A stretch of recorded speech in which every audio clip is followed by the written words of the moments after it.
Yesterday, but again, got too wrapped up in other things, and I wanted to take a break for Sunday. Anyways, here we are. There's so many notes I have. There's just so much information that's getting exposed that I don't even know where to start. But if you look at my whiteboard and my whiteboards from the past, this is stuff that I have been screaming from the rooftop now for like 5 years. At least we're getting there. I don't know if it's too late or not, but again, a lot of truth being exposed and people being called out. And so, again, I don't even know where to start. So maybe I'll start with Candace Owens. And so she has put out some very interesting information. Some of it, is a wash, but some of it is actually tangible evidence that should be further looked at. Um, but again, she's getting so much hate. She's getting a lot of love. She's getting a lot of support. She is spreading some misinformation that is really not helping, in my humble opinion.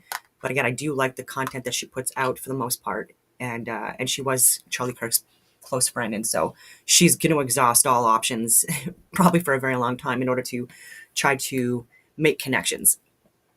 And because she has such a huge platform, she gets a lot of people from all levels of government, internationally even, that reach out to her, luckily. And she has a team, right? And so she's able to get people to filter through just a lot of information that she gets from her tip lines, email, correspondence, phone calls again. And so she has a lot. She's well connected.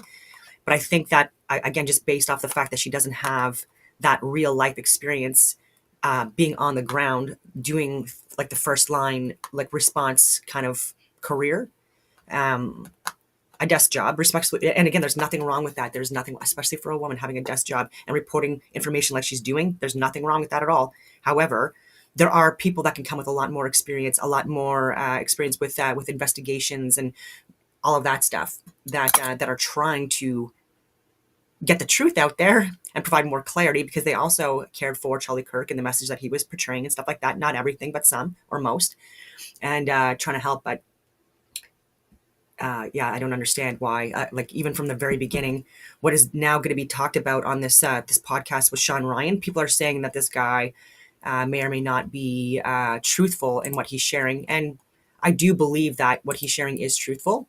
And I'm talking about Brian Harpole. He was he was literally one of the security people on the scene, right there, putting his fingers in Charlie's neck in order to try to stop the bleeding, etc.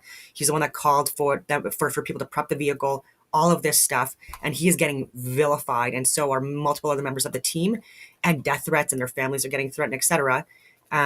Because people are trying to say that they are part of some kind of a scheme to murder Charlie Kirk, when again, more proof has to come out. But based on my own observations, and I do have a wall of certifications that even from Wicklander and Zulansky for advanced interview and interrogation techniques, I've done this training, all of this stuff. And again, and respectfully to Candace, she has not done that level of training. I worked in the special forces, counterterrorist organization, all of this stuff. And again, this is not a brag at all, not a brag. This is just to say that I'm coming from a different perspective on that. But anyways, Avi Yemeni, who I've been calling out for years now, he's part of Rebel News. He's from Israel. He's someone that has on the record publicly bragged about shooting at children. Okay. Which is a war crime. It's a crime against humanity, just to be clear, when he was part of the IDF. And so anyways, Candace put out this message about a possible hit on her that was possibly ordered by France. And then she gets in this very interesting timeline about her being sued, or the attempt to sue her, and about legal teams coming in from France to I think it was Delaware, and renting out an airplane hangar allegedly for a business where they were going to be painting aircrafts for 2 months, which wasn't the case. But again, these are shell companies, these are shell businesses that people use all the time, even in Canada and the US. And again, these are people that are there for other reasons. Right? Even with mattress places with money laundering, not all mattress places, do money laundering, but that's just another angle. Real estate, art dealings, things like that. These are major. And unfortunately, we have people like Mark Carney and Trump and Jared Kushner and countless others within the highest levels of the Canadian American government that are part of these organizations, these cartels, including Doug Ford with drugs and things like that, and construction cartels within Toronto, and hanging out with strip club owners that are also members of government. And so how skeezy is this guy? Anyways, I'm all over the place. Avi Yemeni was laughing at Candace Owens having this possible death threat. And I do think that people need to investigate it at the very least. There are people with prominent accounts that work in the government that have been asking for an investigation. But look at this guy; he's disgusting. She's literally putting out. This is a mother, by the way, and someone that she's not 100% right on a lot of things that she shares, but she's interesting. She is entertaining, and she does share a lot of good information as well that we shouldn't throw out. Anyways, this is him. Laugh out loud. You're so cooked. So if this is a legitimate threat, and this guy is laughing at her having a death threat, a mother, a wife, an American, it's just absolutely disgusting. And so he represents Rebel News, just like Ezra Levant, that are not telling us the truth. Very biased media. And again, we see as to like who they cater to. They're not Canada first. Avi's not Canada first. He's Israel first. So get the fuck off of our Canadian news if you're just going to lie to us about what's going on in Israel and Palestine. How about that, Avi? Sorry, I get so pissed off. I've already talked about Marjorie Taylor Greene resigning. I think she's been controversial, but I think that she's done a lot of good work. And especially in the last year, like I was really starting to warm up to her. Like at first because of the QAnon drama and things like that, like and some things she had said at the beginning, I was like, okay, well, this is kind of crazy, like the laser beams. I don't know if that was true or not, all that stuff. But yeah, I mean, she has been really strong and put herself out there. Again, death threats with her as well. And she is a mother. And because of sharing the truth and trying to get the Epstein list out and other things. And then Trump calling her a traitor and a bad Republican and all this stuff. And it's just like, she literally had your back, Trump, for years. And yeah, you supported her as well, but she really supported you. And then you just drop her just because of one decision that she did that you're not for. And it's just like, anyway. And she's denounced the fact that people are trying to say that she's bidding for the presidential campaign of 2028. She's denied that. Who knows? People lie. Who knows? Or maybe she'll change her mind. But I just don't think that she deserves like this negative attention she's getting, like from Nick Fuentes and other people too. And it's just, I don't know. I don't think she deserved that. She did work hard for people within America, way more than most Americans, and actually putting herself out there with all the hate as a woman, as a right-wing woman. And again, there's a lot more trolling and targeted attacks towards females within politics, et cetera, et cetera. So, I don't know why that is. There's scientific studies that have been done for years, okay, peer-reviewed, et cetera. And yeah. And so I guess it's just more of the same old. But yeah, Abby, like people should be calling Rebel News more and getting this guy fired. And if not fired, if people think that's too extreme, then at least like a re-education training going on. Because he has no idea what he's talking about. And then even with Piers Morgan, Rupert Murdoch, who is literally Piers Morgan's boss, and he literally even recently admitted that on the record, he owns BBC, all of this stuff, basically like the UK news, like Western news, huge impact, because BBC is also obviously popular and is watched by Canadians and Americans. But again, he such a bias, and Rupert Murdoch like actually contributed to the funding of Netanyahu's election campaigns, his government, etc., like fully supporting an actual war criminal, which is Netanyahu, obviously. And so of course Pierce is just because he wants to keep his goddamn job, because he's a pussy, respectfully speaking. He's speaking out more and more now, like a little bit, because I think there's more pressure from the BBC to actually report honest news, because people are getting fed up. But we'll see. And yeah, people look at my older videos from around the time the attack happened, and you will see almost everything that I was calling out then was facts, and it's all coming out now. And again, not even a brag, not a brag. It's just people need to know the truth, because this is getting ridiculous. Yeah, Marjorie Taylor Greene. I'm just going through my list here. I've said about people, terrorists, radicals within multiple different terrorist organizations internationally, that they're getting funding from people within Canada, not just government, but people that are coming here illegally or trying to screw over the system, trying to claim asylum or refugee status when they have no business doing that, or doing that when they've already came here on some kind of a visa, whether it be a work visa or a school visa, etc. And then, running out of time and then just staying. And there are people that are like intentionally here They are radical. They are terrorists, and they're just waiting for orders. And this is not fear mongering or anything. This, like what I've been doing for years now, this is to reach people within the Canadian government, because I have tried to reach people now for years. I was working with the highest levels. They are not listening. There's a lot of ego involved as well, and people are afraid to lose money. And but that's not your job when you swear an oath. And so, yeah, over 450 Canadian links to Palestine and funding terrorists. Over 450. Now go look into Pakistan, look into India, look into Afghanistan, because there's terrorist factions there as well, all over the world. And we need to classify the Muslim Brotherhood as a terrorist organization, and Antifa and BLM. And if there's like the right-wing extremist groups as well. But they're not the ones that are organizing and doing these protests and damaging infrastructure and shows of force around churches, Christian churches, etc.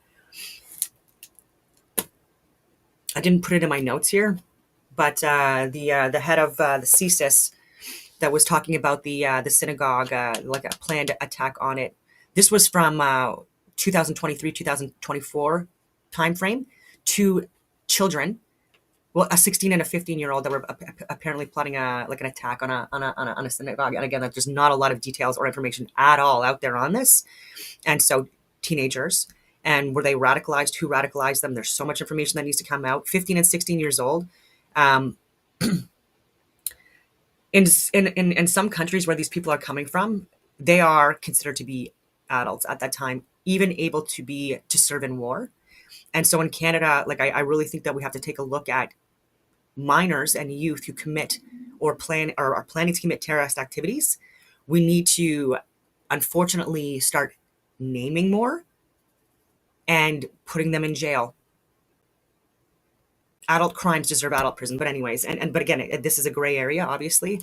It's case dependent. And yeah, Palestine, 1967. So there's a woman named Marit Stiles who apparently has been working as a member of provincial parliament now for a couple of years. Marit Stiles, and I'm actually going to share, before I get into the video, some of her feed. I don't know anything about her at this point, other than I've been listening to a few of her speeches where she's calling out Doug Ford, who is a criminal, and where she even just recently got kicked out of legislator. So here we go. Here's one of them. Speaker, first he's hiding behind unions, dragging their names through the mud. Now he's hiding behind workers in the civil service. The one thing this minister will not do is take responsibility for the mess that he has created. I have been asking these questions for 5 weeks now, and the Premier... Okay, I do have a comment. And again, people don't like it when I talk about Charlie Kirk because they think that he's still alive. And that they fake assassinated him. I mean this respectfully. You need to show me proof. So if you're going to make bold claims like that, when I have literally been researching this now, again, I took pauses to look at other things, but now in the last video, but at the beginning, looked a lot into it, and still continue to follow up with interesting leads. But no one can show proof that it was faked. No one can show proof that he was a Jesuit or a Zionist. No one can show proof that he's still alive, because there's not proof. And this is what I mean. Like, there's so much misinformation out there. Even the right-wing media news, that I still watch, but I've said this for friggin' years. At the beginning, they often do get it wrong, and then when the days and weeks go past, they end up circling back and then getting to the right conclusions, or getting on other guests, because they don't just stop, after a few days. They bring on guests sometimes even months, even years after events have happened, to explain what actually happened.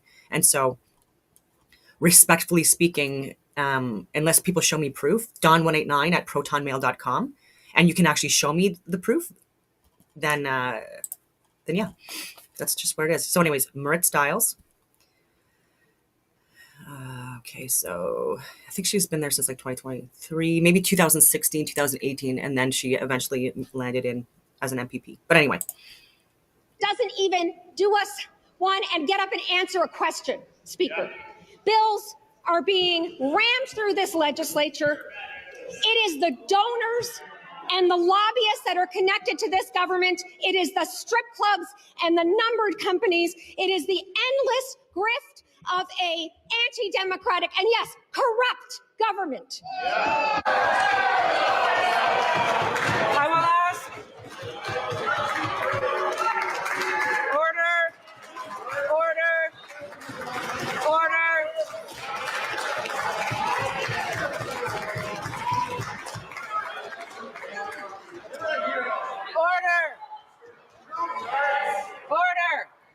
I will ask the member to withdraw.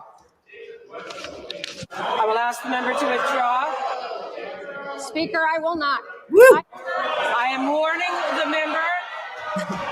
The member has been named. You will have to leave the chamber.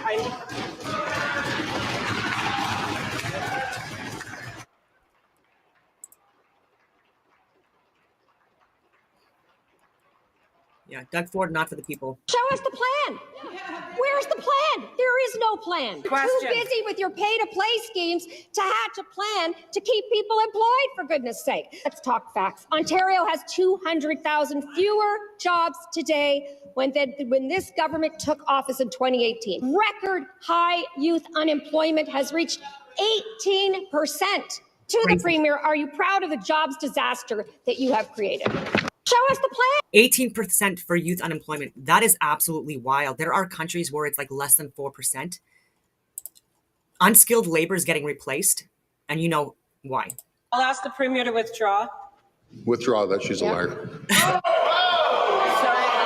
Every day, not only is there a new headline with more job losses, but there's a new scandal of this government's making, right?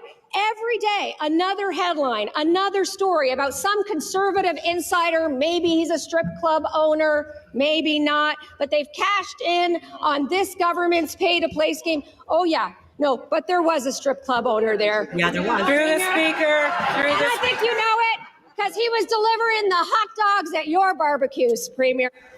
I'll ask the Premier. Yeah, so Doug Ford, who cheated on his wife with a staffer a couple of years ago, no one mentioned that.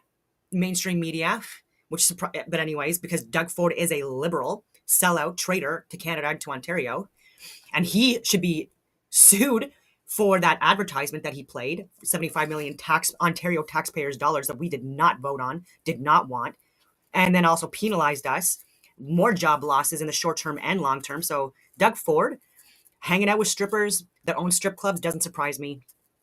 Wouldn't surprise me if he was hanging out with strippers. Yeah, so that's our leader, and he is someone who, again, I've talked about this for years now, but his decal business blew up during COVID because he was the one that was selling all the signage to grocery stores, to hospitals, all over the place. What a grifter. What a disgusting grifter. And then look at his portfolio.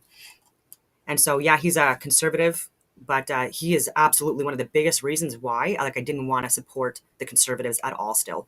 Having Andrew Scheer not be the leader and Aaron O'Toole, etc. And I do think that Pierre Poilievre is the best bet for the Conservative Party right now for the leadership. Who else, people?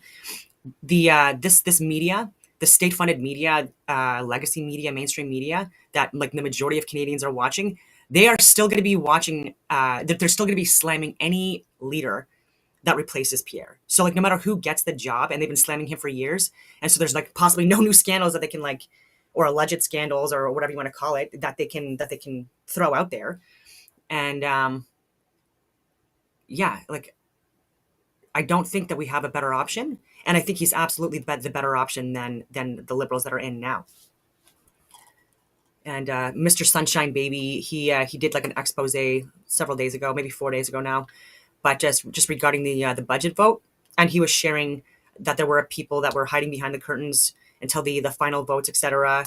Just kind of contemplating how they were going to play this out with the voting, and anyways, eventually it was just two people, I believe, from the Conservatives that abstained. One was not present, at least, because she had some kind of a dental surgery or something. But anyways, and but Elizabeth May voting for the budget, absolutely appalling. And so she could have made it where it was at least a split vote.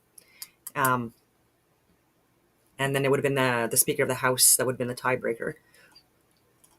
But this budget should have never passed. But again, it came with a possible election over Christmas.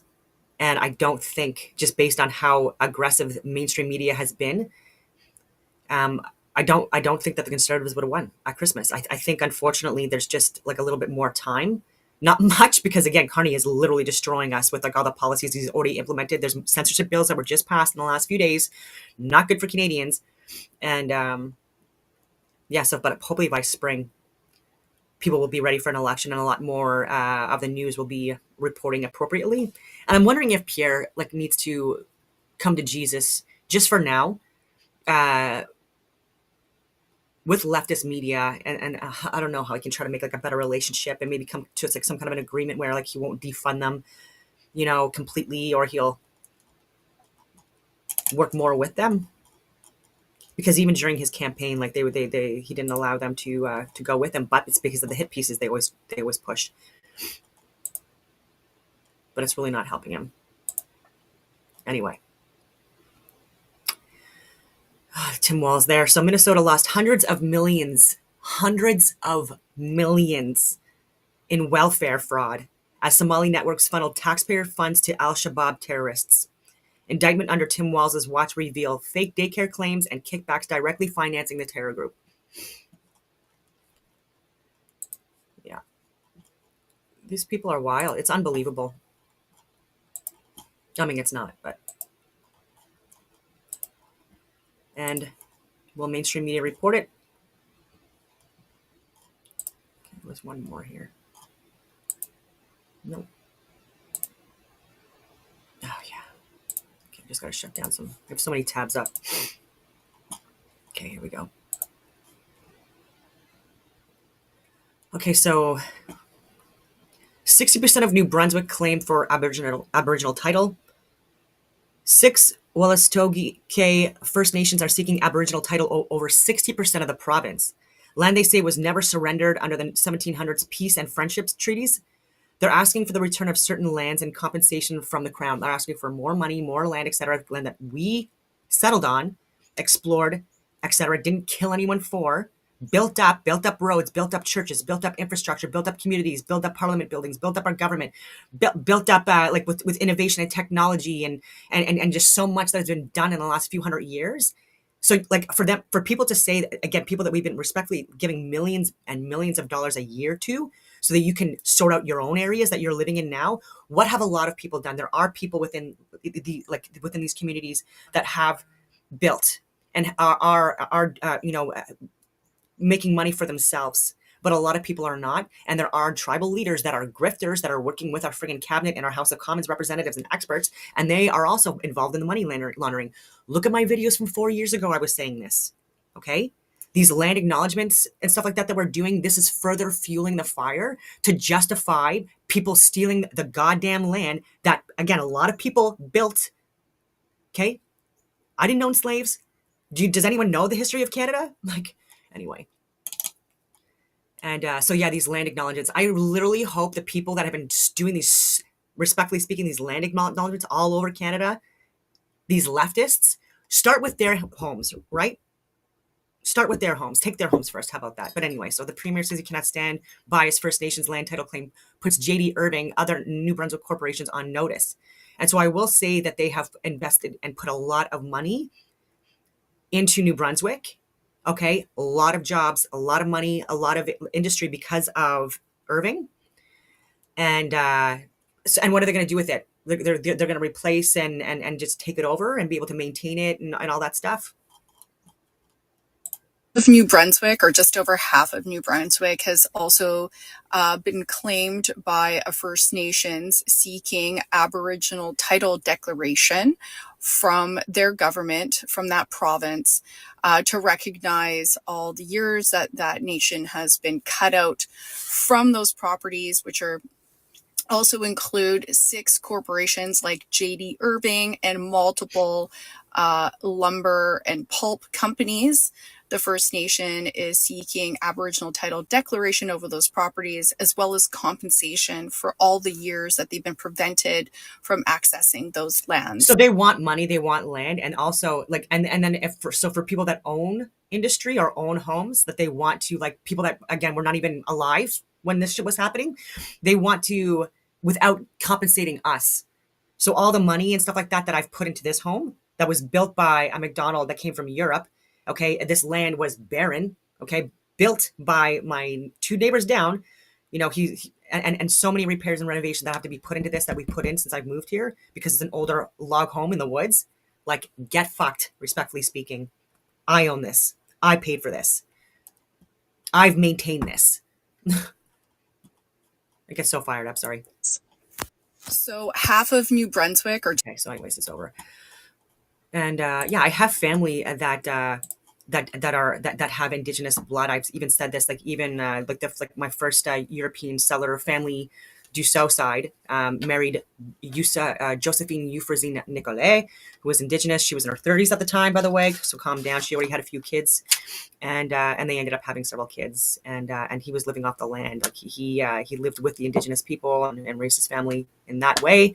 And my sister married someone that's Indigenous. And so anyway, so again, this has absolutely nothing to do with racism or discrimination or anything. It has to do with just calling out things that are insane and absolutely are not helping at all right now. And we do not need a civil war. And I believe this is what people at the top, the steering committees, literally want. And I was talking with one of my friends who's also in the international security industry. And again, this was like 4 or 5 years ago. And we were talking about this, and but he moved. And I have a few more friends just in the last couple of weeks. Oil industry, Alberta, moved to Texas. Thank you, Carney. Okay. Yeah, there's just so much on the news right now that's coming out that I don't even know where to start. But I think I will go with Rumble and just leave the rest for maybe another video. Okay, so again, controversial video. The Speech That Will Change Your Life by Jonathan Bowden, Old Stirling. All right. I think ideas are inborn, and you're attracted, if you have any, towards certain systems of thinking and sensibility and response. From a very young age, I was always fascinated about meaning and purpose and philosophy and those elements of religion which impinge on real matters. From very early in life, I was attracted to vitalist, authoritarian and individualist ideas. And in my late teens, I came across Friedrich Nietzsche's writings in the 28-volume Carl Schlechter edition. Now, those ideas predate my interest in them because I was drawn towards them in a particular way. As we look around us in this society now, our people have an absence of belief. They're very technically sophisticated. We still, as a civilization, bestride much of the rest of the world like a sort of empty technological colossus. But if you peer inside as to what we're supposed to believe and account for, and what we think our destiny is individually and as a group, there's a zero, there's a nothingness, there's a blank space for many people. 100 years ago, Christianity was an overarching system in our society. For those who went along with it socially, for those who believed in it in a deep core way, it's now virtually, apart from small minorities, invisible. It's extraordinary how a faith system that can shape a civilization in part from 1.5 millennia to 2 millennia can disappear. Those who say that certain ideas and ideals are impossible should look at what's happened to many of our belief systems. 100 years ago, we had an elite. We actually had a government. We really haven't had a government in this country, pretty much, for about 100 years. Not an elite that knows what it wants and understands its mission in life, and that will hand on to people after it, and that comes out of groups that exist before it. We're ruled by essentially a commercial elite, not an intellectual elite or a military elite or even a political one, but a commercial profit and loss one. And things have slid to such a degree now that if asked, what does it mean to be British? Probably about 8 million of our people would say posh and becks. That's what it means for many people, inundated to the tube, and it's vapid nonsense. Now, there are many complicated reasons why much of what Western and white people used to believe in have gone down in the last century. Nietzsche prophesied that the collapse of Christianity for many people, even though he welcomed it personally, would be a disaster for them. Why so? Because it gave a structure and a meaning and an identity. A death without a context beyond it has no meaning. It's meat before you. I believe that we're hardwired for belief, philosophical and religious, that we have to have it as a species and as a group. Look at the number of people who go completely to pieces when there is nothing outside and beyond them to live for beyond instantaneous things right in front of them. In France, they teach philosophy from the age of 6. For the last couple of 100 years in the Anglo-Saxon and Anglophone world, there's been a hostility to theory. There's been a hostility to abstraction. There's been a complete reaction against a thinker called Thomas Hobbes, who in many ways prefigures many events on the continent in the last century, many, many centuries before. We had an extremely violent and convulsive political and dynastic revolution during the Cromwellian interregnum. And since then it could appear that we've had a quiescence in this society. Yes, we've had radical movements, but the last major political movement to occur was the forming of a party by the trade unions in 1900, which grew into the Labour Party out of the Labour Representation Committee. But the idea that nothing can ever happen in Britain and that we're asleep is false. English life is often depoliticised, yes, but culturally English life has always been quite vital, quite violent underneath the surface, quite emotional. In the Renaissance, in our Renaissance, which was really the Elizabethan period, we were renowned all over Europe for being vital, for being scientifically oriented, for having our minds completely open towards the future. We were regarded as an aggressive and a powerful group that was coming of age. We created the greatest interconnected set of theatre that the world has seen at that time, since the Greeks. We have lost our dynamism as a people, mentally and in every other way. Our people are still quite strong when it comes to the fist and a bit of pushing and shoving. But what's up here is lacking.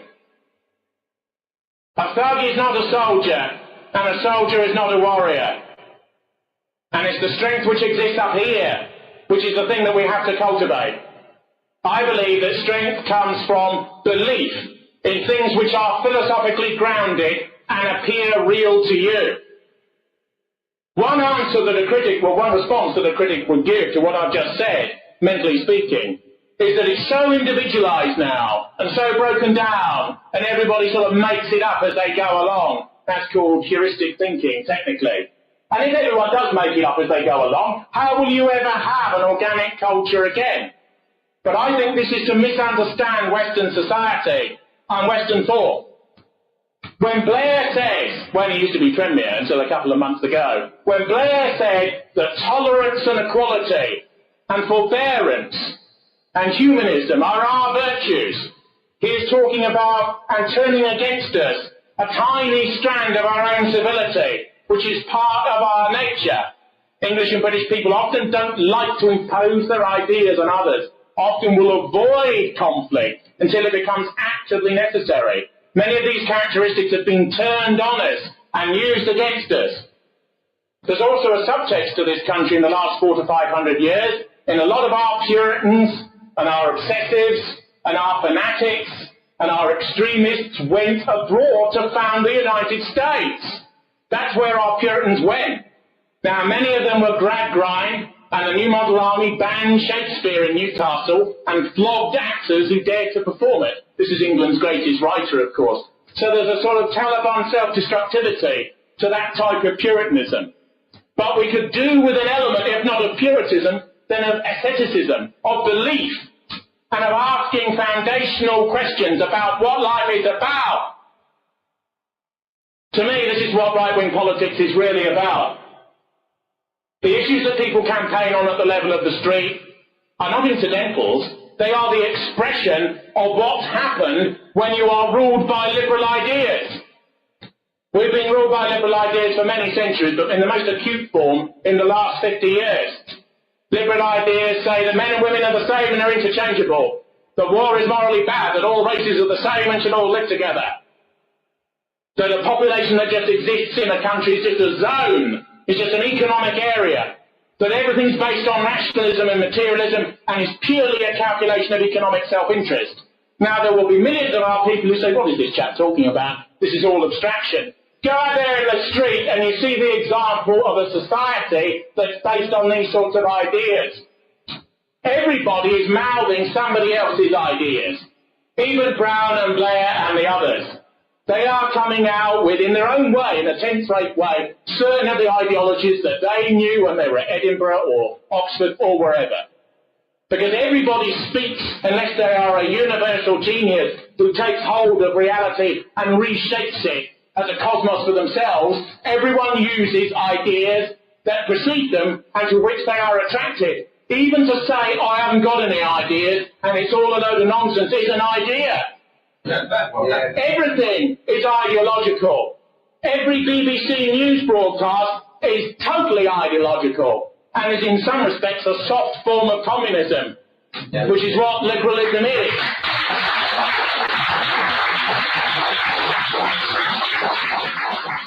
The last speaker today is a man called Thomas Stirling, and in his book, Homo Americanus, which is about the American role in the world, and of course America is the model for much of the development that's going on in every continent and in every group on earth. America is the model.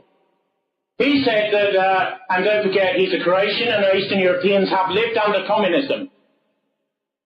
Middle-class left-wing students in the 1960s used to hold their fist in the air and talk about communism, but these people have actually had to live under it. And that is a totally different formulation in every respect.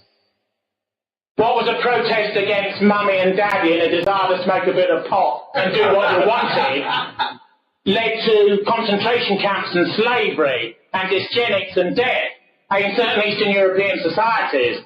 What was just the mantras of adult babies out of their cots in the West was terrorism in the East. And that's what people don't understand. But in that book, he said something very revealing. He said that communism kills the body, but liberalism rots the soul. And that's exactly the case. Yeah, absolutely.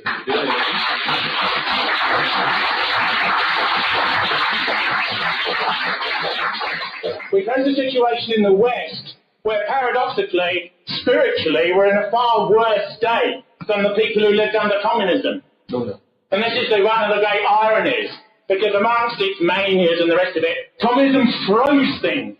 It froze things glacially for 50 years in many respects. And much of the decay, the voluntarist decay, much of which we've imposed on ourselves because of ideas that successive generations of our leaders have adopted from themselves and from others, didn't occur to the same degree in the East.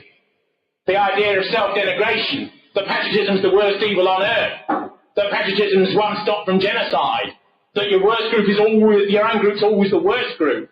This hasn't been institutionalized and internalized quite to the same degree. It's perverse that peace and plenty can produce more decadence and decay than hardline Puritanism, artistic Philistinism, queuing and terror. But that's what's happened. And in the East, of course, they now have the dilemma of westernization, and that's joining us, because these are universal processes, and they won't stop at the boundary between the Old East and West Germany. I was born in 1962. At the beginning of the 20th century, this country ruled large stretches of the world.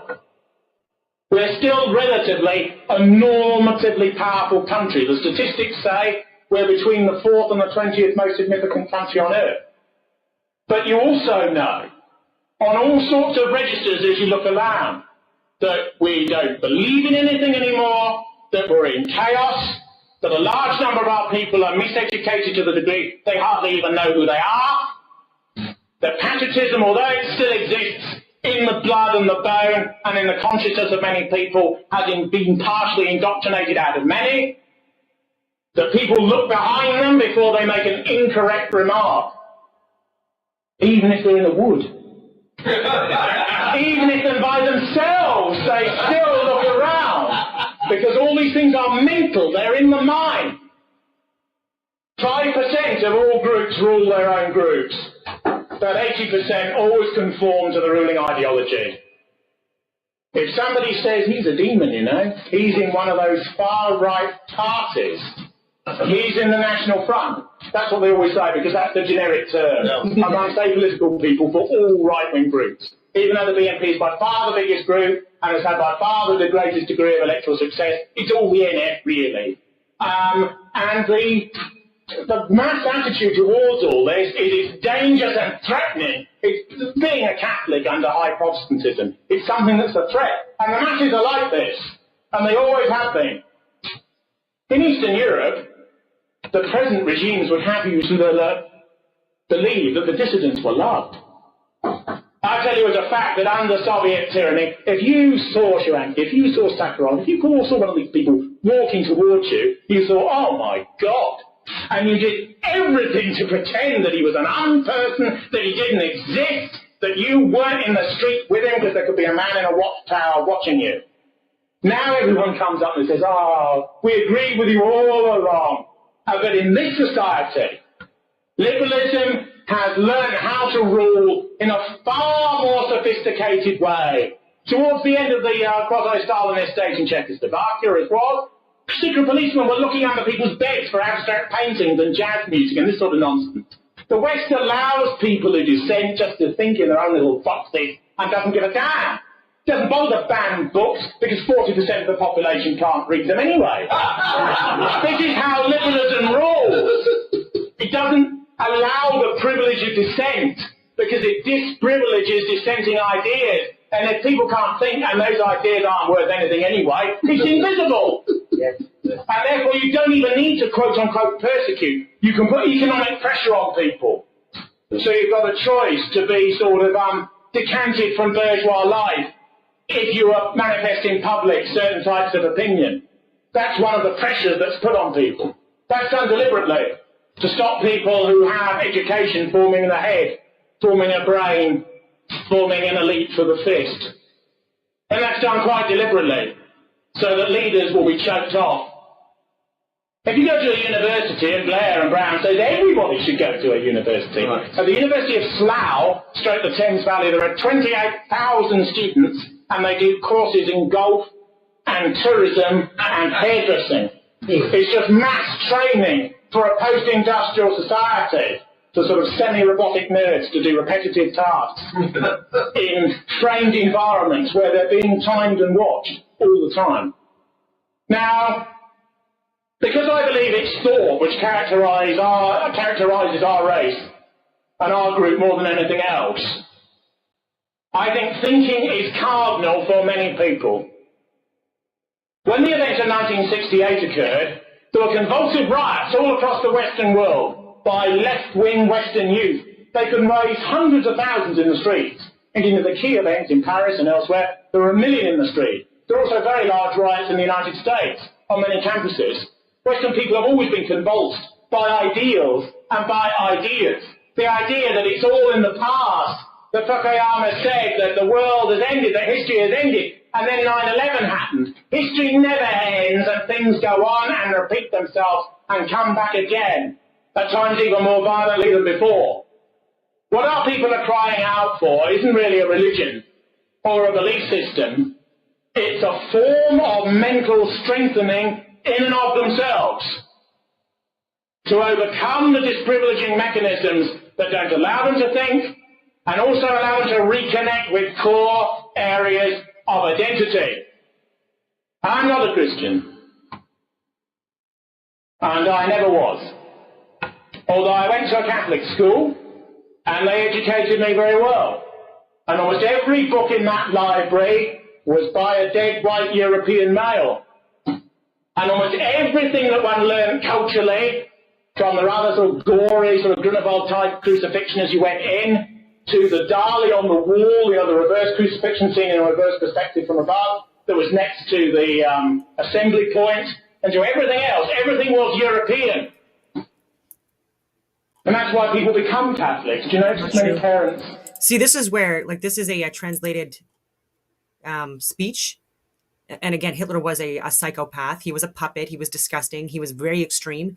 He exploited Christians as well. He was not a Christian. He was a fake believer in God. He wasn't, and so I just wanted to be clear on that. But there are very interesting things that he says in his speeches that he absolutely had help writing that were propaganda and psychological operations. And become interested when their child's about 10. Yeah. And that's because they want to get them into these schools. Why do they want to get them into these schools? Because they retain a structure and a discipline. And you don't leave when you're 16 and you don't even know what your name is. You can't read or write. You speak like a Jamaican gangster. You have no respect for what you are and who you become and what you could become. Now, we hear a lot about youth crime. And we hear a lot about the uncontrollability of many people in our society. They're not controlled because there's no control up here. One of the cardinal weaknesses of the contemporary West is the feminization of all areas of life. Masculinity is a sacred thing. And yet it's been demonized and disprivileged in the Western world, regarded as just an excuse for brutality. Masculinity is about self-control. It's about respect and power that's ventilated when it's necessary to use it.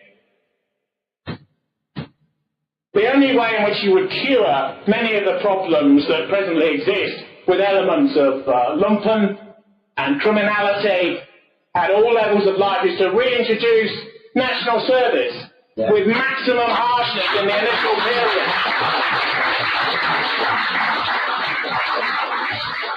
And a few would die because they'd be too obese to get through those tunnels and over those walls with serrated glass with the people screaming at them in an unpleasant accent. But you would need to do that, and the reason isn't physical, the reason's psychological. Some of our Marines cried when the Revolutionary Guard in the Gulf took their iPods off them. This is where we decline. This is the Green Berets. These are the Royal Marines. The Revolutionary Guard in Iran, the Quds Brigade, which is the elite brigade, which reports directly to the supreme leader, Ayatollah Khamenei, couldn't believe it when they saw this sort of thing. The post-imperial British truly have a tremble in the lip. But these things in the end are cultural and philosophical and psychological. Yeah. Now, our civilization has had many religions and many dispensations of thought. But one of the things that we have forgotten is that open-mindedness to the future and respect for evidence does not mean woolliness and an absence of certitude in what we are. There was a thinker who existed 2,500 years ago called Heraclitus. And my type of thinking is his linear descendant. He's a pre-Socratic, he's a sophist. He begins right at the beginning of Western thought when we actually write down what we think. He wrote a book on nature, which Aristotle glossed, and which he survives in fragments. What did he believe? He believed that everything is a form of energy. The fire, we would call it energy today. That it exists in all forms of organic and inorganic matter. That thought and the sentience of nature is what we are. Nature has become sentient in us, which means we must incarnate natural law as a principle of being. It's called becoming in my philosophy. The right, even if you don't want to use that term, stands for nature and for that which is given. What does that mean? It means conflict is natural and good. It means domination is natural and good. See, some things he said are crazy or not applicable to a first world country. It means that what you have to do in order to survive is natural and good. It means that we should not begin every sentence by apologizing for our past or apologizing for who we are.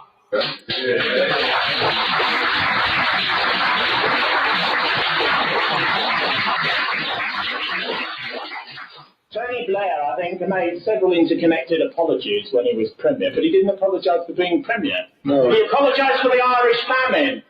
Oh.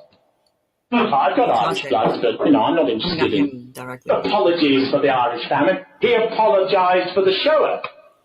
He apologised for slavery. He apologised for almost everything going. And of course, even these are meaningless, as some of the groups that they were targeted on had the courage to say. It's just temporising sympathy. In my philosophy, sympathy multiplies misery. And if somebody's in pain in front of you, you give them some options.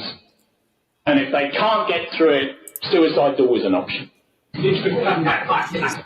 Now, what does Nietzsche believe? He believes that strength is moral glory, that courage is the highest form of morality, that life is hierarchical, that everything's elitist. There's a hierarchy in each individual. There's a hierarchy in every group of individuals. There's a hierarchy between groups of individuals. Inequality is what right-wing ideas really mean. Right-wing ideas aren't just a bit of flag waving and baiting a few Muslims. Right-wing ideas are spiritually about inequality. The left loves equality. It believes we're all the same and we must be treated the same. And they believe that as a morality, as a moral good which will be imposed. Under communism, Pol Pot shot everyone who'd read a book that he didn't approve of. Why did he do that? Because he wanted everyone to be the same and everyone to think in the same way. Asiatics have a form of description. It's called the tall poppy syndrome. They look at the plants, they decide one's a bit out of kilter, it's standing higher than the others, so you snip it down so all are the same. Pol Pot's not his real name, by the way. It's a joke name. It means political potential. When he was very young, Maoists wrote down, this man has political potential, Pol Pot. And that's where he took it from. This man is a terroristic psychopath. That when he took over his society with a teenage militia high on drugs, and almost everything had been blitzed and was defenceless, he put into practice, in a cardinal way, what many of these Western idiots in the 60s with their fist in the air had been proposing. He sat in Paris, in salons, listening to Christophe, listening to Sartre, listening to de Beauvoir, and he imposed it implacably like the cretin he was. The family's immoral. Shoot all the Buddhist priests that have got people married. Shoot people who are a bit too keen on marriage. Shoot everyone who's read books about marriage. Shoot everybody who's ever said marriage is a good thing. That's quite a pile of bodies and you haven't started yet. That is communism in its rawest and its crudest form. It's a sort of morality of bestiality, essentially. And it can't even impose equality. Because in the communist societies of yesteryear, the elite will have its own shops and its own channels, and they will have their own corrupt systems to keep their children out of military service, and so on. Or just like sort of Clinton's America or Vietnam America before it. Every elite in that sense will recompose, despite the figment.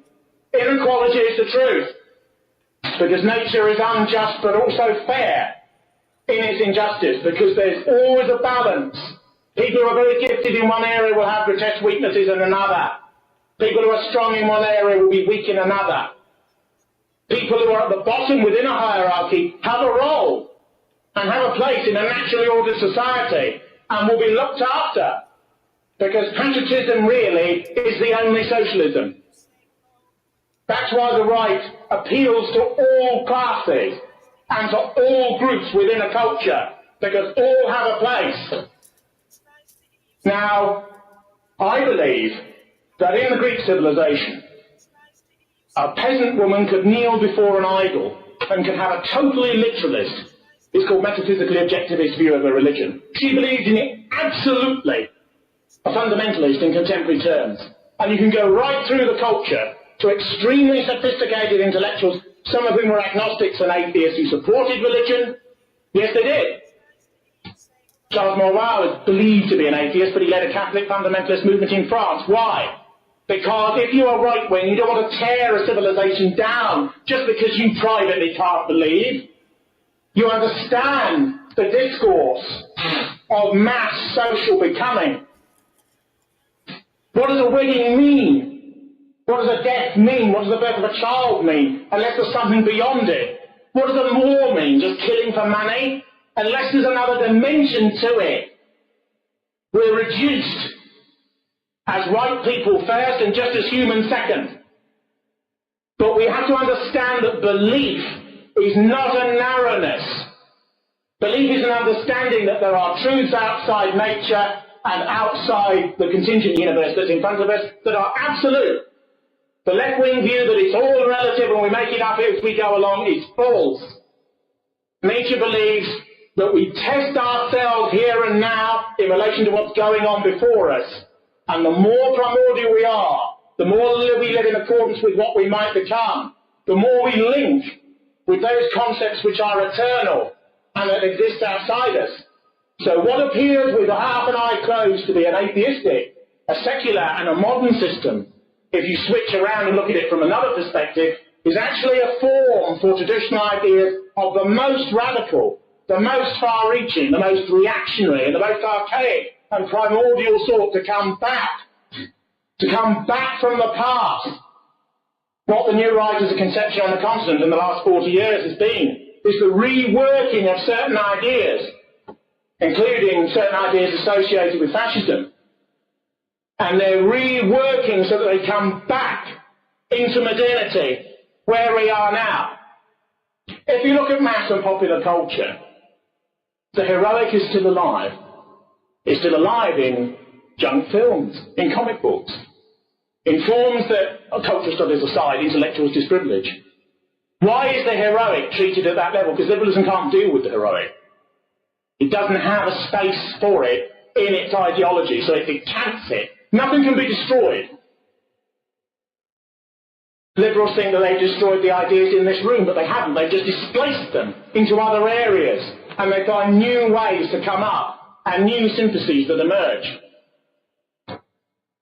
Much of popular culture involves the celebration of men, iconographically in films and so on, who are authoritarian, who are hierarchical, who are elitist. How many cinema posters have you seen with a man alone with a gun staring into the distance? It's the primordial American myth.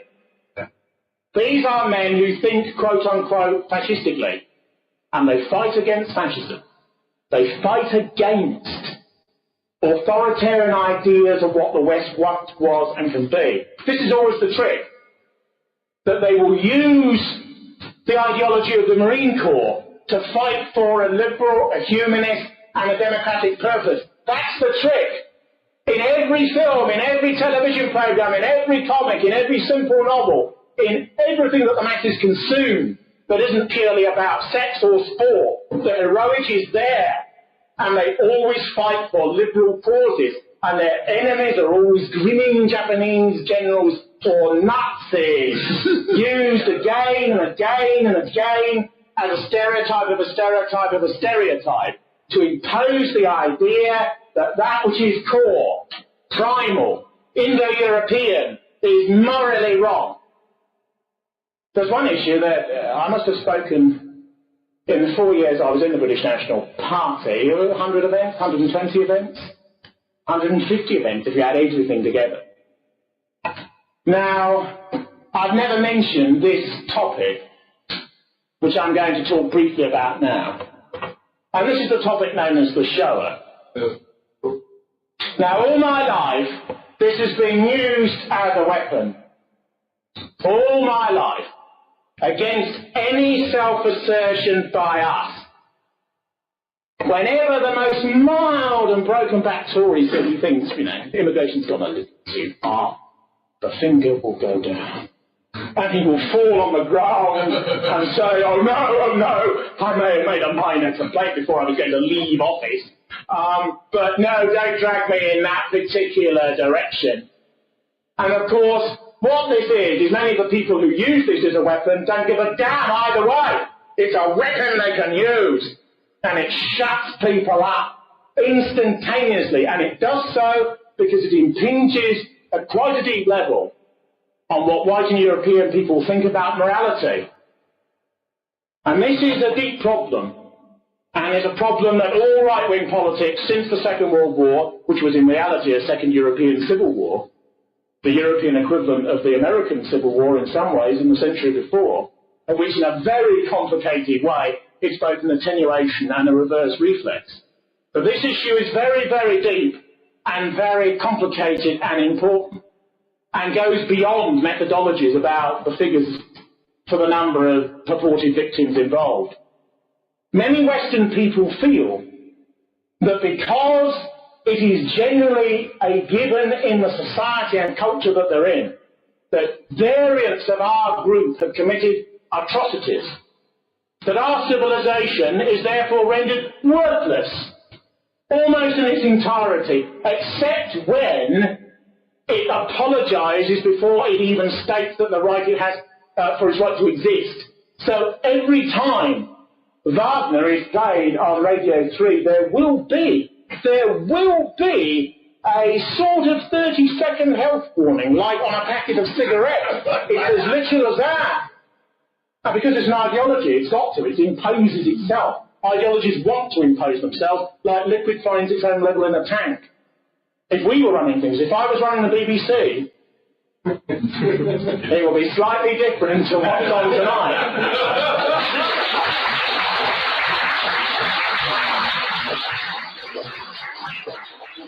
Some people working at the BBC at the moment would hang themselves in their studios at the thought. But there's a degree to which the issue of the show is very cardinal, because it has caused intergenerational hatred, particularly in Germany and elsewhere. It has caused a degree of self-hatred amongst our people, something that de Benoit, the French new right theoretician from France, talks about a great deal. And this is the worst type of denigration, because denigration that comes from without is rain that bounces off and can be withstood. You can put it up an umbrella and get rid of it. But that which comes from inside is much more corrosive, much more deconstructive, much more disabling. And one of the reasons why this issue, as if this is the only event of brigandage that has ever occurred, but nevertheless, relativism deep down isn't enough. When the IRA committed an atrocity, they say, never mind ours, look at the British, look at the loyalists. And people say, well, what about this that you've done? They say, no, look at what they've done. Deep down philosophically, that's not good enough. The problem we have is if you are very Christian or post-Christian in immorality, where there's a total dualism of good and evil, and if you think and have been indoctrinated at school from a very early age that our group has committed some monstrous evil, you are dwarfed, to invent a word. You are semi-humiliated from the start. When you begin to assert yourself, you suddenly begin to remember, oh, I need to apologise before I do. And that's not just a sort of strange intellectual concept. Millions do that all the time. They say, I'm not this, but. They say, I don't want to make an extremist remark, but. They say, well, I don't really wish to get into the area of self-assertion, but. And the reason for all of that garbage is because of this shadow, or those that relate to it in the background. And if you knock down one, another would emerge. Every black group in the United States wants a Holocaust museum about slavery in their own cities. That's the next thing. And they say to a congressman, we want our museum. Well, if you want our votes, you're going to get us our museum. It's as straight as that. Each group claims status for strength through victimhood. That's what we face. I can be strong because I've suffered, and I'm going to get back because I've been weak in the past. And my strength is revenge, and I'm morally entitled. And lots of our people think we were the primary and primordial and dominant group on earth for quite a long time. And now we're losing it in almost every area. Otto Spengler wrote Decline of the West after the Great War, which of course was a dysgenic war, which had a considerably destructive impact upon Western rulership at every level. But as you look around, you sense the decline, and if you have a decline and you have a desire to assert yourself to arrest the decline, and you have to apologise to yourself about even having the idea of assertion to arrest decline, you're not going to get anywhere, are you? No. And that's what this weapon is. Now, my view is the following. I'm technically a pagan. And pagans believe that creation and destruction go together. Right from his mouth, he's a pagan, not a Christian. That love is fury. That whatever occurs, and whatever occurs, we don't have to apologise. We step over what exists. There's a concept in my philosophy which is called self-over-becoming. where you take things which exist at a lower level that you feel uncomfortable with, and you sublimate them, you throw them forward, you ventilate them. You take that which you don't like and you transmute it alchemically, psychologically and intellectually, and you change it. And you step forward and say no to past humiliations, to past indoctrination and degradation of the German people, who are cardinal to the European identity, both because of their cultural and linguistic specificity, and also because of the fact that they're at the heart of the European continent. If they have to apologise every day of the week for being what they are, our group as a whole can never assert itself. And my view is that when this is viewed as an issue, there are relativist dodges, there are things you can say. The deputy chairman of the party that I was in was asked about the show on a Channel 4 programme, and he said, well, which show are you referring to? Are you talking about the communist holocausts, many of which were inspired by Jewish ideas? Silence. Very radical statement for a contemporary BNP leader. Silence. Silence. But of course, that's a clever answer, and it's a political answer, and it's a relativist answer. But my view is, I would say, we've overcome all of these events. And we will stride on to new forms of glory, new forms of that which is implacable. We can rebuild cities again. Every German city was completely destroyed. It was like Grozny and Chechnya now. Nothing at all. I have a friend of mine who's a well-known right-wing intellectual who's almost 80 now. His name is Bill Hopkins. After the war, he served in Hamburg. And during the summer in about 1948, when he was in the RAF, he said all the British troops used to go often outside the city because the stench was so bad, because of all the bodies under the buildings that hadn't been reached and hadn't been dragged out or hadn't been put into lime pit. But everything has been rebuilt, because everything can be rebuilt and built beyond what even existed in the past. Well, we haven't been doing that. So if somebody says to you, our buildings have gotten so poor quality, prefab, cookie cutter. Anyways, Poland, they're more of a right-wing libertarian party now, and they're doing really well. And they've learned from the past. So Viktor Orban, he's the leader right now. And a lot of the policies, a lot of what he's done for his country has been incredible. It's worked. And quality of life, safety, all of that stuff. Like they are doing really, really well. And again, learning from the past, he's talked about how communism and socialism from within their country in the last century rather, caused more deaths than even the Nazis did, which is disgusting, right? The absence of the belief in God makes people believe they are gods, and corruptible, and with like no real delineation of what the philosophical or religious framework of their morality is derived from, and what they believe in, right? Like anyways, and so it's very interesting. I've talked to, I already said this in, I think it was Saturday's video about David Creighton. Like he's from Ottawa, and so it didn't surprise me that he wasn't aware of Magnus Hirschfeld and having the first transgender clinic, I think, in the world, but at least within Europe, in Germany in 1919, and this was funded by far left radical extremists that were going way beyond the pale when it comes to equal opportunity, which never means equal outcome, right? Equal opportunity does not mean equal outcome, and I'll just leave it at that for that.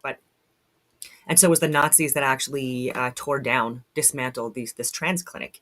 And he was saying that tearing down certain things or whatever is very Nazi-like, when it's actually that's not true at all.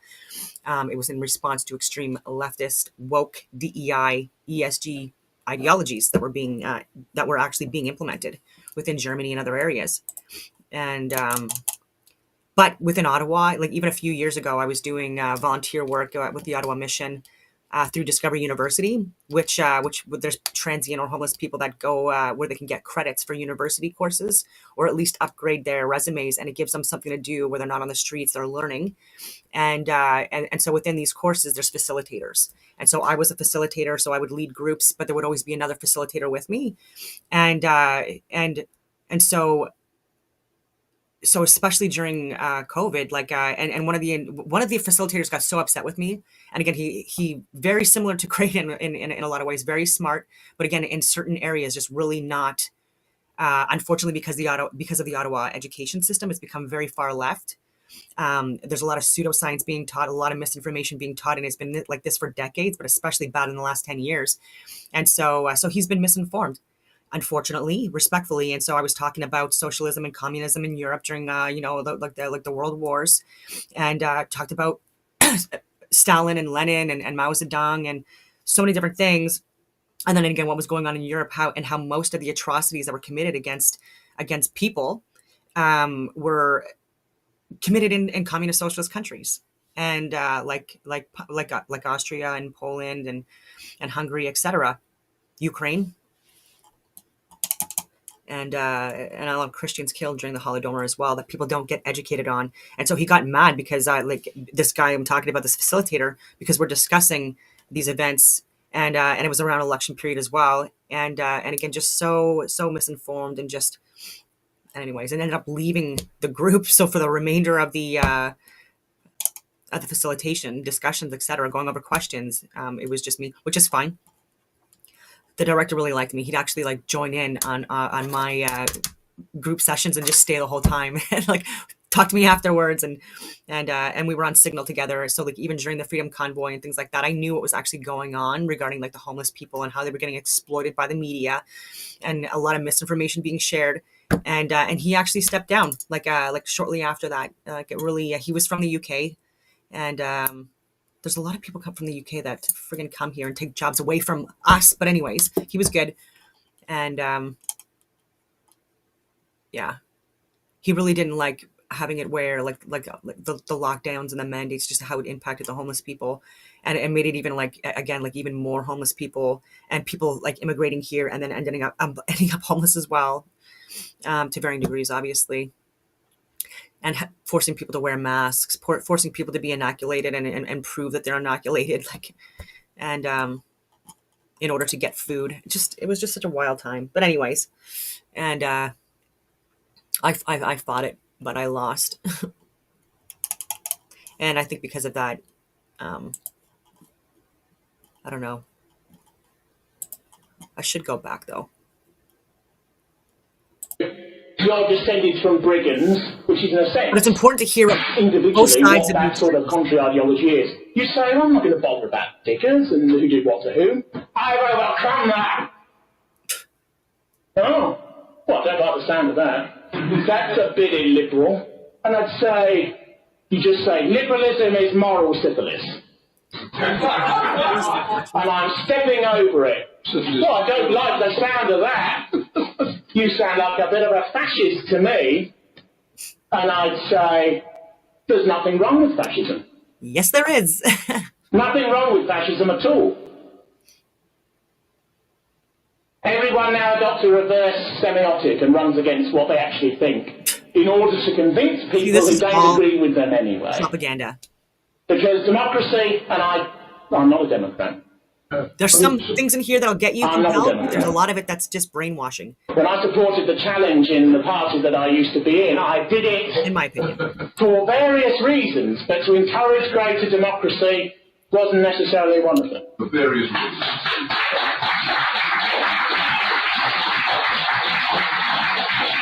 But authoritarianism has to have morality with it. Those who make an absolute claim and who don't live up to the nature of that claim, or don't even begin to live up to the nature of it, can't advocate authority. Mosley, for example. See, it's basically like calling the leader God. Replacing God with human. As above.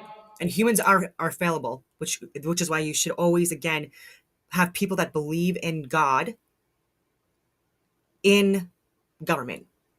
The movements that he led. Whatever God. At least God. And therefore there was a degree of absolute respect, even if people disagreed with him totally on Europe and nation and various other things, because of the respect he had as a man. And if you're the lead right-wing movements, you have to have that degree of character. Character is integral to that type of authority. It will be so in a military commander, never mind a political one. If it's not there, you can't make authoritarian pledges and carry on in that sort of way, because you're just involved in the grubby game, which consists of Labour, Liberal, Tory, and different versions of the same thing.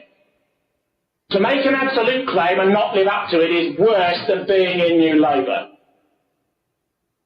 because they don't pretend, even though people have been fooled.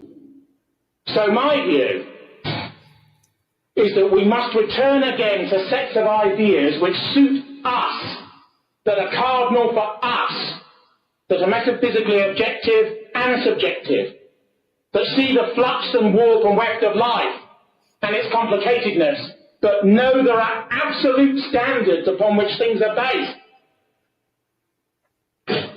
If we can't overcome the weapons which are used against us, we will disappear. Right. These are the facts. Yeah. And therefore we have to do so in our own minds. Every other group that's ever existed in human history has not had the albatross around it, but it only remembers as a form of guilt and expiation, and as a Moloch before sacrifices must be made, their own moments of grief and of slaughter and of ferocity. They configure the world in another way. When the Greeks sacked a city in internal warfare, everyone would be enslaved. But they did not remember when their bards sang of their victories that they had denied the human rights of other Greek city-states.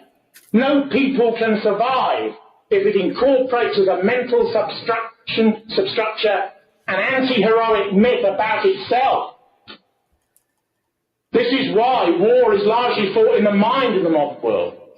When Iraq was invaded and that regime was taken down, the precedents for everything which occurred had been done earlier in the 20th century. Debarkification, removal of the army, but allowing them to keep their weapons. This bad move. The Americans have learnt the error of that subsequently. The removal of the top of the civil service. Trials for those involved. Their moral degradation and expiation hanging in public, put on YouTube so the world can see it. A degradation of these villains. Not foreign statesmen to which we were opposed and against whom we fought, but villains, criminals that we must demonise and destroy. Why is it done? Because it destroys them morally in the mind. And Iraqis think, oh, Saddam was the one who wasn't that villain. Why do you say that, Abdul? Well, I've seen it on the telly. That's what 80% of people are like. These extraordinary reversals, because this is a mass age. In the past, countries were ruled by elites. You chopped off an elite, put another elite in place. Now the masses are allegedly in charge, so you have to indoctrinate the masses. You have to stimulate them. He was blaming everyone. He blamed everyone, basically. But especially, we'll talk about Jewish people, people that followed the Judaic religion. Blamed them all for what rich, elite Jewish people were doing. And not even just rich, elite Jewish people. There were also people that follow Christianity, like the Rockefellers and the Rothschilds, and there may be people that follow Judaism within his family line as well. But again, these are much more compatible religions, as we've seen, much more compatible religions where we can live in first world countries together. And but there are some, again, rich billionaire types that again have monopolized media, have monopolized wars, et cetera, the military, pharmaceutical, industrial complex, now the tech complex, and they have been pushing propaganda and psychological operations against people now for literally decades as well. And including, especially in the U.S., right, where people from Europe, even with Annie Jacobsen, she outlines this so well, but with Operation Paperclip, a lot of Nazis, people that were actually even convicted during the Nuremberg trials that came into the US and into Canada, and created various different organizations within the government, the highest levels, and were part of like multiple different operations and MK Ultra projects, and deceiving us about the world and space and all of that other stuff as well, and integrated into Hollywood and mainstream media, all of this stuff. And these are elite billionaire types, ladies and gentlemen, people that have philanthropy foundations, like the Bill and Melinda Gates Foundations, the Open Society Foundation. Really look into that one, the Open Society Foundation that was created by George Soros, billionaire, who again has funded leftist radical propaganda his whole life, and so did countless others. And so, but yeah, so and again, he's blaming a whole ass group all over the world for the corruption of a few. And but anyways, not a believer in God, absolutely exploited Christians as well, and was a drug addict. He was even, like, respectfully speaking, even like touching his crotch area in front of thousands and thousands of people during a huge speech. Like, this guy was not well, and he might have actually survived because the remains that they found is possibly a woman, and he possibly went to landed in Argentina. Some people say Antarctica, but Argentina seems to be possibly more accurate, with reports of people seeing him in the area, multiple other people and families within the mountains or within more secluded areas that were clearly not, that were German speaking, Russian speaking, and not part of the local population during that time. So who knows? I want to share another video. This is going to be a long day. This is from David Irving, just because it's all relevant. So I like to put things all like within the same video, and you can like go like scroll ahead if you're not interested in certain sections of these topics. But then again, this is still regarding world wars and what actually possibly happened.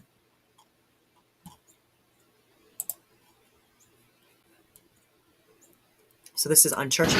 I'm going to speak as slowly as I can, because we do have language difficulties between the English and Americans. I mean, those of you who've listened to the tape that I gave of a speech to the Institute of Historical Review in Los Angeles will remember my opening remarks about the word homely, and the fact that I had a great difficulty once when I had lunch with one of the directors of the National Archives in Washington, who produced his wallet after a time and showed me the photographs of his wife and children, and the wife looked very pleasant, a good cook, good-looking woman, a little bit plump, but congenial, a smile on her face, a kind of generally amiable, nice-looking person. And I said, "Is that Mrs. Wolfe?" And he said, "Yes, it is." And I said, "She looks very homely."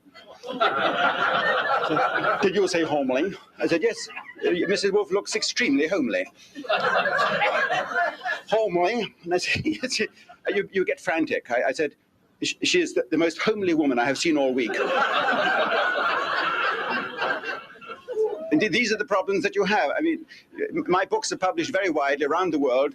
We have language problems in Germany, in France, in Italy, in Japan, and so on, of course. But the biggest problems I have when my books are translated into American. My books are written in a kind of mid-Atlantic jargon. I have some there which are the War Between the Generals. It has the benefit or the disadvantage of having been edited by one of the finest editors in the world, a man called Tom Congdon, who in fact first made his name with editing Jaws, the famous book about the fish that terrorizes the village. And after I'd spent 15 years writing books, I first encountered Jaws, as I call Tom Congdon, and he taught me how to write again. All the silly little things about how to write things in sequence, that you don't say that he sat down having gone into the room. You've got to write he went into the room and sat down. Little things like that help to smooth the book so it reads mellifluously. But you have other problems. My Hitler book, Hitler's War, the famous biography I wrote, which was published in 1977, the major problem there was that the editor I had in New York, a man called Stan Hochman, Jewish but extremely pleasant, very, very nice, one of the nicest guys I've met, he would say things to me like, "David, on 20th of July 1944, after the bomb attempt on Hitler's life, you've got him sitting in your manuscript, you've got him sitting on the edge of his bed, feeling his pulse after the attempt on his life. The pulse was 73, he was very pleased, it was normal. And yet you've got him sitting on his bed in his shirt sleeves and braces. You can't do that. We're going to have to change that to sitting on his bed in his shirt sleeves and suspenders. Well, in England, suspenders are what you call a garter belt. And the idea of Hitler sitting on the edge of his bed after this traumatic attempt on his life, revealing to his staff that he wears a garter belt, this was out of the question. So the tyranny of the American language, I had to cut the sentence out altogether. Again, Ribbentrop, on one occasion, I say for the foreign minister von Ribbentrop, he had a skeleton in the cupboard. Stanhope, I'm sorry, David, that's going to have to be a skeleton in the closet. Now, in England, of course, a closet is what you would call a bathroom, which is what I look for when I want to have a bath, which is what the Australians call a dunny, and so on. I mean, you have this tyranny of the language. Far worse than the tyranny of the language, though, and this is something which a lot of you readers out there, I very seldom meet my readers, but a lot of you readers don't understand, is that the author is not the only person who decides what ends up in a manuscript. The lawyers have a say, of course. The editors have a say, of course. They tell you how many commas to put in and how to take out the semicolons, and they rewrite a page. A good editor will really rewrite a page probably 50 or 60 times, 50 or 60 minor changes per page of typescript, and it makes a better book out of it. But in the final analysis, there are subtle changes and shifts. They'll say things like, David, I don't think you've made your point there about Hitler and the Jews, so we're going to have to change that. You mind? And bit by bit, the book changes shape. I've got one example of that. When Winston Churchill wrote his very famous history after the war, the 6-volume history, the Second World War, it was published in America, of course, by the Time Life Corporation in a series, and marketed all around the world by them, which meant that when I went to New York and I looked in the papers of the Time Life Corporation, the chief editor, a man called Daniel Longwell, all his papers are now in the archives of Columbia University in New York, I found there the private correspondence between Churchill and Time Life at the time that he was writing this famous work of history. The Americans had sent editors over to England to Chartwell to sit side by side with the grand old Englishman, the greatest living Englishman, as we called him, to help him write this book, and of course help him steer it in a certain way. Because he was about 70 by then, and I must say that I hope that when I'm 70, I'm capable of writing a 6-volume work as big and as important as the one that Churchill wrote. But you can see the Americans gradually shifting the way the book is tilting, and Churchill trying to put things in and being prevented from putting it in, not only by the Americans, but also by people around him. In the files of Time Life, for example, is a very illuminating exchange of correspondence between Churchill in 1947 and the German Chancellor Heinrich Brüning, who had been a chancellor before Hitler. Around about 1928 and 1933, this chancellor had sat in the highest office in Germany under the president and had watched with great apprehension as the Nazis came to power. And Heinrich Brüning, of course, had known full well who was behind the Nazis and who was financing them during their period in the wilderness. Very interesting question. Was it just the brown shirts? Was it the ordinary man in the street, the 6 million unemployed in Germany? Or who was putting up the money? And Brüning found out who was putting up part of the money to put Hitler into office. And in 1937, in fact, on August the 28th, 1937, Brüning wrote to Winston Churchill a letter about it. This was, of course, 4 or 5 years after Brüning had been tossed out of office. He'd taken refuge in England, he was in exile in Oxford, and he wrote a private letter to Mr. Churchill, who was also out of office in the wilderness, like himself, explaining to Churchill who had put up the money for Hitler, the sinister men behind the Nazi rise to power. And Churchill wanted to reproduce this letter, this 1937 letter, in his 6-volume work of memoirs. And you can look in vain in the memoirs, volume 1 or volume 2 or anywhere else for that letter, because Brüning asked him after the war not to publish the letter, because it was so embarrassing and so painful. I quote the letter. In fact, Brüning wrote to Churchill in 1947 explaining why he didn't want the letter published. And that's the letter that's in the files of Time Life. He says, I did not and do not even today, for understandable reasons, wish to reveal that from October 1928, the 2 largest regular contributors to the Nazi Party were the general managers of 2 of the largest Berlin banks. Both of, well, he goes on to explain what faith they were of, but I don't want to be accused of anti-Semitism, so I won't say what faith they were. These two people were. One of them was the leader of Zionism in Germany. So writes Brüning in his letter. How embarrassing in 1947 to have to explain that part of the money, a substantial part of the money behind Hitler, mysteriously and inexplicably came from these 2 Berlin bankers. Why? What was the point of it? We don't know, because Churchill bowed to pressure from Brüning. The letter was never published. Bruning, in fact, also reveals that a lot of the money for the Nazis came from French intelligence sources, from certain French arms factories, and that the guns that that were used for equipping the SA and the brown shirts and the SS in those early years before the rise to power largely were provided by Americans, by American arms firms, rather the same as the Americans are providing some of the weapons used by the IRA in Scotland today, in Ireland today. In multiple terrorist organizations, groups, and militias, even in Africa, Sudan, Congo, it's a mess. American firearms. This is the kind of unknown side of the history of the war. And when you see things like that, it begins to make you think, what else is there that we don't know? And this is the kind of question that I've been asking myself ever since I started out to become a writer all those years ago, 1963. In fact, before then, after I'd finished my university education, I went to Germany in 1959, as Paul indicated, and became a steel worker for a year in Germany, working on the furnace stage as an ordinary steel worker. It's a very unpleasant job. I'm sure that our gentlemen from Detroit in the next room know what an unpleasant job it is. You can see how brown the heat has burned them when you work on the furnace stage. It's a very hot place indeed. And I worked there for a year, and one of the men who shared the dormitory with me, dormitory was a tiny little room about this size, not much bigger than that table, with 5 beds in it. And 15 steel workers shared this dormitory on a kind of rotation basis. We each knew which shifts we worked, and we each knew when we were allowed to use the bed. And the man who shared my bed, in the nicest possible way, was an elderly gentleman from Leipzig who had been in Dresden during the air raid. The Dresden air raid, the British-American air raid on Dresden on February the 13th, 1945. In fact, I know there's one survivor of that air raid in this audience tonight. The only person who survived from his entire school.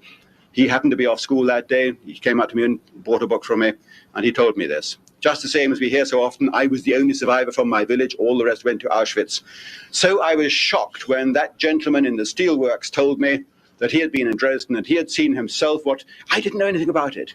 When he told me that over 100,000 people had died that night, I was very, very shocked, and I thought to myself, here I am, I feel like a complete idiot. I'm an Englishman, 1960, and then a German is telling me something that we did to Germany, which I've never heard of, 15 years after the end of the war. And I decided to write a book about it, which became a bestseller. It's still in print all the way around the world. I think it's sold about 2 million copies now, one way and another, and Macmillans of Canada still have it in stock, I know. The Destruction of Dresden. And that book became a bestseller, so I decided not to worry about getting a PhD or getting a degree or any kind of further university education. I was studying political university college. I decided to become a writer, become a historian. Why not? A kind of historical journalist, to do more books like that. This is the advantage. If you've had one bestseller, which the newspapers around the world picked up and serialized all around the world, they went wild over this book because I reproduced the photographs in that book. Photographs of bodies, heaps of bodies, 600 or 700 at a time, being heaped up and set on fire in open-air mass funeral pyres in Dresden in the city center, which incredible, inconceivable. They were not the photographs that had been reproduced before. And so I became a writer. I remember I wrote a string of books after that. I wrote a book and I had a baby, and I wrote a book and I had a baby, and I wrote a book, and all daughters, 4 books. And then I ran out of steam completely, and I just wrote books after that.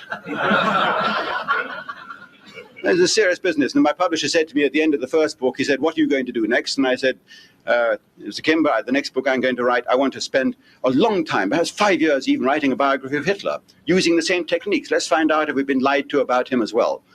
And the book eventually took 10 years to write. I spent a great deal of time talking to all Hitler's surviving staff members, his secretaries, the private people who had worked with him, the colonels, the ADCs, the generals, the field marshals, persuading them to dig out of their files and the hidey holes and hiding places all their private diaries and letters.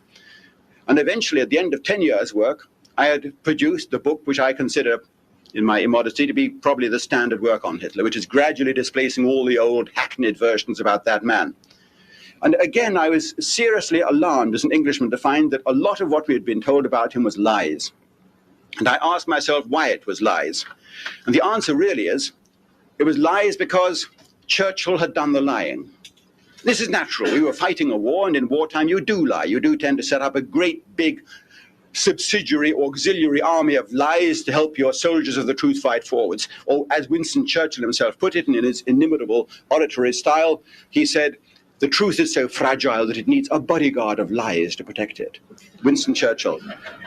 And he provided the bodyguard himself. He was our most outstanding liar, and he continued to do the lying long after the war had ended, because he had to.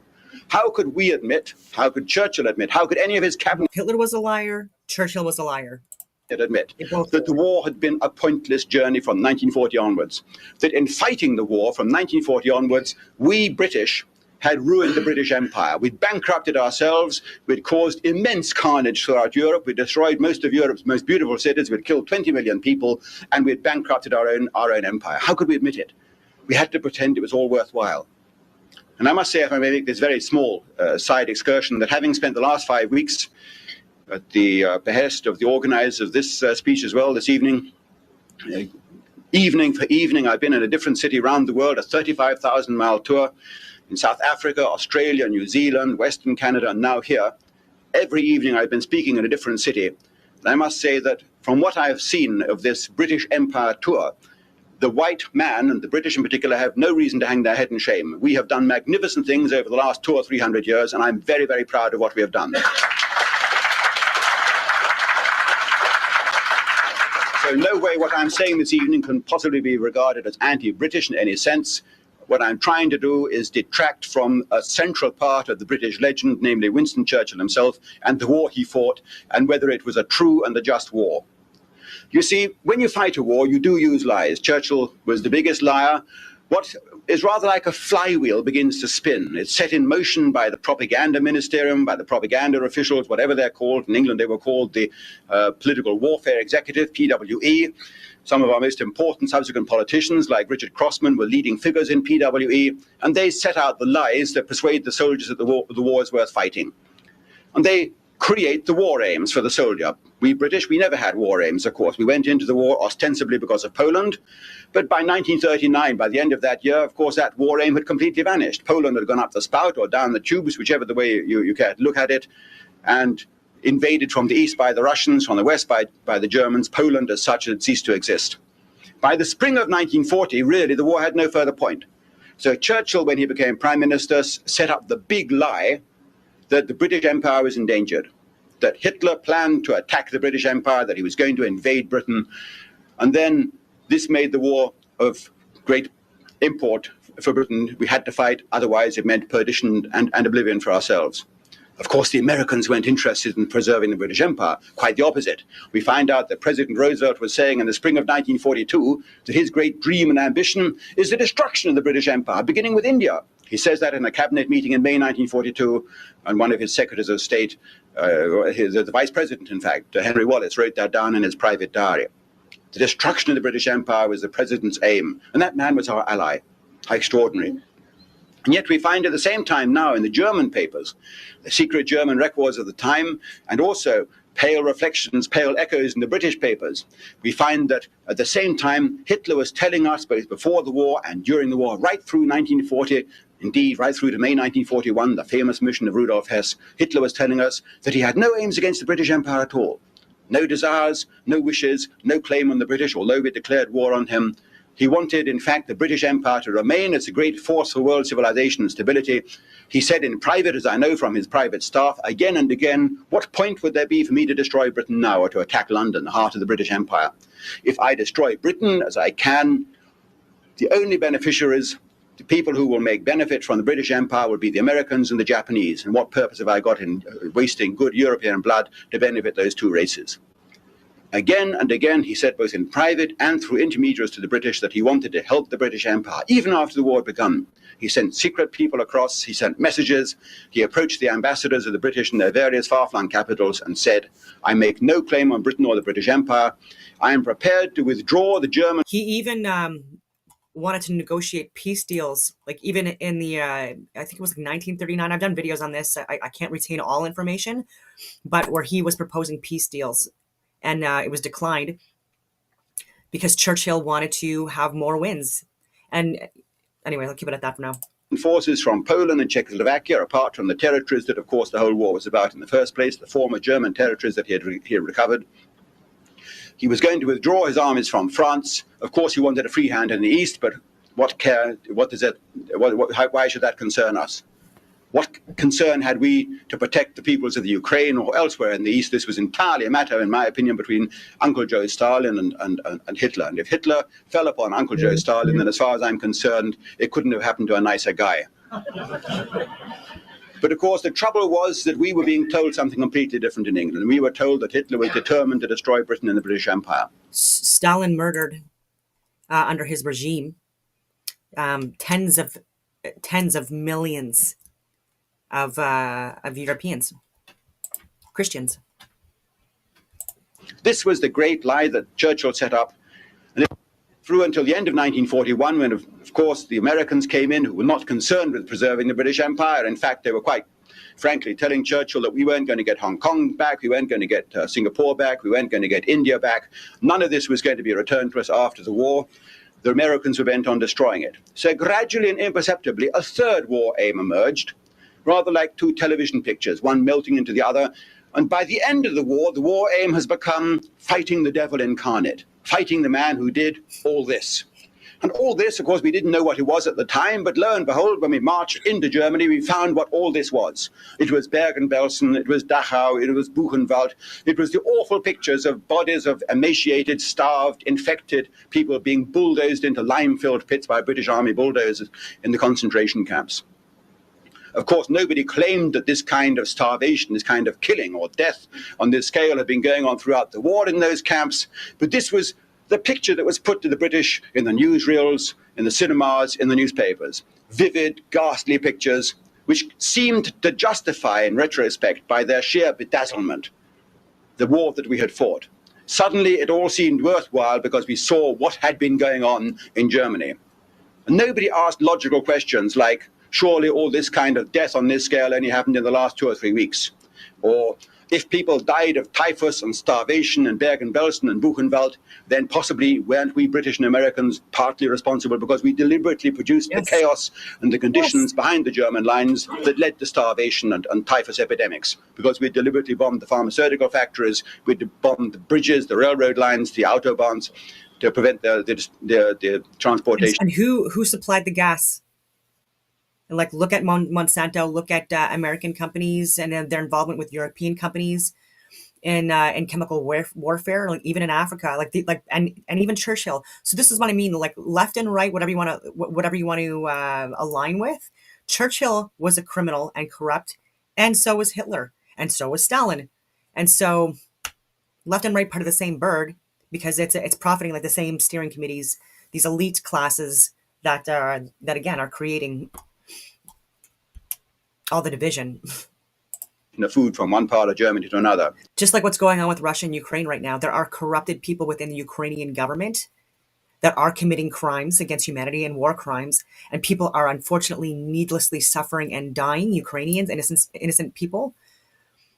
And and Putin is also a criminal and corrupt, right? So both individuals that are leading these countries are corrupted individuals that are benefiting the people that have shares in stocks, the same companies, the Bilderberg groups, the Bohemian Grove, the WEF, the UN, the EU types, and not the people. Zelensky needs to be fired and put in jail, and so does Putin. But of course, those are logical questions, and in the heat of an aftermath of a bloody war, you don't ask logical questions. You're out for revenge. You're thirsting for revenge. But now 40 years have passed.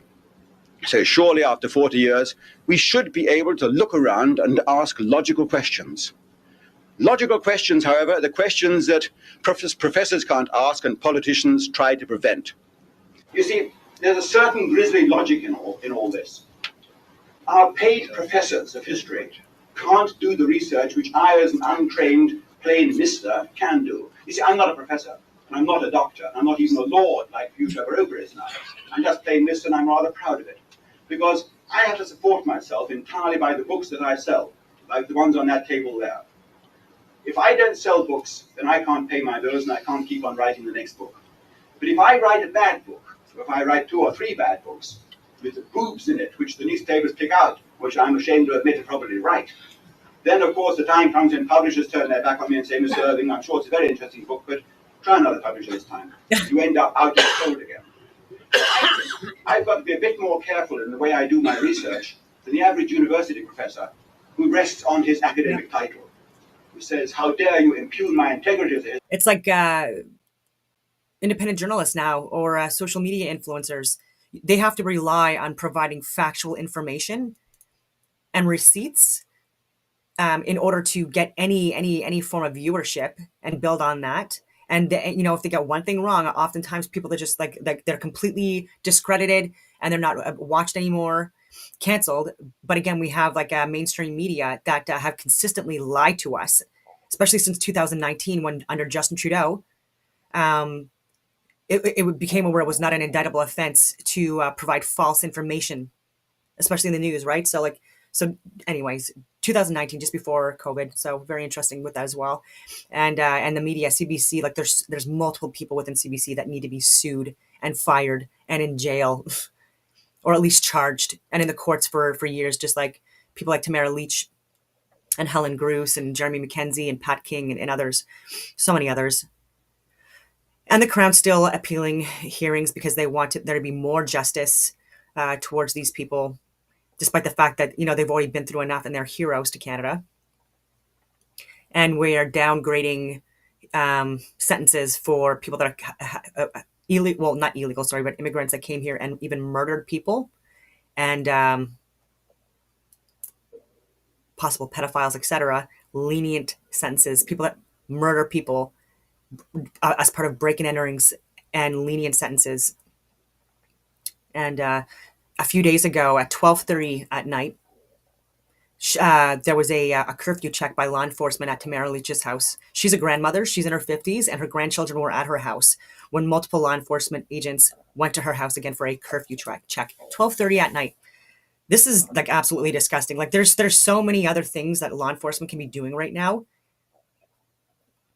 and yeah, it's very disappointing. But anyway, Historian, I am Lord Dacre. And we saw what happened to Hugh Roper over the Hitler diaries. He fell flat on his face when I stood up in the press conference in Hamburg on the day of their publication and announced that they were fake.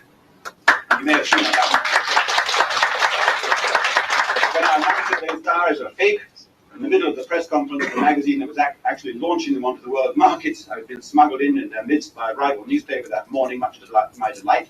When I announced that they were fake, and I'd asked the 4 important questions like where are the ink tests, the paper test, the glue test, and the how do you explain that Hitler is actually shaking hands with Mussolini with his left hand on the day of the bomb plot because his right hand is so badly damaged, and yet your diaries he apparently continues to write that evening with no change in his handwriting. That's when they cut off my microphone and had me thrown out of the press conference, right into the arms of the NBC team who were waiting to put me on either Good Morning America or the Today Show. I forget which it was. So within only a few minutes, I was speaking to 20 million Americans with all the documents proving the fakes.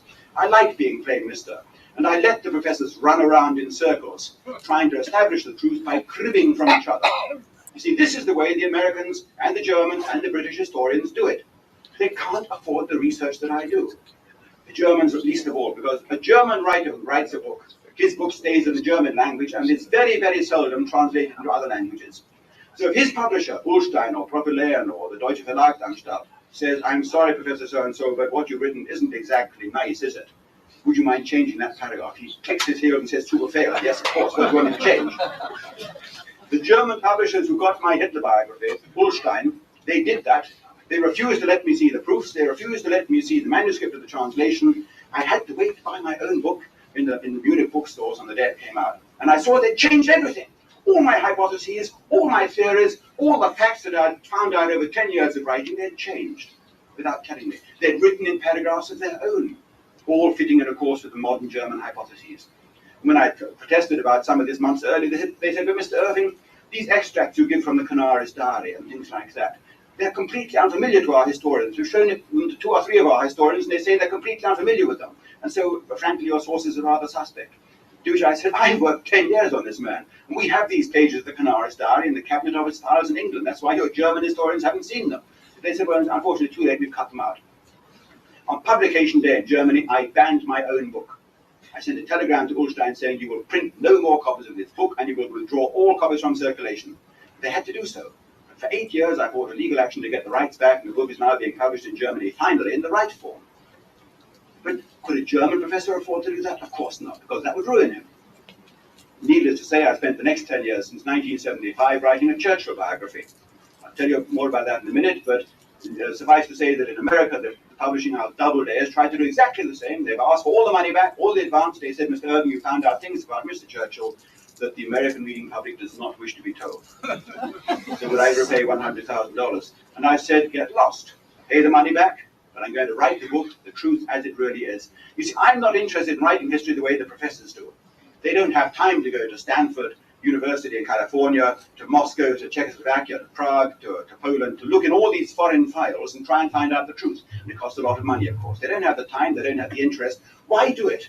If you can buy 20 books on Winston Churchill and write number 21 and nobody will notice. Particularly if you're a wonderful writer and your style is good.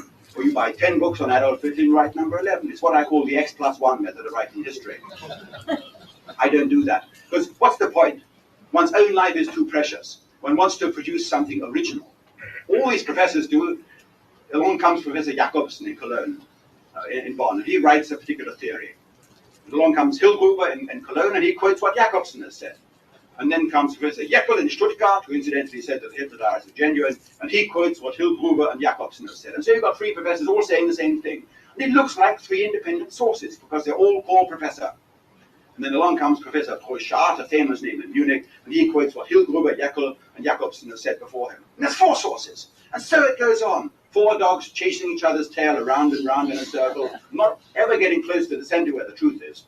5 dogs, 6 dogs, these professors, the circle gets bigger and bigger. It's like a little soap bubble. It gets bigger. They puff hot air into it. And the soap bubble, on the end of this pipe, they're blowing hot air into it. And more hot air goes in, and this soap bubble gets more and more technicolored and multicolored, like Jacob's jacket. So they put in more and more color and detail.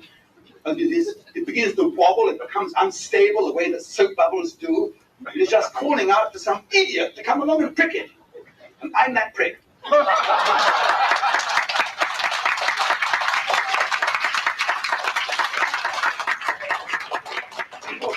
Soap all over their faces, or egg over their faces, we say in the modern idiom, and all they can say is then Irving is a fascist, he's a neo-Nazi, arrest him, don't let him into Vienna, for God's sake, he's done enough damage in Germany as it is, and so on. Enough to say that this is for the German members of the audience, when President von Weizsäcker recently said in his speech before Christmas that he had been receiving letters from all over Germany protesting about the incarceration of Rudolf Hess, 92 years old, 46 years in prison, 18 years in solitary confinement. This is my fault, because I've spoken 60 times in Germany protesting about the Rudolf Hess case and advising people to speak to von Weizsäcker, to write to him and protest about it.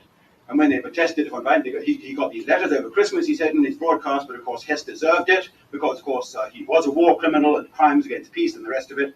And I spoke at a big Munich beer cellar 2 months ago, the Löwenbräu beer cellar, to 3,000 Germans, great fun. And I said, I hear rumors that some of the letters were not addressed to Herr Ernst von Weizsäcker, but to Herr Ernst von Speichellecker.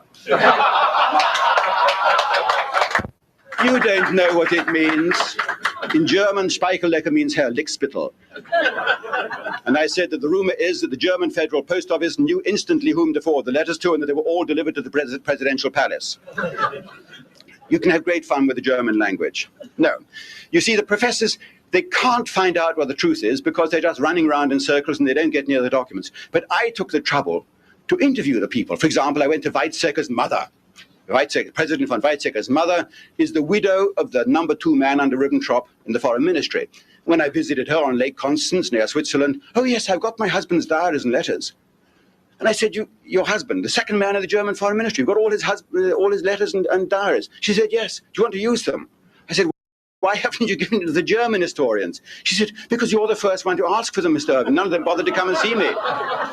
And it was the same with Walter Havel. Walter Havel, who was the top liaison officer between Ribbentrop and Hitler, on Hitler's staff. He had been in prison with Hitler. He committed suicide with Hitler on the same day. You can hardly imagine somebody who was closer to Hitler. I found his widow. She'd married again, living in Bielefeld, had a different name, but I found her. And after 5 hours of buttering her up, over tea, she eventually came out with these private diaries of her husband. She said, oh yes, I did mention, well, all right, now I've talked to you, I'll admit I got all my husband's diaries. Are you interested?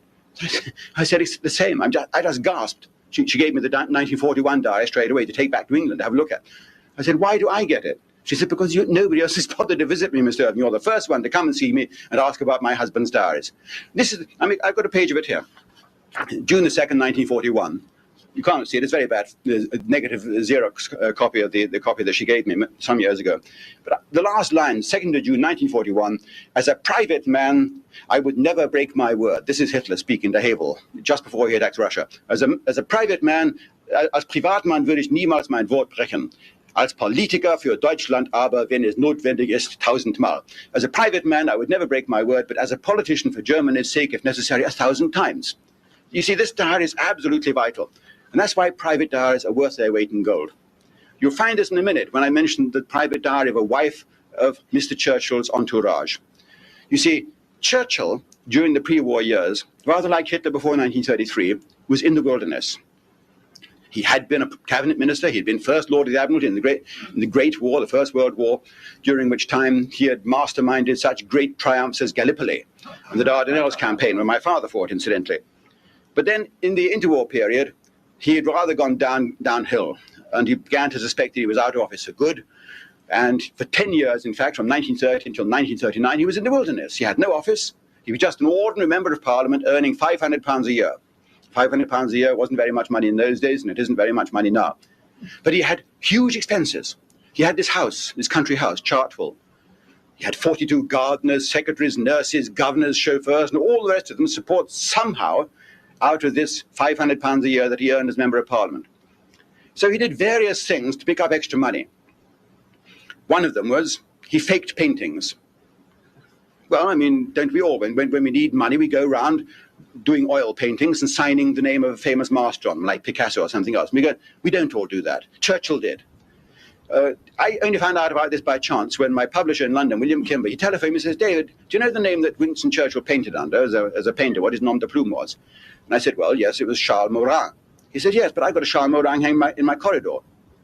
I said, you can think yourself lucky you've got a Churchill. He says, no, the one I've got is by the famous French post-impressionist painter, Charles Morin, who died in 1906. They're worth quite a bit of money.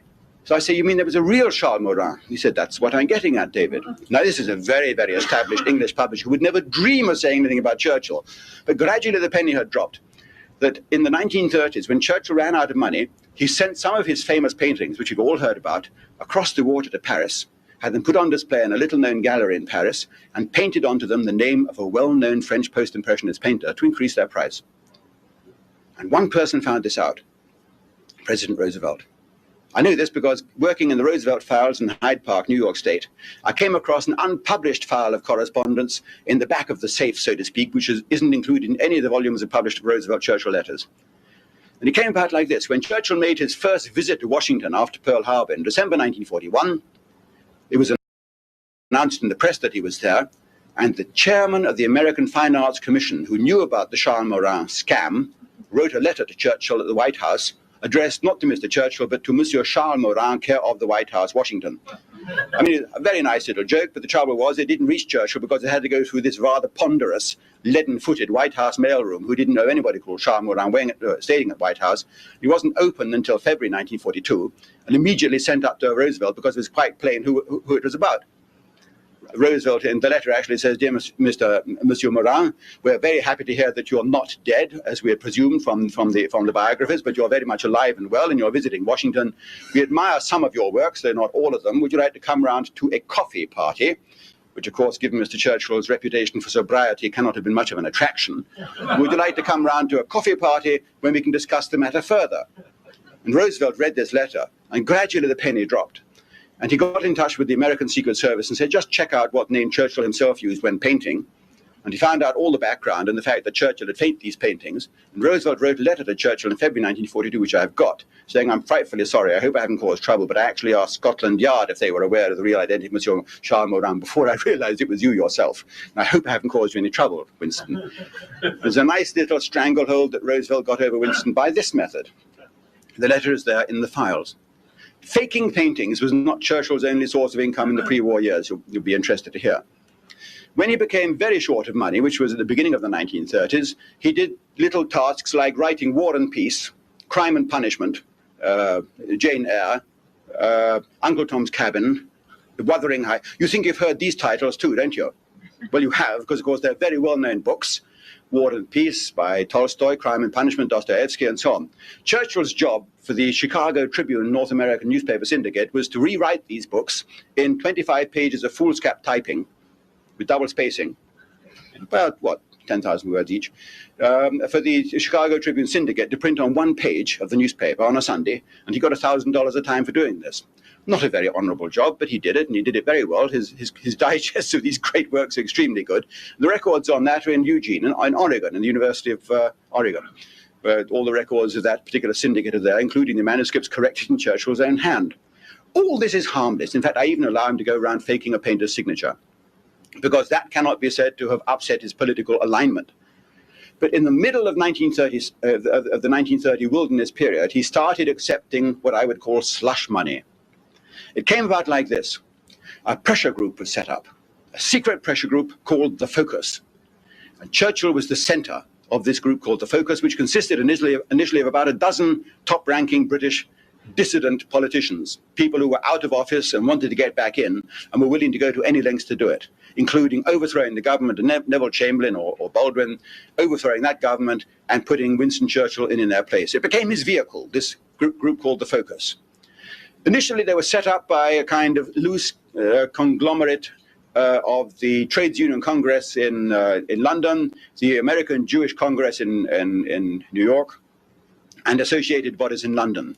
What is significant is that it really started to become active in the middle of 1936, in July 1936, with a huge fund set up by the Board of Deputies of British Jews in London. Now, these are facts. I mean, I'm not inventing this. The evidence comes actually from the authorized biography of the president of the Board of Deputies of British Jews, a man called Sir Bernard Whaley Cohen, a very famous English Jewish family. He was, in fact, a chairman of the British Shell, I think, at that time, or BP, or one of the big oil companies. And he had a dinner party on the night of July the 29th, 1936, at which he passed the hat round for the Focus. And the number of city financiers who crawled out of the woodwork for this dinner party in Hampstead and North London to Whaley Cohen's flat, they wrote out checks on the spot for £25,000 for the Focus, backed up by a promise of another £25,000 when that lot ran out. In other words, £50,000, a huge sum of money in 1936, multiplied by 40 to get Canadian dollars today. And you see how much money this group put up for the Churchill secret group, the Focus, in July 1936. The price was small because Churchill was, by that sum of money, bought. He was hired. He became a hired help. My chapter of my Churchill biography in which I deal with this extraordinary situation is called The Hired Help. The only thing he was asked to do was to realign his gun and point his cannon securely on Nazi Germany. Germany had to be the only target of Mr. Churchill in future. Forget about India, forget about colonial policies, forget about unemployment at home. He had to attack only Nazi Germany. That was what he was being hired to do. And he was a brilliant orator, a wonderful speaker. He used all his powers of colorful language to bring the gun to bear on Nazi Germany from that point on. Writing articles in the great national newspapers, the Daily Telegraph, the Evening Standard, they all hired him. And of course, he was getting money the whole time from the people who were backing the Focus. I know who the members of the Focus were. You won't find anything about the Focus if you read Churchill's history work. You won't find anything if you read about the Focus if you read the other great books on that period. Because Churchill himself wrote to the man who was the secretary of the Focus, called Eugen Speer, a German emigrant who came to England in the mid-1930s, very wealthy German emigrant who came to England, and whom Churchill rewarded in 1939 and 1940 by locking up and sending off to Canada as an unwanted alien. But by that time, of course, he had done his bit in setting up the Focus for him. Eugen Speer. Speer's papers are now available. Speer wrote a little book about the Focus, a little brochure.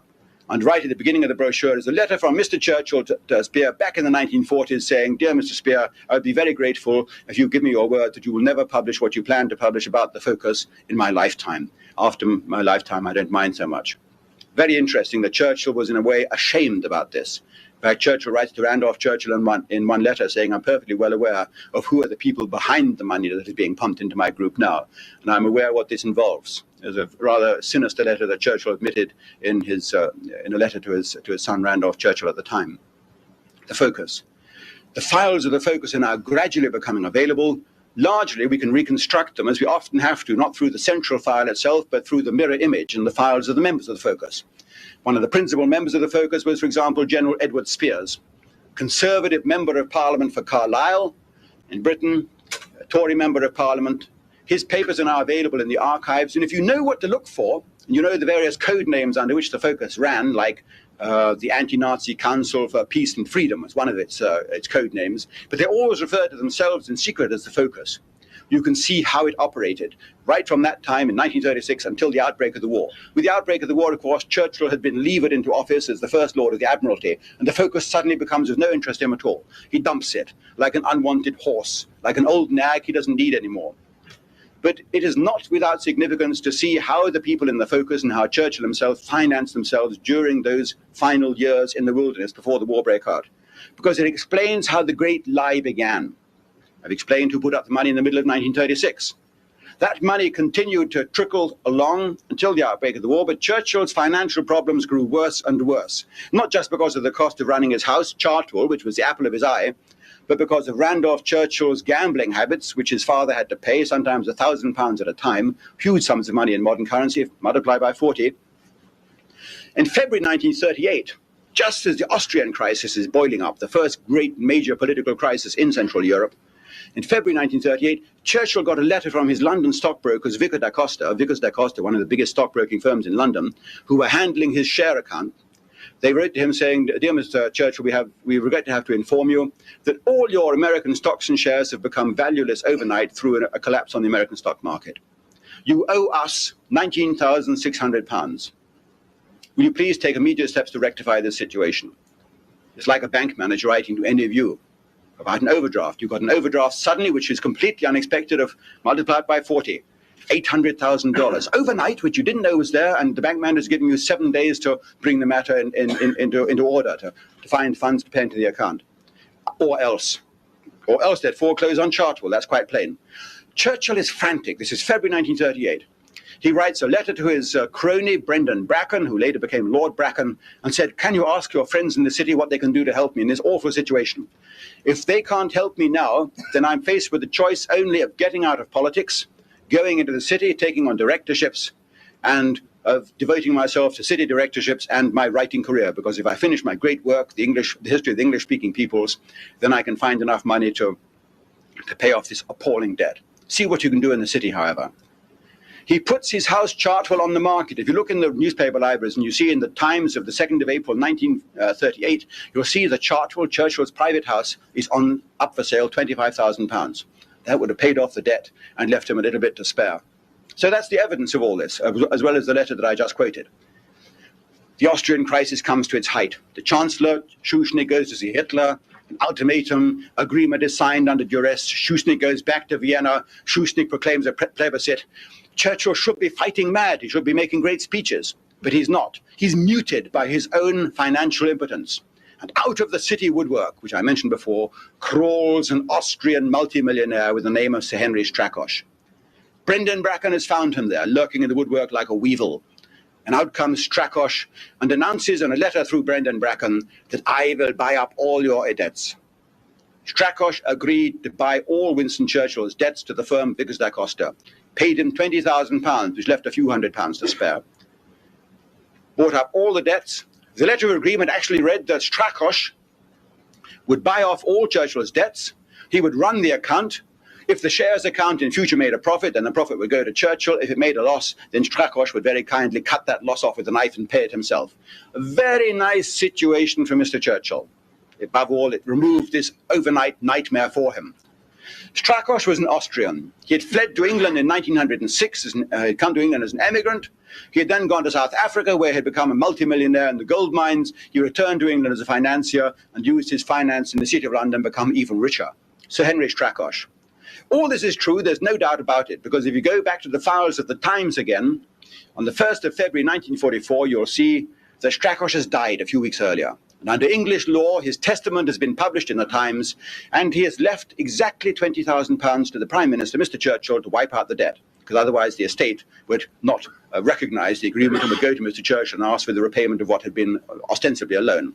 So exactly that sum is left to Mr. Churchill under the Strakosch debt.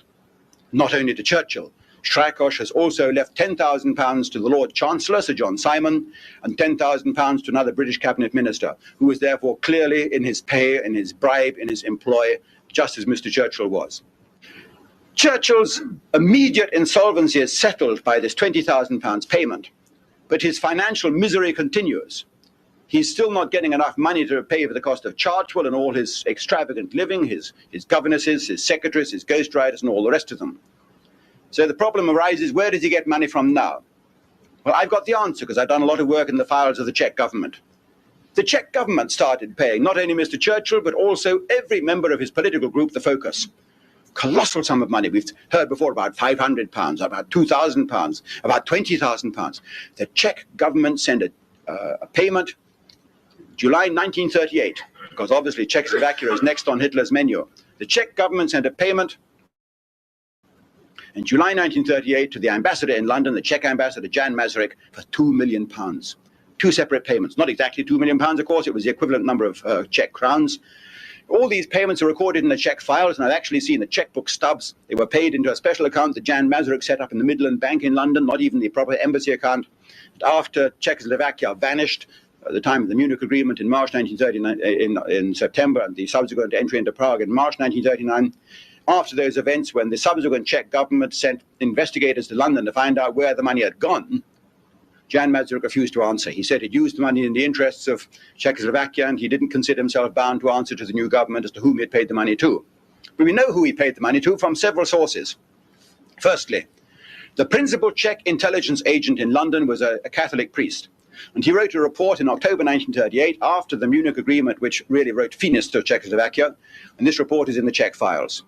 And this principal Czech agent says it wasn't until the £2 million came in the summer of 1938, in July 1938, and were made available by our ambassador in London, that I was able to begin active subversive work among the opposition members of Parliament, the Conservative opposition MPs, the Labour and the Liberal members of Parliament, who were all agreeing to overthrow Neville Chamberlain if they could. That made my work much easier, the funds made available through Jan Masaryk. Jan Masaryk himself frequently telephoned to Dr. Beneš, the Czech president in Prague, London, Prague. The telephone line ran across German territory. The Germans listened in their rather ungentlemanlike way. We know how ungentlemanlike the Germans can be when they try. They had ways of finding things out. And they listened into this telephone call between Beneš and Masaryk repeatedly. And the Germans, their Forschungsamt, as it was called, the research office, Hermann Göring's wiretap agency, they wrote the transcripts of these Czech conversations on brown pages of paper, the famous Braune Blätter, or Brauner Vögel, as they were called in the German intelligence parlance. And on 23rd of September 1938, 7 days before the Munich Agreement, Hitler was tactless. He gave the entire folder of the transcripts to the British ambassador in Berlin, Sir Neville Henderson, and said, "You'd better show your boss what is going on behind his back." Churchill, according to Jan Masaryk, Mr. Churchill is asking for more. Mr. Attlee is asking for more, but they guarantee that they will bring down Neville Chamberlain and his government before any harm comes to Czechoslovakia. Churchill asking for more. The transcripts were handed by Neville Chamberlain, by Henderson in Berlin, immediately by courier to the Foreign Office in London.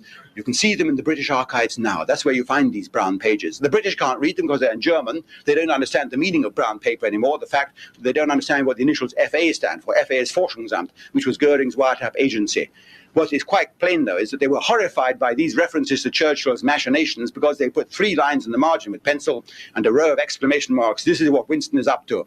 And Chamberlain writes to his sister, saying, "I have proof now from the most extraordinary source of what Churchill is getting up to behind my back." Not only Churchill. Members of his group, the Focus, were also taking huge payments from the Czechs. And this isn't the lunatic fringe writer David Irving, who deserves only to be arrested, who's saying this. I mentioned before the danger of having wives who write diaries. Edward Spears, Conservative Member of Parliament for Carlisle, one of the leading members of the Focus. He had been in the First World War with Churchill. Between the wars, as I say, he was one of his principal political allies. In the Second World War, Churchill made him his liaison officer general to Gaulle, no less. Edward Spears was one who was on the payroll of the Czechs. He had married a famous American novelist, Mary Bowden. I think Mary Bowden was in some way related to your Canadian Bowden, the famous, I think it's Robert Bowden. And Mary Bowden, or Lady Spears as she became upon her marriage, her private diaries are now in the University of Boston, Massachusetts. Let me quote from her private diary of October the 3rd, 1938, 3 days after the Munich Agreement, which finally sets seal upon Czechoslovakia, the agreement signed by Chamberlain, Roosevelt, Daladier, and Hitler. "No hope of a seat in the Commons," writes this wife of General Edwards' peers. Go to the cinema with Helene. Hitler is hissed during the newsreel. Duff Cooper's statement, good, but not, in my opinion, inspired. There's talk of a general election. Kingsley Wood is trying to work it. If there is one, if there is a general election, my husband will lose his seat probably. Faced with the prospect of losing £2,000 a year from the Czechs and his seat in Parliament. Oh dear. Faced with the prospect of losing £2,000 a year and his seat in Parliament. What a tragedy. How shameful it is for me now as an Englishman to come along, born in that very year, 1938, when our empire was at its zenith. In fact, it grew even larger over the next 7 years with the territories that are mandated to us as a result of the hostilities. And then to see it all go pop, like that soap bubble I mentioned earlier, because of the feckless follies of one corrupt politician into whose hands it had been vested in May 1940. A drunken poltroon, as Hitler called him. And I think that he used the word drunk with great temerity and absolute veracity. When I was in Durban, 3 or 4 weeks ago now, it seems like a lifetime ago on this world tour, I mentioned Churchill's drunkenness in office and the fact that during large sections of his political career, he was responsible for many drunken excesses. Board of Admiralty meetings, cabinet meetings, war cabinet meetings, defense committee meetings were conducted by Churchill in a state of complete intoxication. This was recorded in the private diaries of those who were present, but never published. Churchill was alive at the time those diaries were published, if they were published at all. And so the wording was always changed. This journalist in Durban, after I'd mentioned that fact, which I just mentioned now, she wrote to me, she telephoned me, and she said, Mr. Irving, you said in your speech that Roosevelt had routinely described Churchill as that drunken bum. Not very nice. I said, what do you mean, not very nice? She said, well, the word routinely is not very nice. And I say, well, on May the 10th, 1940, when Churchill became Prime Minister, as we know, we also know now from the private diary of the Secretary of State for the Interior in Washington that at that moment Roosevelt looked up across his cabinet table and said to the assembled American cabinet, getting the news, well, it's a pity. Churchill is, I suppose, the only man that the British have. It's a pity that he's a drunken bum. It's in the diary. And this South African journalist, this female journalist, and by God, you have to admire the tenacity of some women. She says to me, Mr. Irving, you used the word routinely. One quote doesn't justify the word routinely, surely. I say, you want more? Right. April the 20th, 1940, a couple of weeks earlier, Mackenzie King, the Canadian Prime Minister, visits Roosevelt in Warm Springs in Georgia. And he writes in his diary afterwards, that famous Mackenzie King diary, which you can go and see to your great enjoyment and entertainment now in the public archives in Ottawa. Mackenzie King writes, Roosevelt said, what a pity it is that the only other statesman that the British have of any kind of format and size at all is Winston Churchill. And he's a drunken bum. Right. So this Durban, South African liberal journalist says, Mr. Irving, all right, you've got two sources. Does this justify the use of the word routinely? That Roosevelt routinely called him a drunken bum. So I say, well, how about this? March the 12th, 1940. You see, I've got a head that's just full of dates, completely full of dates. If I unscrew one ear and like that, all dates tumble out all over the floor. My head is full of dates. I never put them back again in the right order again, so I won't do it, but believe me, it would happen. March the 12th, 1940, you see, Roosevelt has sent his assistant undersecretary of state, the second man, the most important man in the State Department, on a tour of Europe, a final peacemaking effort, a fact-finding tour, I suppose they call it now. And Sumner Wells has visited London. He's seen Churchill on March the 12th, 1940, in the boardroom at the Admiralty. And he writes in his report to Roosevelt that when I arrived at 5 p.m. this evening, I found Churchill, the First Lord of the Admiralty that was then, blind drunk, sitting behind his desk with a 3/4 empty bottle of whiskey on the little table next to his desk, completely incoherent. And at the end of this long report, Sumner Wells writes the words, by this time an hour and a half had passed, and he had become relatively sober again, and I was able to understand what he was saying. Now, you see, the problem is that if you were historians, there would be several among you who would put up your hands and say, but Mr. Irving, this is proof that you are falsifying history. You are inventing quotations just as that Berlin publisher accused you. Remember, I mentioned Ullstein and the Canaris diary. Because we know, the historians will say, we know that in Sumner Wells' report of March the 12th, 1940, which is available freely to all, there's no reference to Churchill being drunk, or to a whiskey bottle, or to getting sober again. So you've invented it. To which I will reply, this is because you historians can never be bothered to go into the original archives and dig out the documents. You always prefer to use the printed volumes, which are published by the official governments, the printed volumes, because they've got nice indexes, of course, and page numbers, and sometimes they've even got pretty pictures to keep you awake in between the pages. And if you go to the printed records of the Foreign Relations of the United States, the official government publication of these diplomatic files, you'll find, as he says, no reference to the drunkenness. But you will see ... at the beginning and ... near the end of the report, where those sentences have been cut out by the government censors in Washington, because it's considered indelicate to say that Mr. Churchill was drunk. And so it goes on. You see again and again that the documents are being faked. They're being faked for our own edification and for the purification of history. Mr. Churchill is represented whiter and white. I'll come back to his drunkenness towards the end of my talk, because it isn't just for hilarity that I mention it. He made disastrous mistakes at the time. At the same time as the record of Winston Churchill is being whitened, so of course the record of Adolf Hitler, well, it can hardly be blackened, because it was black from the moment it began, and the moment we began to pay attention to it during the Second World War. We had to believe that the record of Hitler was black, because otherwise we couldn't justify having wrecked our own empire in order to fight that war through to a finish. We had to paint him as being the devil incarnate. Well, as I mentioned earlier, there was Bergen-Belsen, there was Dachau, there was Buchenwald, and subsequently, of course, the great big Holocaust legend has been built up into its almost impregnable form now, where the whole world now believes that one man, Adolf Hitler, mad, of course, one madman, Adolf Hitler, killed 6 million people in Auschwitz, etc. On this great big romantic notion, which is kept alive for various reasons of international finance and high politics and statesmanship, it's been kept alive because nobody dares attack it. In Germany, it is now a criminal offense to attack the last few words of that. You're not allowed to question the 6 million or the notion that they were killed. And the notion that Adolf Hitler was responsible for it is absolutely invulnerable. You mustn't even begin to question it. So when in my biography I came to the conclusion, having spent 8 or 10 years writing the life of Adolf Hitler, I came to the astonishing, in fact, bewildering fact that I'd not come across any evidence that Hitler even knew it was going on, whatever was going on. All the other crimes are there: the killing of the Russian commissars, the killing of British commandos, the lynching of Allied airmen, the orders to wipe out, to kill off the mentally insane, the euthanasia order, which has Hitler's own signature on the document. Those are in the files all the way through, from the top right down to the bottom, from Hitler's headquarters right down the street level. You've got the documents, but not this one.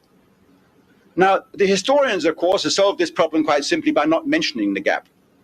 I remember when I told my literary agent Max Becker in New York that I'd come across an awful gap in the evidence, which I was going to have to explain openly and honestly by saying that you have to explain the gap by saying that by postulating that perhaps Hitler didn't even know anything was going on, because no documents crossed his desk showing that he did know what was going on.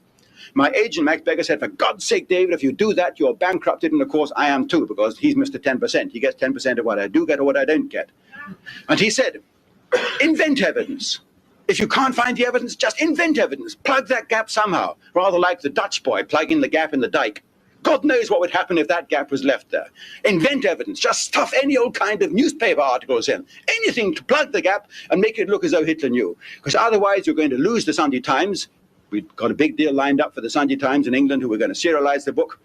You're going to lose the Reader's Digest. You're going to lose the Book of the Month Club. You're going to lose the Military Book of the Month Club. And you're going to lose any hope of doing a paperback deal in Madison Avenue. They're not going to publish the book if you don't plug that gap somehow, because your thesis is completely unacceptable. And I explained to him that I couldn't do that. In fact, we did. We lost all those deals. Anybody who says, and as occasionally they do, Irving, just by saying that about Hitler, by raising that absurd hypothesis, of course, he made the book very well known, and you must have made a mint out of it, must have made a bomb out of saying that, shows that he doesn't know the first thing about the publishing economics. You don't make money out of the hardback book. You make money out of all those deals I mentioned, the subsidiary deals. And by deliberately turning my back on them, I must have lost probably $200,000 or $300,000 at a minimum, probably far more.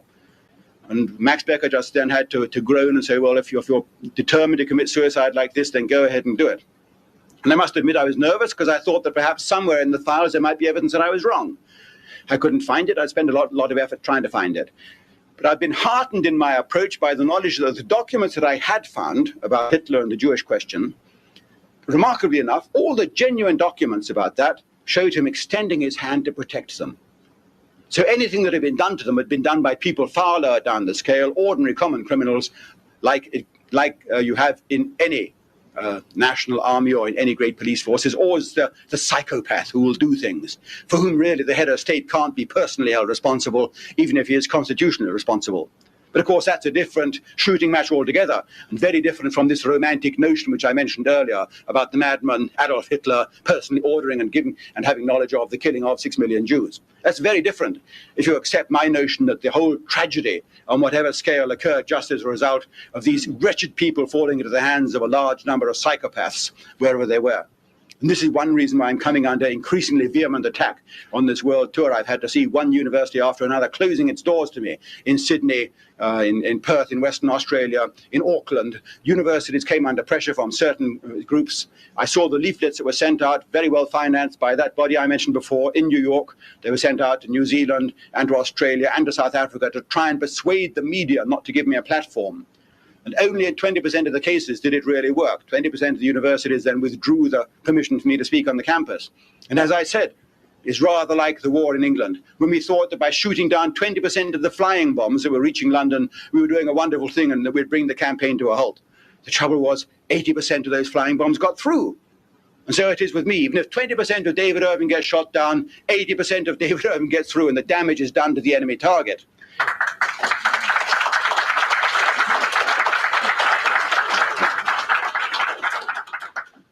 We have to explain, you see, that the documents which do exist in the file, the genuine documents, show Hitler trying to protect the Jews.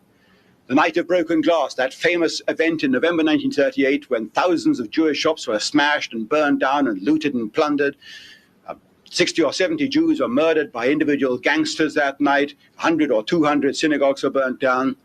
We have to explain how it is that when Hitler gets the word of that at 2 o'clock in the morning, I know because I've spoken to all the people who were with him at that precise moment, I know how he got the news, he pulls out every organ stop to try and stop this madness. He calls in his ministers, Himmler, chief of the SS, Goebbels, the chief of the propaganda. He calls them in, and all their officials. He has messages sent out all night by telex and teleprinter to stop the madness. In particular, one document in the files of the German, in the files of the second man under Hitler, Rudolf Hess, issued that very night, 10th of November 1938. It's only 3 lines long. In fact, those of you who've bought a copy of my book today, The Warpath, you'll find that I print that as a facsimile. 3 lines on Hess's headed notepaper saying, on explicit orders from the very highest level, which must be Hitler, there are to be absolutely no acts of arson or outrages whatsoever against Jewish property or the Jewish community. This means Hitler's intervening. That's repeating, explicitly the document says, repeating the teleprints that we sent out this evening, frantically trying to stop what's already started.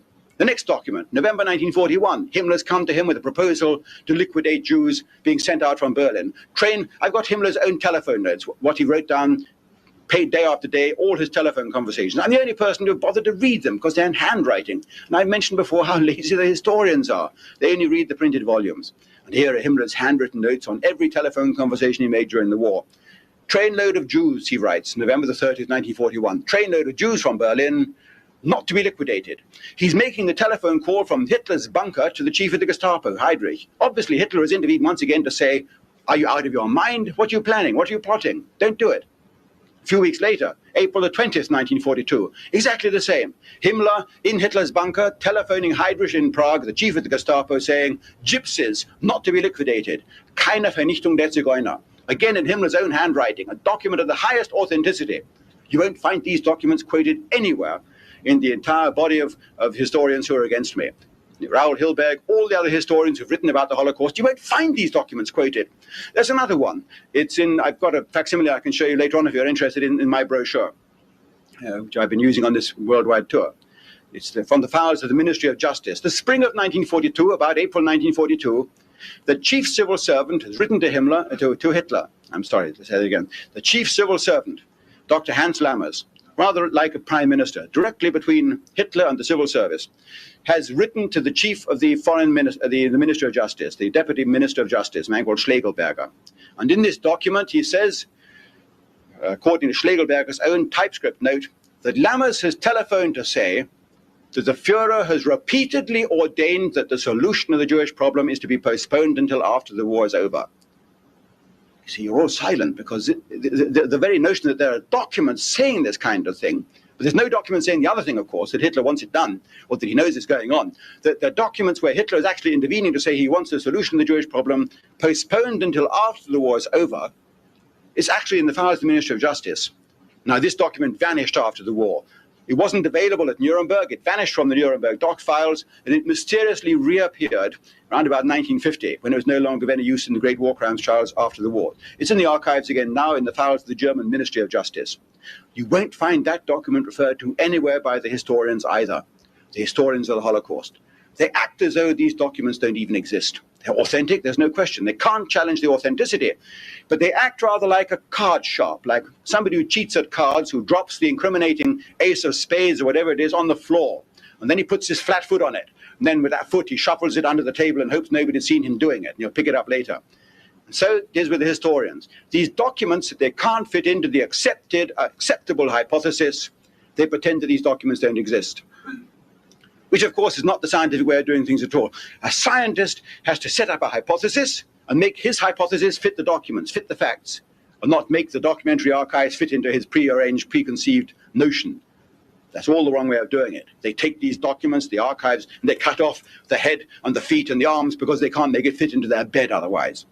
And that way, of course, they don't really deserve the title of historian. I've said to the German bodies of students that I've spoken to 1,000 students in Bonn only 2 or 3 years back, and I told them about this document on the explicit orders on the very highest level and so on. They were absolutely silent. They hadn't heard it either. And I say, the reason why you're silent is it's taken me as an Englishman to come 40 years after the event and tell you about documents that your own professors sitting here in the front row, they all were, all the rector and the dean and the professors of history, they haven't told you about. And the only explanation why they haven't told you about these documents is either they didn't know the document existed, they were ignorant of this document, in which case they're really incompetent and not fit to be your professors, or more likely they did know about this document, but they've decided to suppress it because they can't make it fit in with the accepted theories, in which case they shouldn't be your professors either. And that is the situation today. And it isn't good enough for the historians of the world to go around shouting and screaming blue murder at me. I offer £1,000, and I repeat the challenge here today. Any historian, any private person who can find one wartime document showing that Hitler knew about Auschwitz or Treblinka or any part of the Jewish tragedy that's now propagated again and again and again by our opponents, I will give £1,000 for one wartime document showing that. It should be there. It should be easy. After all, they've been saying it for 40 or 50 years now. They should have the documents on hand. How can you stake a claim like that without having the documents already available? And AJP, thank you.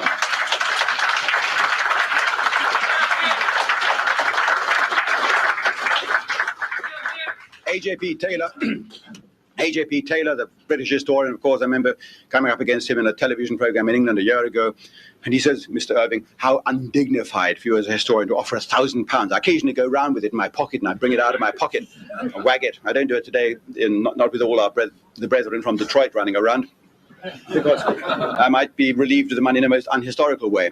But occasionally I do that. And he says, how undignified to do that. Historians don't operate like that. And I said, what you mean is how embarrassing for us historians that you do that and we can't prove you wrong. And that is how it is. The historians are faked and faked and faked. They faked to blacken the name of Hitler to justify our war against him. And they faked to purify the name of Winston Churchill, who fought this drunken war against Germany and against Europe for no other purpose than the glorification of his own name. Now let me justify that, because it's a very, very severe charge to level at this great Englishman. Churchill came to office in May 1940. In June 1940, when France had also been knocked out by a brilliant military campaign that Hitler himself had masterminded, in June 1940, Hitler repeated his peace offer to the British. You remember the peace offer? I want nothing from Britain, nothing from the British Empire. I'm prepared even to give German forces to help defend the British Empire against the Italians, the Japanese, the Russians, or any other aggressors. This was the extraordinary, magnanimous, secret German offer to the British. Churchill received this offer by various channels during June 1940, and on various occasions was on the point of accepting it. We know this because in his cabinet were members of his war cabinet, Lord Halifax, Lord Beaverbrook, the great Canadian, the Minister of Aircraft Production, Neville Chamberlain, who was the former Prime Minister, 3 members of his 6-man cabinet. Half the cabinet wanted peace on those terms. And Chamberlain and Lord Halifax actually wrote descriptions of these cabinet meetings in their private diaries. And they described Churchill as being inclined to accept the German terms. The word terms is too harsh, because terms implies there was something disadvantageous to us. The German offer. He was inclined to accept the German offer, provided that Britain, the Empire's sovereignty, integrity, and independence were safeguarded as they appeared to be. But you can imagine Churchill slapping himself on his wrist the same day, that night, when he's left the cabinet, saying, what am I saying? Am I mad? If I accept these terms, I am finished. Because on his personal record, ever since the beginning of his miserable life, there had only been one military fiasco after another. Gallipoli, 1921, between the wars, he had tried to declare war on Turkey. World War II would have begun then. It was a drunken cabinet meeting attended by F.E. Smith and Mr. Churchill. They both had a very heavy dinner, a lot of drinking, and you'll find the references to that in the private diaries of Mackenzie King again, a Privy Councillor to whom all this was related under the seal of secrecy as a Privy Councillor. 1940, we have Dunkirk, one of our most shameful episodes in British history, when Churchill personally gives orders to the British general in charge, Lord Gort, to withdraw, to retreat, to pull out of the line, without informing either of his brother generals to the right or the left, the Belgians or the French, explicitly ordered not to tell his allies that he was pulling out, or as Churchill said, advancing to the coast. This was the way that Churchill put it in the order to Lord Gort. You were to advance to the coast without notifying either the French or the British High Command, the French or the Belgian High Command. The most shameful order. If you look in the British archives now, and you're writing a book about Dunkirk perhaps, you'll be given the premier files, the Prem 3 files on Winston Churchill and Dunkirk, which are you'll be given the photocopies of those files. You won't be given the original folders. And you'll notice that there are blank pages all the way through those folders, interspersed. And you think, how kind of the people to have bound them with blank pages to keep the documents apart. The blank pages are documents that have been withdrawn because they're too sensitive for us to be seen even now, 46 years after the event. Hooey, the 30-year rule that we're allowed to see everything after 30 years. Those documents withdrawn. I went to the French Prime Minister's widow, the widow of Monsieur Paul Reynaud, who was the French Prime Minister in 1940, and persuaded her with trembling hand and fragile eyesight to write out an agreement for me to be allowed to see all her husband's papers in the French archives. And there are the letters that Mr. Churchill had removed from the British files. So we can see the truth about Dunkirk. And it's one of the most shameful episodes in British history. The fact that we sank the French fleet in July 1940 because of a French translation error, a faulty translation of the word control. Churchill translated the word as control, which is reasonable enough, but controller in German, control in French, and the wording of the Armistice Commission, the Armistice of June the 23rd, 1940, does not mean control. It means supervision, something completely different. Because of this false translation, Churchill orders the sinking of the fleet and the killing of 12,000 French officers and seamen. Another of the great scandals of the Second World War. You won't find it in the files because the British files of that are also closed. But most significant is to see that these cabinet meetings of June and July 1940, where Churchill is on the point of accepting Hitler's offer, has been blanked out. You can see it in the private diaries of Chamberlain and Halifax who were present, but the paragraphs in the cabinet protocols have been blanked out in the photocopy that you're given to read, so you can't read the paragraphs relating to the Hitler peace offer and the fact that Mr. Churchill was on the point of accepting it. Because, of course, how embarrassing to admit. I mean, it's like my own case. This huge libel action I lost in 1970 eventually cost me and my publishers, Cassels in London, £250,000 because we thought we were right. We fought it right through to the House of Lords twice. It lasted 4 years. £250,000 was a huge sum of money in those days. Big sum of money now, I suppose, over $1 million Canadian dollars. But we fought it through, we considered that we were right. How absurd and embarrassing to have to admit, as we must now, that back at the beginning we could probably have settled out a court for £1,000. Right back at the beginning. But we thought we were right, so we fought right through to the end. And poor old Cassels, this great English publishing house, went bankrupt over that case. They're no longer in business. It's exactly the same as what happened with the Empire. Churchill could have settled out of court in June and July 1940 on honourable terms, which would have preserved Britain and the British Empire, which I've always considered to be one of the great civilizing, culturing influences in the history of the world. We would now have been the predominant force on the world. The British, not the Soviets, not the Americans. We would have been there. We could have been dictating the terms of peace and civilization today instead of those newcomers, the Americans, or those barbarians, the Russians. But Mr. Churchill frittered that all away because he knew that if he did so, if he accepted the peace terms in June and July 1940, he, Winston Churchill, would be out. He would be into oblivion, down the tubes of history. There would be no bronze monument to Mr. Churchill in Parliament Square in London, and he couldn't afford it. So he cast around for ways of killing off the peace movement, which was beginning to gather momentum in Britain, not only in his own cabinet, 50-50, as I mentioned. Half the cabinet wanted peace. More than half the British people wanted peace. Because, incredible though it now seems when we look back, at that time, in the summer of 1940, not one German bomb had yet fallen on a British town. Mr. Churchill knew why, because we were reading the British codes, the famous ultra secret that is now common knowledge. At that time, we had begun reading the German Air Force Code in May 1940. We were reading the German Navy codes, and above all, we were reading the German embassy codes. So we were reading what Hitler's orders were, more often than not. And Churchill knew by the summer of 1940 that that man in Berlin had given wicked, wicked, wicked orders that no British town was ever to be bombed. The British were to be allowed to begin the bombing war. And above all, an absolute embargo on the bombing of London. Churchill must really have wrung his hands in despair. How could he hope to bring the British people behind him for a prosecution of the war under those terms? He had told Ambassador Joseph Kennedy, the famous father of the later president, Joseph P. Kennedy, whose diary I've partly read, the parts that matter, and whose telegrams to Washington I've also dug out of the archives in Maryland and read as well. He had told Ambassador Kennedy that he actually wanted Hitler to start bombing London because this would bring an end to the awful peace movement that was causing him such problems in England. And above all, when the Americans saw the barbarity and frightfulness of the Nazi air raids on England begin, and towns like Lincoln and Boston beginning to suffer, then surely that must bring the Americans into the war on the British side. What cynicism and hypocrisy to actually want the bombing of your own capital city to begin. Not that Mr. Churchill would have minded, of course. He alone had an air raid shelter with 17 feet of concrete in the roof. The famous Cabinet War Rooms that you can go and visit now when you go as a tourist to London, you'll see the Cabinet War Rooms. The Buckingham Palace didn't have a shelter. The King and Queen didn't have a shelter. Harry Hopkins goes to London a few months later in January 1941, and he finds the King and Queen taking shelter in a cupboard under the stairs in Buckingham Palace. When Mr. Churchill had 17 feet of concrete in the roof, he didn't feel safe there. He used to go, in fact, to an underground tube station on the Piccadilly line, the old Down Street station, and he would be there 400 feet underground, and he would take refuge there. That underground station has remained permanently closed now because of the reconstruction work that was done for Mr. Churchill in 1940. He didn't care. But until the summer of 1940, not one bomb had dropped on an English town. He had to provoke it somehow. Now, I ask you to consider one date in English history. It's not a famous date like the Battle of Britain Day, September the 15th, or the 1st of September when war broke out. Look at July the 20th, 1940. This is one of the most significant dates.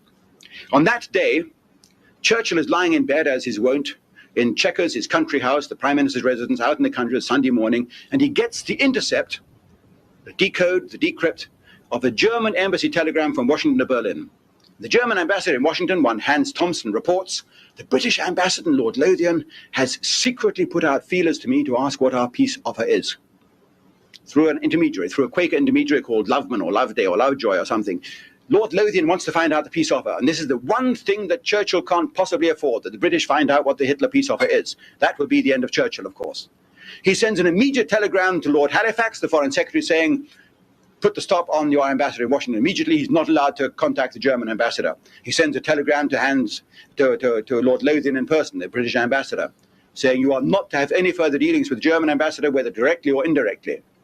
And on the same day, and this is what makes July the 20th, 1940 so important, Churchill sends for Sir Charles Portal, Air Chief Marshal Sir Charles Portal, the Commander-in-Chief of Bomber Command, and he says, when is the earliest day that you can launch a savage attack on Berlin?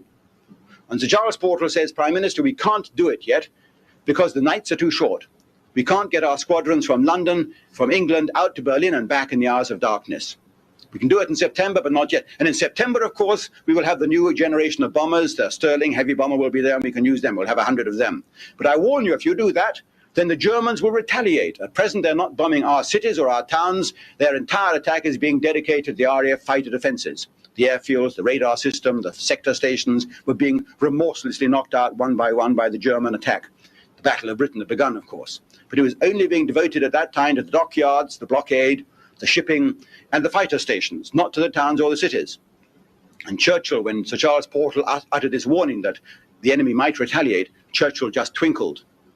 Well, we know why, because he wanted the attack to begin. But he was reading the German signals which said that they had no intention of attacking London. So we can understand why 2 weeks later, when General Charles de Gaulle visits him out at Chequers, again a Sunday, he finds him on August the 4th, 1940, Mr. Churchill standing in the middle of his lawn, shaking his little fist at the sky, his little pink fist, and saying, why won't you come? You read de Gaulle's memoirs and you'll see this. De Gaulle doesn't understand what this little scene was all about, but we now know. Churchill was wondering why the Germans were not going to start bombing. why they were refusing to start. He couldn't understand it. And he gets his chance on August the 24th, 1940, when one German plane flying in from the west along the Thames flies one loop too far along the Thames and drops its bombs not on Rotherhithe, where the oil refinery is that it was supposed to be bombing, the oil tanks, but on the east end of London. A stick of bombs falls on the east end of London, just inside the boundaries of Greater London, and kills a large number of chicken and blows in several windows and flattens a couple of these old Dickensian tenement buildings, and Churchill has his pretext. He gets the news that Saturday night, Sunday morning. And on Sunday morning, August the 25th, 1940, at 10 minutes past 9 in the morning, Churchill personally telephones the headquarters of Bomber Command at High Wycombe in Buckinghamshire. And he speaks with the Deputy Commander-in-Chief of Bomber Command, Air Vice Marshal Sir Norman Bottomley, and says, I want a minimum of 100 bombers to attack Berlin tonight in retaliation for this savage series of raids on London. This is Mr. Churchill. And, I mean, you don't need to have access to the Churchill files to know this, because it's in the files of Bomber Command. In the records of Bomber Command, which have now, of course, been placed in the public archives in England, you can see the actual transcript of Churchill's telephone conversation between Churchill himself out in the country and Air Vice Marshal Sir Norman Bottomley in Bomber Command headquarters.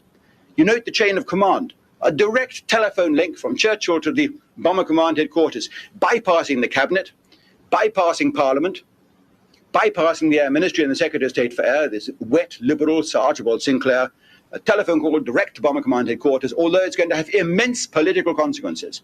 And that night, 100 bombers go out to Berlin, and 30 get through and do quite a lot of damage in the west end of Berlin, killing several people. And over the next 10 days, RAF Bomber Command repeats this raid 6 or 7 times, sometimes missing completely, sometimes getting through and doing considerable damage and causing civilian casualties. Still, Hitler refuses to respond. This is the interesting thing. Hitler, in his madness, still thinks that he can persuade the British to accept his offer. On that final day, September the 4th, 1940, after there have been 7 raids, Hitler sends for a lawyer called Dr. Ludwig Weishaar and sends the lawyer to the Stockholm embassy of the British to speak to the British ambassador and tell the British ambassador there what the peace offer is. But the ambassador, Victor Mallet, tells this lawyer, Weishaar, I'm sorry, my orders are I'm not allowed to accept any German emissary on the embassy premises, and I'm not allowed to listen to anything about German offers. Mr. Churchill's personal orders. Hitler sends for Rudolf Hess that same day, September the 4th, and says to Rudolf Hess, you've told me so frequently about your contacts in England and Scotland. Please, will you do your utmost now to establish contact personally with these people and tell them what our offer is? We don't seem to be getting through to the British public. And this, of course, is the famous beginning of the Rudolf Hess peace mission, his tragic flight in May 1941, his first ever parachute jump in his life. In the middle of the velvety hours of blackness, he makes his first ever parachute jump and lands only 12 miles away from the man he's gone to see, the Duke of Hamilton. And on the same day, that same September the 4th, 1940, Hitler makes a speech in the Sport Palace in Berlin in which he says, if that poltroon, that drunken poltroon in England once more attacks us, if he sends aircraft with 10 kilograms of bombs, we will send 1,000 kilograms. If he sends 100 planes, we will send 1,000 bombers to attack their cities. If he attacks our cities anymore, then I will eradicate theirs. Ich werde ihre Städte ausradieren. This famous, one of Hitler's most famous speeches. And Churchill's ears prick up. This, of course, means he's getting exactly what he wants. He sends an order to Bomber Command, you are to launch another violent air raid on Berlin at the earliest opportunity, that same afternoon. And on the following day, September the 5th, the bombers returned to Berlin, whereupon Hitler lifts the embargo. I've got the diaries of the Deputy Chief of Operations on the German Air Force, the diary of the Chief of the No. 2 under Goering, and so on. We know the exact sequence of events. There can be no doubt whatsoever as to the sequence. And on the afternoon of September the 6th, 1940, the east end of London reverberates to the approach of enemy bombers for the first time on a colossal scale. 1,000 bombers come up the Thames, far past the military oil refineries, the oil tanks along the Thames, the dockyards. They come right into the East End and bomb the dockyards, the East End, the factory, the workers' homes. They set street upon street, entire suburbs in flames. The whole of the East End of London is covered in fire and smoke that afternoon, that Saturday afternoon. We in the West End pour out into the streets and into the parks and into the open spaces, the embankment of the river, to see this extraordinary spectacle. The whole of the East End of our capital on fire. We've never seen anything. This vivid picture, this proof of Nazi frightfulness is there for us now to see. We can hear what the people are saying behind us, this wicked man in Germany who's done this to us. And during the night, the planes come back and they repeat the damage because, of course, they've got the fires as a beacon to guide them on their way. Between the hours of dusk and dawn, 1,000 Londoners were killed in this air raid between the 6th and the 7th of September 1940. The first great opening raid of the Blitz on London. Mr. Churchill has his way. He's been out in the country, of course, because he knew from code breaking the raid was coming. He comes back the following day in his big black Humber limousine, puts on an Air Commodore's uniform. I don't know why. He wears an RAF Air Commodore's uniform to tour the East End of London to see the damaged areas. Climbs out of his car. He finds entire streets have been leveled, pathetic heaps of rubble with English Union flags sticking out on top that had been issued the hour before by Ministry of Information officials. That's part of the propaganda story, of course. You need the pathetic people, the Union flag bravely fluttering, Mr. Churchill walking around with his Air Commodore's uniform, the old women who've lost everything, their family, their household, their radio sets, the budgerigar, everything has gone up in flames. They've saved perhaps just the kitchen stove. But there's Winston Churchill, their Prime Minister, waddling around with his cigar, and they're saying to him, good old Winnie.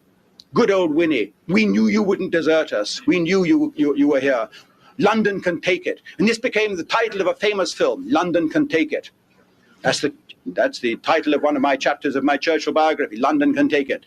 The trouble was that Mr. Churchill could not. He was never once in London when an air raid came. He knew in advance when the air raids were coming from the code breaking. And only once or twice out of accident, when the code breakers failed him, was he caught in the midst of an air raid in London in the depths of his bunker. He no longer went out to Chequers when the air raids came, because Chequers also, the famous residence of the British Prime Minister, was also endangered. He had selected the private country house of a Conservative member of Parliament, one of his focus group. Of course, he had rewarded the focus group members of Parliament and Labour, Liberal and Conservative opposition people who had backed him up in the wilderness. He'd rewarded more with cabinet posts and high office. One of them, Ronald Tree, he had a country house out in Oxfordshire called Ditchley. And Churchill drove out there every time the codebreakers told him a raid was due, 150 miles away. There he felt safe, and he would drive back the following morning in order to be seen in the streets of London. This is the true image of Churchill. And if you think I'm being unjust on Churchill, then consider the case of Coventry, the famous legendary air raid on Coventry. When we think of legends, romantic notions like the Holocaust, what about the other legends like Coventry and Hiroshima? Coventry, of course, you all know what it means, the most barbarous air raid on Britain during the war. 300 people were killed there, I believe, altogether, slightly over 300 perhaps. Enormous industrial damage to the aero engine. But the real story of Coventry is where Mr. Churchill was that day. You see, Churchill was told 2 days before that there was going to be a barbarous air raid on Coventry, a barbarous air raid on Britain. The Air Ministry sent him a message, which is in the Air Ministry files now, and they said, Prime Minister, we have just received intelligence from our code-breaking office that the Germans are going to carry out a vicious air raid in 3 consecutive nights with their entire air force, all 3 Luftflotten, all 3 air fleets, over 1,000 bombers escorted by fighter planes are going to attack a target. We know the second priority is outer London, the third priority is the Thames estuary, the fourth priority is the home counties, so it stands to reason the top priority is the centre of London. They're going to attack it night after night for 3 nights. Code name Moonlight Sonata, Mondschein Serenata, so it stands to reason that the first night is going to be the first full moon night. And Churchill says, when is this? And the Air Minister says, well, the first full moon night's the night of November the 14th to the 15th. Well, one of the documents I've managed to obtain, I managed to rent for £5,000 the private desk diaries of Mr. Churchill. I rented them from the gentleman who stole them, who was his bodyguard, his Scotland Yard detective, Tommy Thompson. Commander Tommy Thompson's godson rented them to me. And here is the extract from the desk diary for the actual Coventry period. I mentioned, as I said, Mondschein Serenata was going to be the first full moon night, November the 14th. I'll give it you bigger. Here we are. A blow-up of that. As you see, it was November. November the 14th was going to be the first full moon night, and the raid is going to last for 3 days. 3 days, beginning probably on the dusk of November the 14th to 15th. So Mr. Churchill draws a bracket of 3 days with no appointments in London, please. Because he has been told that the target, number 1, is London. And he says, when will we know when this doleful event is going to take place? And the Air Ministry says, the documents are there in the Air Ministry files. The Air Ministry says, well, Prime Minister, we will know for certain when the date of the raid is, because the Germans always send out on the morning of a raid a spotter plane to check the weather over the route. and we intercept his radio signal back to Berlin. So that will give us warning of the actual day of the raid. And we will know of the actual target of the raid when the Germans that afternoon switch on their blind bombing beams. And we will send up a radio plane, a radio intelligence plane, to see where the beams intersect. And that tells us what the actual target is. And Churchill says, very well, then keep me informed. And comes the morning of the raid, November the 14th. He goes about his business as usual. He's got a full program that morning, November the 14th. He goes to Westminster Abbey at midday for the funeral of poor old Neville Chamberlain, who's died a few days previously of cancer. That's one reason why he wasn't able to continue in office, in fact. And then he comes back from Westminster Abbey. Churchill asks the latest state of play, and the Air Ministry tells him in a message, which is in the files, well, in the meantime, we have now intercepted the radio report of the weather plane. So tonight, Prime Minister, is the night. And on our information, we believe the target is still central London. Churchill looks at his appointment calendar, 2:45 Lord Halifax, 3 o'clock Mr. Attlee, no more appointments after that. He sees these two, I know that, the appointments are confirmed in their private papers.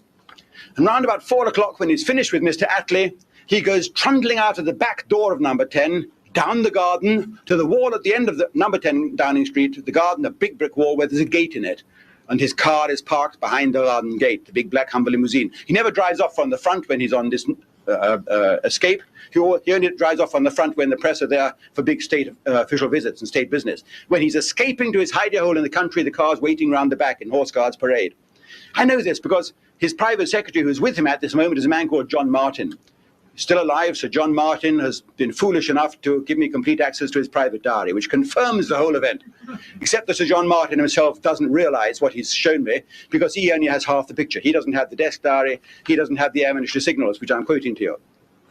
At 4 o'clock, Churchill climbs into his big black Humber limousine to get out before the bombers come. As he's about to drive off, a dispatch rider arrives from the Air Ministry. Sir John Martin told me this. He said that the envelope was handed in through the window. And as we are driving off, Winston and I, past Hyde Park, we just got past Hyde Park, when Winston leans forward and raps on the glass. Driver, back to number 10 Downing Street. The message from the Air Ministry has said, Prime Minister, we have now received word from our radio intelligence plane that they have detected the German blind bombing beams intersecting not over London as we had thought, but over Coventry. So the target for tonight is Coventry, not London after all. Driver, back to number 10. He goes back to number 10 Downing Street, where all his staff are waiting for him, because he hasn't told his secretaries to take the afternoon off. He hasn't said to them, girls, wouldn't you like to go and have 3 days by the seaside or something, or go and visit your aunt up in Newcastle? He's let them all work on in the centre of London. He himself has betaken himself to the countryside. He comes back and they look at him, astonished, round-eyed with astonishment, and they say, boss, you are back. And he says, this is what Sir John Martin tells me, I have just received the most doleful intelligence from the Air Ministry, and he waves the closed brown envelope in his hand, which he doesn't tell them what's in it, that tonight a most violent and barbarous enemy air raid is expected on London, our fine capital city, on London. And it would not be right for the citizens of this hard-pressed metropolis to gain the impression that I'm not willing to suffer the same trials and tribulations, to go through the same misfortune and sacrifice that I'm asking them to bear. I have therefore decided to come back and share their misfortune with them. And that night at 8 o'clock, according to Sir John Colville in his private diary and other of the secretaries, Churchill goes up onto the roof of number 10 Downing Street, bears his portly waistcoat, and says, I am ready for them to attack now. Let them now start bombing and do their damnedest. I will stand here and take it. Knowing full well that the target for that night is Coventry, 350 miles away. It's a rather sad story about Mr. Churchill, but as President Reagan might say, you ain't heard nothing yet. I mentioned earlier his habit of attending a cabinet in a certain condition. It first comes to our attention, in fact, when we find out that the famous wartime broadcasts of Mr. Churchill, Blood, Sweat and Tears, We Shall Fight on the Beaches, all these famous speeches of Mr. Churchill, which were broadcast in the evening by the BBC, were not broadcast by him at all, because in the evening he was in no condition to broadcast. The actual broadcast voice was that of Norman Shelley, who I became quite a close friend of. Those of us who were in England during the war and heard the broadcasts, we may remember also that at 5 p.m. every evening we'd be listening to Children's Hour. And at 5 p.m. in Children's Hour, there was this long-running children's series called Toy Town. And Toy Town, one of the principal characters was Larry the Lamb. Larry the Lamb bleated, bah, like that. And the man who did the bah was Norman Shelley. Norman Shelley was also the best mimic of the Churchill voice, and he was the one the BBC hired to read the Churchill speeches in the evenings because Churchill himself could not. Norman Shelley has confirmed all this to me, and it's confirmed in the archives of the BBC. You see, Churchill, and this was one of the great tragedies of the Second World War, well, he was clinically an alcoholic. There are various clinical definitions for what an alcoholic is. The signs you look for, I mean, we all know what they are, but there are various other things like a rudeness when you come for a meal and you find that no alcohol is served. This happened during the war in 1943 when Churchill arrived for a state banquet with the Sultan of Morocco, and of course there was no alcohol served at all there, and he was not any rude. He was outrageously rude. President Roosevelt was also present and had been warned, and he was better behaved. And if you read the private diaries of many of those who were present, this rudeness of Churchill on that occasion went down in the memories of many.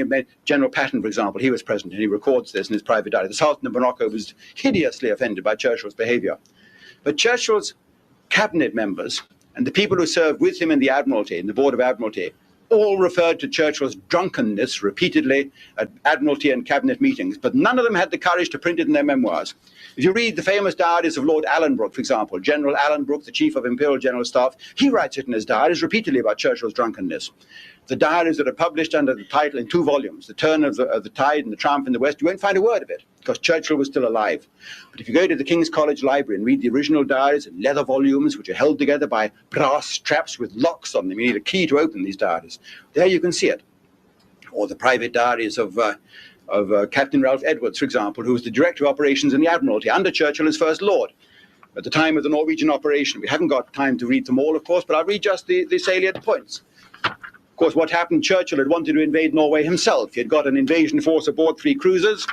The 3 cruisers sailed. He then called them back. He unloaded the forces because he thought the German High Fleet was sailing. He had visions of another battle of Jutland. He sailed the force in the wrong direction, realized his mistake, recalled the cruisers, put the guns and the ammunition and the men back on the ships, but all on the wrong ships. He put the guns on one ship, the men on another ship, the ammunition on another ship. He landed them on different parts of the Norwegian coastline. There was a Gallipoli-like fiasco of which Churchill had proven himself so magnificently capable. The result was the fiasco which finally cost Neville Chamberlain his seat. The Germans, in the meantime, landed, a brilliantly executed, hazardous operation which cost them almost their entire navy, but they managed to carry it off. They landed everywhere. Norway invaded during the early hours this morning, so writes Captain Edwards, 9th of April. Invasions everywhere, including even Narvik. What a chance we've missed. Then later on he writes, pure cold feet, it should have been done. Winston ratted, and so did the first Sea Lord. Never win a war like this. Blast and damn them. Winston's an infernal menace. May well lose the war for us. Then April the 11th, 2 days later, a very long meeting with Winston Churchill, who was again half tight. Now, you read this reference in the original diaries as I had, written in ink. You can't mistake the handwriting. It's not a question of that. But you see that the official British historian, Captain Stephen Roskill, who quotes this in his books, has requoted it, has reworded it to read, meeting with Churchill, who was very tired. Now, there's a significant difference between half tight and very tired. Or again, July the 6th, 1944, the private diary of another sea dog, Admiral Cunningham, Admiral Sir Andrew B. Cunningham, who became our first Sea Lord the year before this. He attended, therefore, the cabinet meetings, the defense committee meetings. He, too, was horrified to find the condition Churchill was in as he conducted his war. Blind, drunk, again and again. I read out only one entry. July the 6th, 1944. There's no doubt the PM is in no state to discuss anything. Too tired and too much alcohol. He was in a terrible mood this evening, rude and sarcastic. Had a couple of blows with him about the Far East. The net result was that we sat from 10 p.m. till 1:45 a.m. listening to him talking mostly nonsense and got nowhere.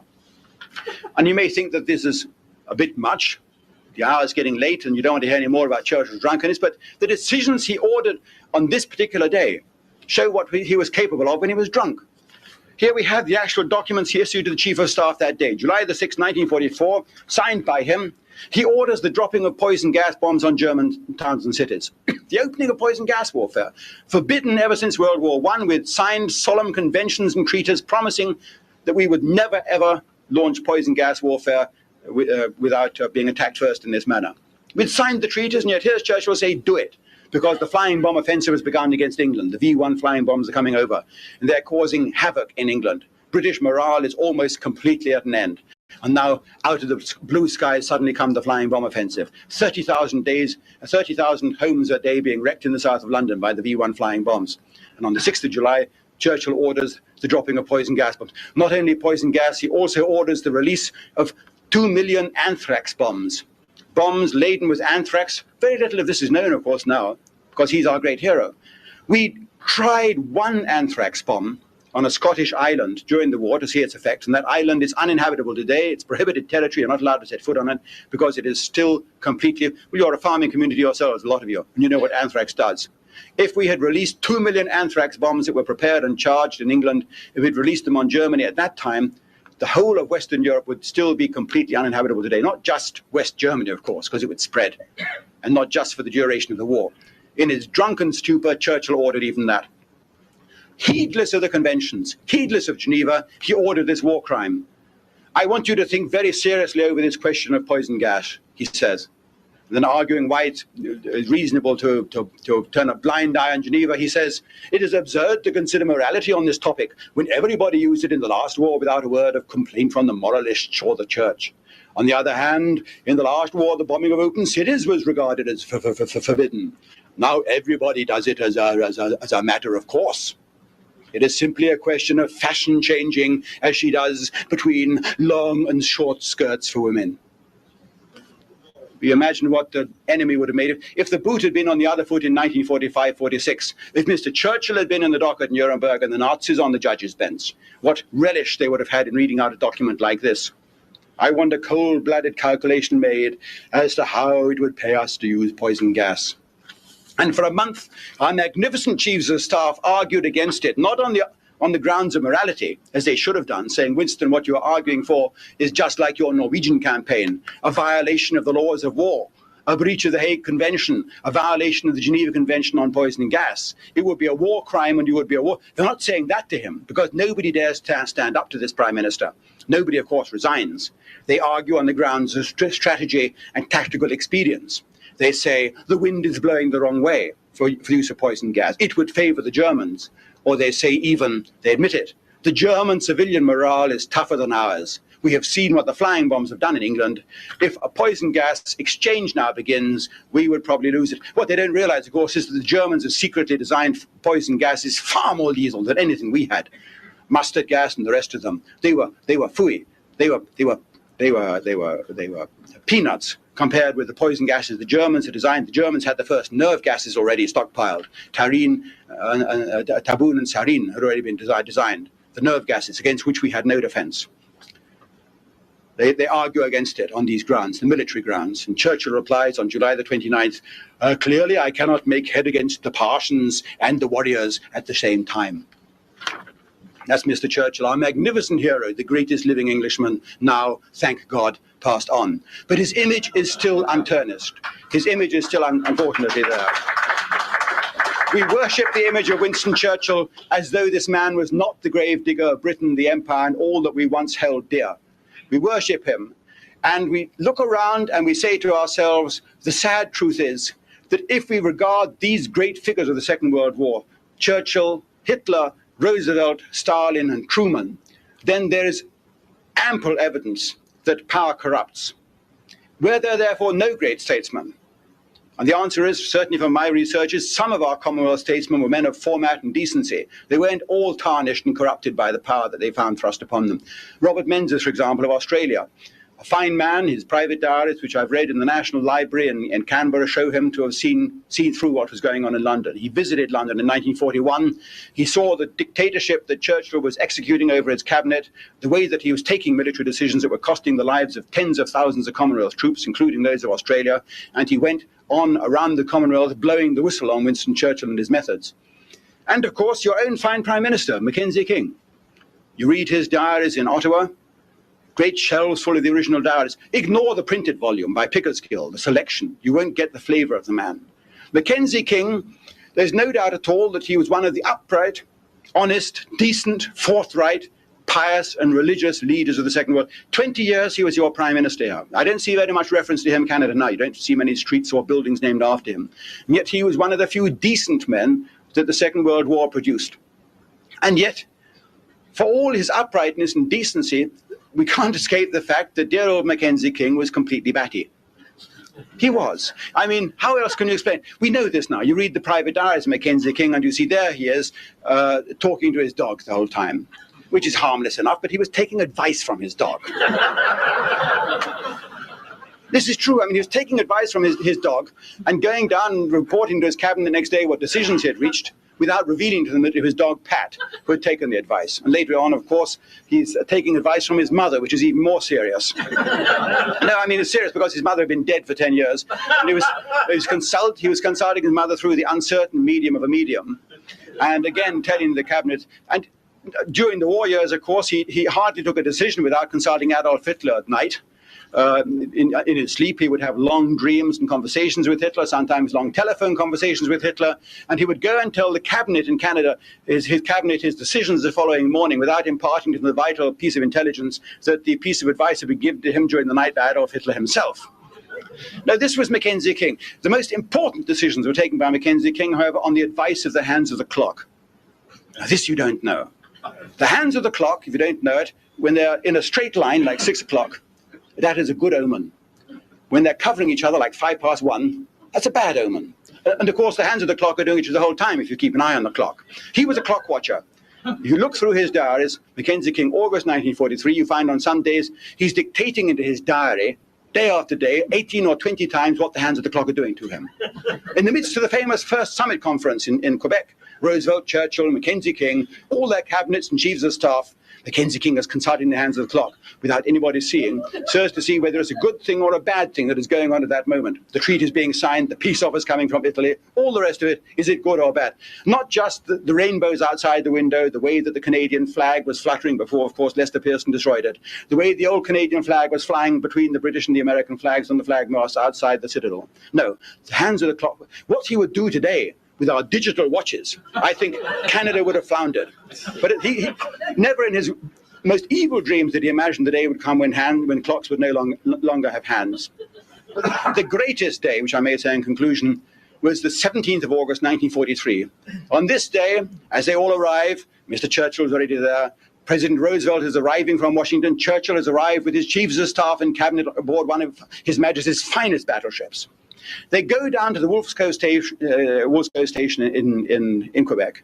Churchill sitting in the car beside Mackenzie King, and he says to Mackenzie King, you know, we submitted this memorandum to you asking for 25,000 cases of whiskey and gin. And Mackenzie King replies, as he says in his diary, what his secretary thought, of course, Mackenzie King's secretary, day for day had to type up the discs, the dictaphone discs. She must have thought to herself, the boss has gone batty. The boss has gone batty, but I'm not telling anyone because I don't want to lose my job. I mean, this is characteristic. The diaries are all there, all beautifully typed up with all the hands of the clock, all the times faithfully recorded. And on this morning, they go down to the Wolf's Cove station, and Churchill says, we need 25,000 cases of whiskey and gin most urgently because it is affecting the morale of the British officers' corps. What he means is it was affecting the morale at number 10 Downing Street. And Mackenzie King is teetotal. He's a dedicated 100% teetotal, like myself. I mean, people like us, there's no getting round us. We will not be influenced. We're convinced of our own rectitude. Mackenzie King says, if I have closed down all the refineries and distilleries as I have for the duration of the war, producing vital raw materials for this fight for the preservation of civilization, it would be most wrong of me to have to open a distillery just to produce the demon drink for yourself and your officers. You're going to have to put forward a better memorandum than you have done so far, and frankly, I consider the memorandum that your Quartermaster General provided most impertinent. Churchill says, very well, if you promise to consider it most faithfully and studiously, I will have a new memorandum drawn up. And the new memorandum is drawn up. By 25th of August 1943, it's there. The memorandum of the Quartermaster General of the British Army is submitted to Mackenzie King, 20 years your Prime Minister, liberal, upright, forthright, man of integrity, teetotal, pious and religious. It arrives in his hotel suite at the Hotel Frontenac in Quebec at 25 to 8. The hands of the clock are covering each other. Mackenzie King tears it up. He says this is a sign to him. He tears the memorandum up. He tells Mr. Churchill only that he's decided to deny the application. He never explains why. But now, thanks to the truth that we find in the original documents, you know and I know, and it makes us all a little bit happier. Thank you. Real history is quite simply history taken straight from the man who makes the history to the man who writes the history to the book. You have here Anthony Eden, next to him a document that he's written, You may see that there are 3 lines crossed out in that document by Anthony Eden, and he's written in the margin the words, "too secret to record." And next to him is an author to the document, and finally the book that the author has written. So real history is what goes straight from the history that's in the archives to the book, as I write on the back of the book, with no academic prejudice, with no political input. It's real history. It's history as it really happened. It's interesting, incidentally, this Anthony Eden document, I mentioned it on the last occasion I was here. Anthony Eden writes in the margin of that document the words, "too secret to record." He crosses out those 2 lines, 2 or 3 lines in black ink and red ink, so that if you go to the archives and hold the document up against the light, you still can't read what was originally typed there by him, recording a conversation he had on December the 8th, 1942, with General Charles de Gaulle, and with 2 other French generals, and with a high mandarin of the British Foreign Office, Sir Alexander Cadogan. It incidentally refers to their plan to assassinate a foreign head of state, Admiral Darlan. It's unimportant for the purpose of this morning's topic, but it's an example of how real history can be found in the archives if you dig deep enough.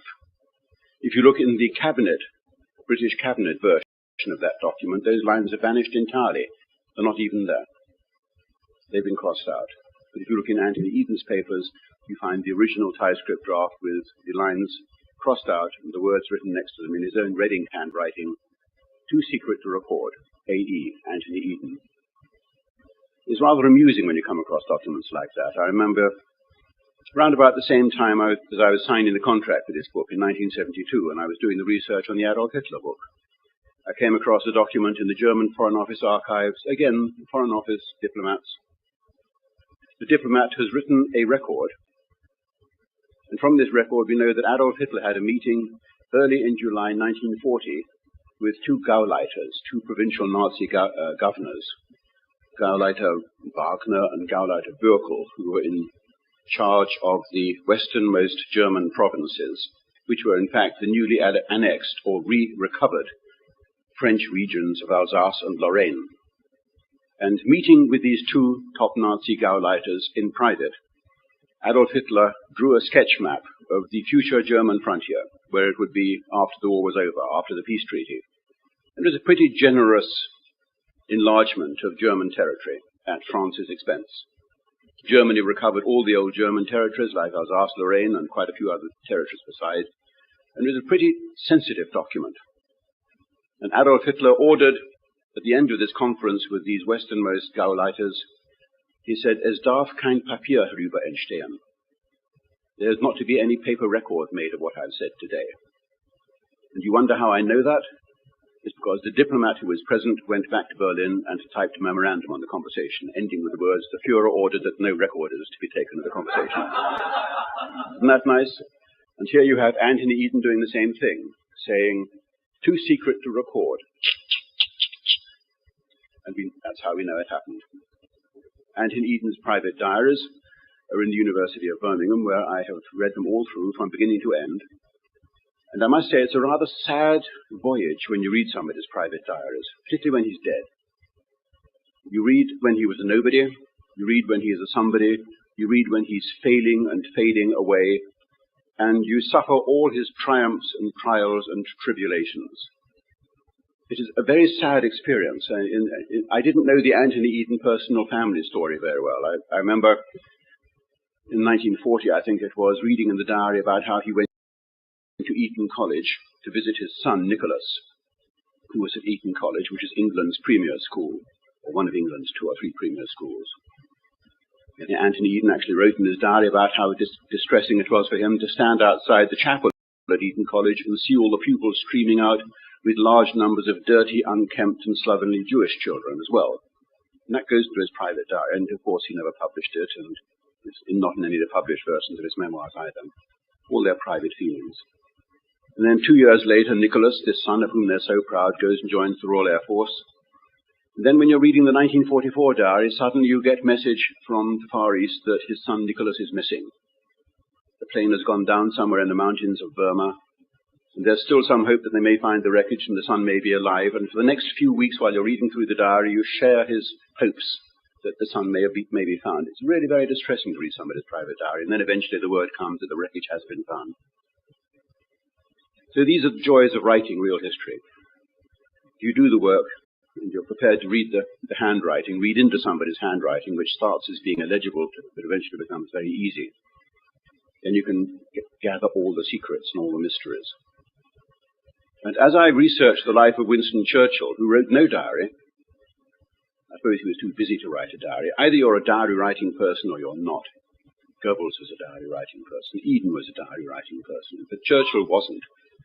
I managed to buy, or rather rent, many, many years ago, Churchill's desk diaries.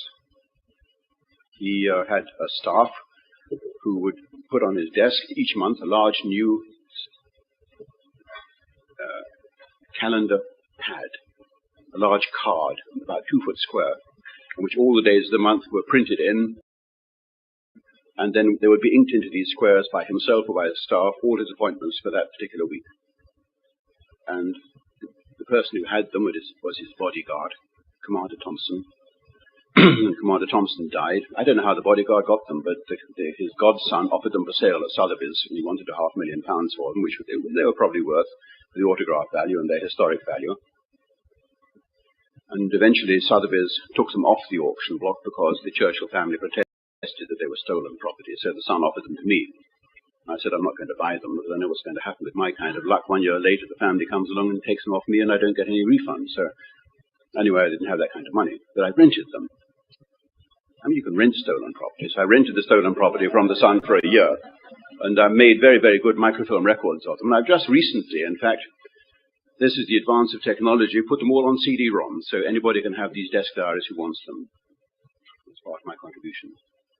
And from these desk diaries, you can see what's happening. From the annotations, you can get a picture of what's happening. It's not so much the documents that matter sometimes as the little scribbles on them. And only recently, within the last year or two, the British government has released the records of the British Code-Breaking Agency, to which I referred in my talk yesterday. There was a sheet of intercepts, you may remember, of the SS messages from the Eastern Front. The Code-Breaking Agency was at Bletchley Park, with the innocuous title, The Government Code and Cipher School. The Government Code and Cipher School. After the war, it became known as GCHQ, Government Communications Headquarters. So secret that nobody was allowed even to use the initials GCHQ. The whole British code-breaking effort was so secret that they didn't even refer to the ultra-secret. The documents were stamped with the word ultra. Nobody was allowed to use the word enigma in post-war histories. Historians weren't allowed to refer to the British code-breaking effort. The Joint Chiefs of Staff in the United States and the British Chiefs of Staff, forming together the Combined Chiefs of Staff, which continued to rule for a year or two after World War II, ordained that no official historians were to be allowed to be told of the Allied code-breaking effort, because it was so secret. And if you wonder what the logic behind that was, surely the war was over, and even the official government historians should have been allowed at least to know about it and to write about it. In the directive of the Combined Chiefs of Staff, which I quote in the introduction to this Churchill biography, you see the Combined Chiefs of Staff said, if it was ever announced that we had had such an enormous insight into the German secret internal messages, if this was made known, then this would give birth to a new stab-in-the-back legend for the Germans, and the word would get around that they had been unfairly defeated, which of course in a way they were. You can't really fight a war when both your hands are tied behind your back and your enemy is looking over your shoulder, effectively with a mirror poised above your head so he can read all your cards. And if that had become known, then the magnificent quality of the British and American victories would have been tarnished and diminished. And so the decision was taken, this fact is never going to be released or made known. And it was kept secret until 1974, when gradually the ultra-secret came out. But even then, the secret marched on in the British archives. They raided Churchill's own files, the British secret bearers. They raided Churchill's own files and weeded them of every document that referred to ultra. And in their reports, they didn't say we found 68 documents with ultra references in the Churchill files. They said we found 68 code word documents. 68 code word documents. They weren't even allowed to mention the word ultra in their own internal memoranda. It was as secret as that, which is an indication of how the secret was kept. Now, the reason I'm mentioning Bletchley Park and the government code and cipher school is that I have found evidence within the last 2 years that this was the British terminal of a secret transatlantic link between Churchill and Roosevelt. Churchill and Roosevelt conducted an open correspondence with each other, which is in the public libraries now. A multi-volume series of the Churchill-Roosevelt correspondence has been published. Even in the early years after the war, publishing that series was a major diplomatic effort because each government had to consult the other about whether they were going to be permitted to quote this telegram or that. And eventually most of the telegrams were released, and finally all of the telegrams were released. And if you read the publication by Warren F. Kimball, who is a professor at Rutgers University, you have the impression that that is it. There is no more to be found.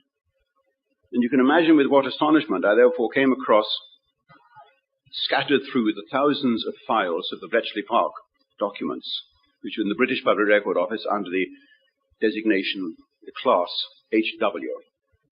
It's Class HW for those of you who are historians. You go there and you look in file HW1 and you find all sorts of messages from a man called C to Winston Churchill. And in your packets, those of you who arrived early will have found in your yellow welcoming packages this document. This is just one sample, which causes us to raise our eyebrows as historians. I have a few more copies here. I've got one more copy here and a few more on the back, and I'm quite happy to print out more copies later. Or those of you who've acquired the book will find that I've actually reproduced this document in the appendix at the back. You'll see this is the document signed C. C always used blue notepaper. In England, it's known as Basildon Bond paper. My name is Bond, Basildon Bond. Here we have C signing it. C was in fact Sir Stuart Menzies, M-E-N-Z-I or M-E-N-Z-I-E-S, the head of the British Secret Service. And he's writing a letter to Churchill saying, Prime Minister, I enclose a copy of a telegram. I enclose a copy of a telegram which has been received through my channels, addressed to you from the President. Now we know who the President was. I attached the relevant BJs, as well as Berlin Press Directive of 18th of January. This is 1944. BJs, I can explain, are an anagram. We're not quite sure what of. It may originally have been British-Japanese, British intercepts of Japanese messages. Some people say, well, it actually refers to the blue jackets in which the documents came, the blue folders. I've seen them referred to in the private diary of the Deputy Chief of the British General Staff as the Black Jumbos, and they were also referred to quite freely in conversation as the Black Jumbos. The BJs were the intercepts. Not necessarily intercepts of Japanese messages, they were decodes and decrypts of any diplomatic message. In this case, I think it was a Spanish telegram that had been intercepted by the British code breakers and duly deciphered. But what is significant here, of course, is that this is a letter which is being sent to Churchill through my channels, through British Secret Service channels, SAS channels. It's being delivered to Churchill by the head of a Secret Service, and it's coming through Secret Service channels, and it's never been published. It's one of a series. And Churchill has written across the document in his typical reading, S of S, Foreign Affairs, Secretary of State for Foreign Affairs, pray comment on this if you can. WSC, 20th of January 1944. It all went with lightning speed, you see. It's all the same day. I'm not quite sure where the link was at the American end. I think the American end terminal was effectively Sir William Stevenson, the head of the British Secret Service in the United States. You may know of him as the man called Intrepid. That was the title of a book written by another William Stevenson, an extraordinary coincidence, an author with the same name but a different spelling, who wrote the biography of Sir William Stevenson, the Canadian, based in New York. He had a 00 code number from the British Secret Service. He was the head of the British Secret Service in in the United States, a close friend of Winston Churchill, a close confidant. He ran the Secret Service in this country. He carried out the sabotage and the assassinations as dictated from London. The messages went from Stevenson to C, to Menzies, to Churchill. And they went from Roosevelt to Stevenson. And that was the channel that was used. I think in the United States they used the FBI wireless transmitting station on Chesapeake Bay.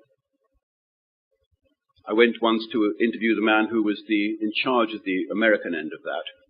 He lived outside a town called McLean, which has some kind of connection, I understand, with the Secret Service in this country.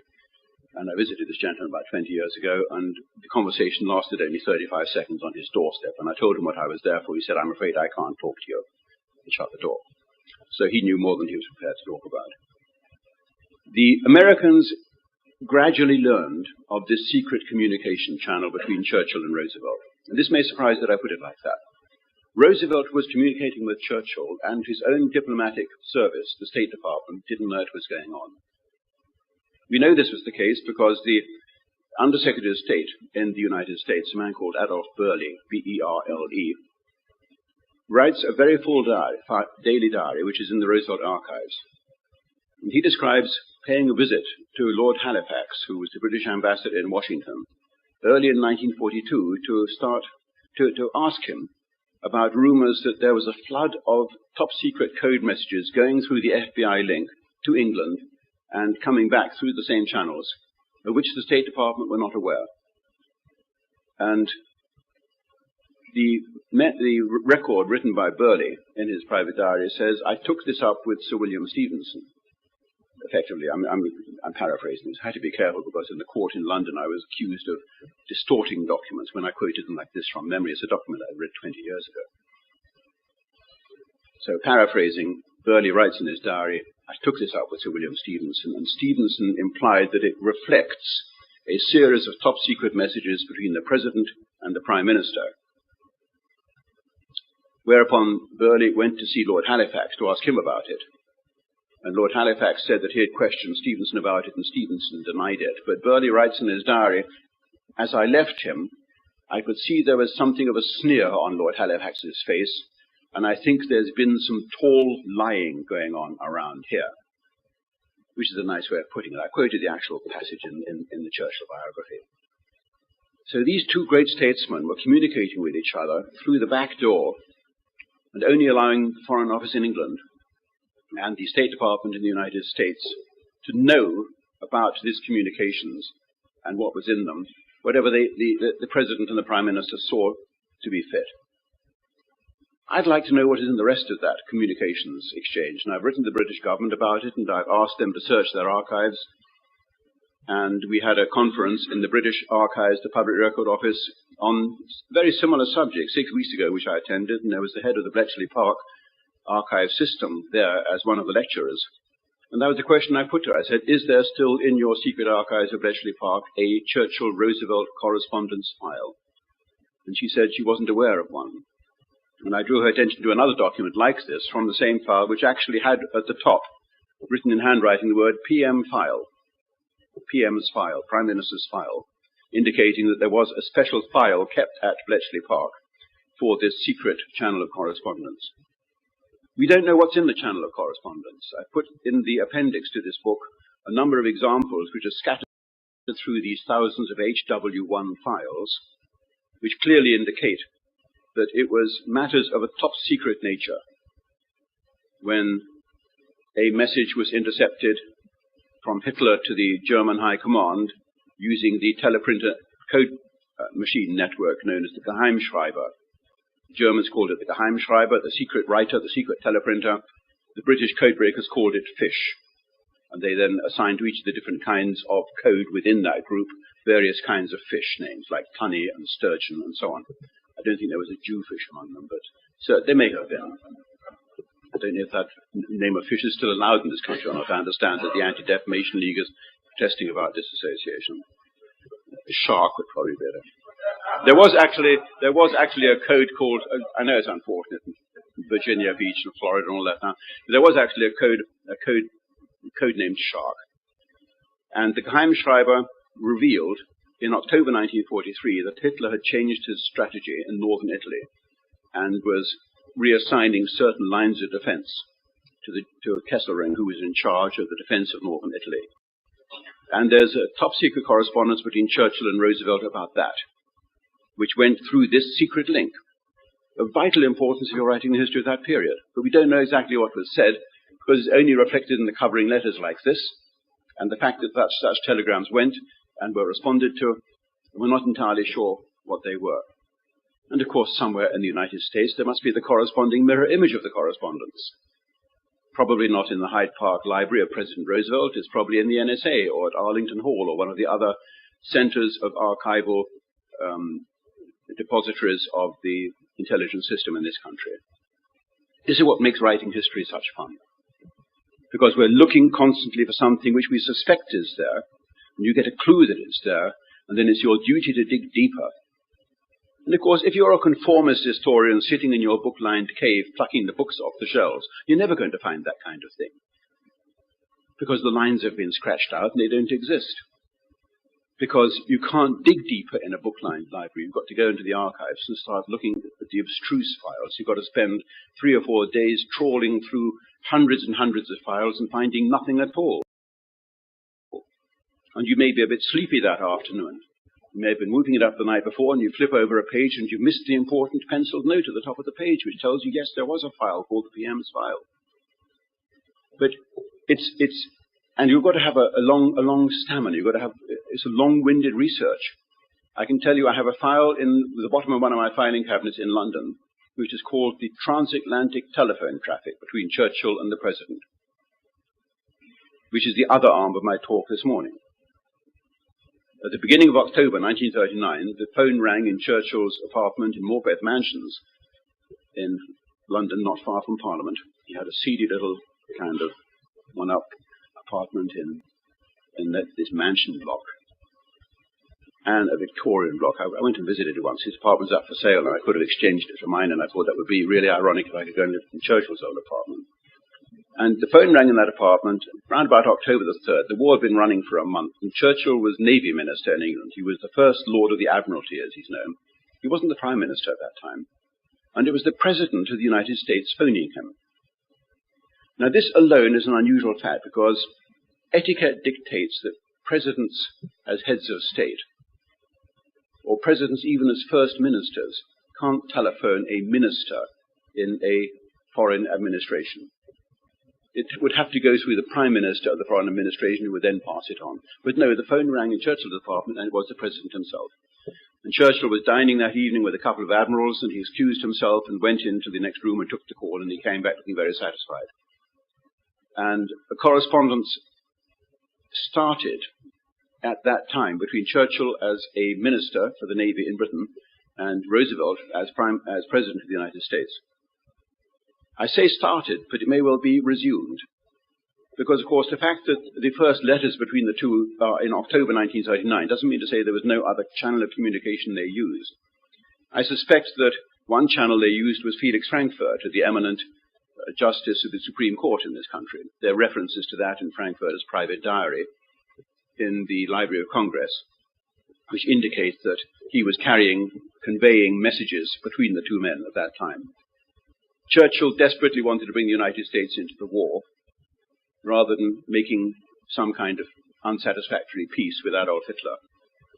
And he had started communicating through these backdoor channels in a totally unconstitutional manner, and reprehensible manner, one would think, behind the back of Neville Chamberlain, his own Prime Minister, with a foreign head of state.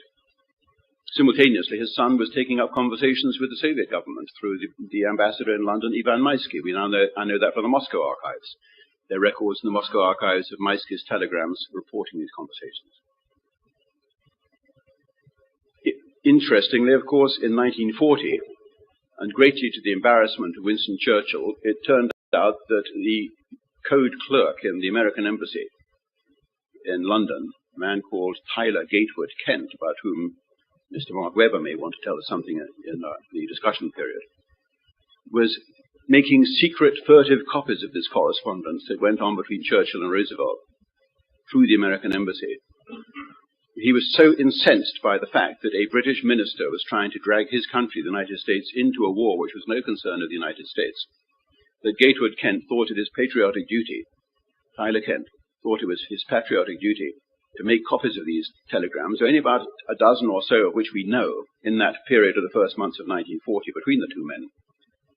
And eventually, in May 1940, Tyler Kent was arrested by the British Secret Service, by MI5, and at the request of the American government, instead of being repatriated to the United States to be put on trial as a traitor, because he was intending to turn these documents over to the Germans to humiliate and embarrass the British, the Americans requested that Tyler Kent should be put on trial in Britain, and he was stripped of his diplomatic immunity so that he could be put on trial in the famous Old Bailey and locked away. Nobody would hear about him. So the whole Tyler Kent story was kept under wraps until the end of the war, when he was sent back to the United States, and of course by that time the whole picture had changed. What is interesting about the Tyler Kent story is that it mirrored the fact that there was a secret channel of communication at that time between Churchill and Roosevelt, where they were using at that time State Department channels and US Navy Department channels to conduct correspondence. In May 1940, on May the 10th, Churchill became Prime Minister, and the picture shifted slightly. But Churchill had this conspiratorial, furtive element about him, if I can put it like that. Throughout the war, throughout my Volume 1 and Volume 2, you'll see that he repeatedly sends out a commander to do a job.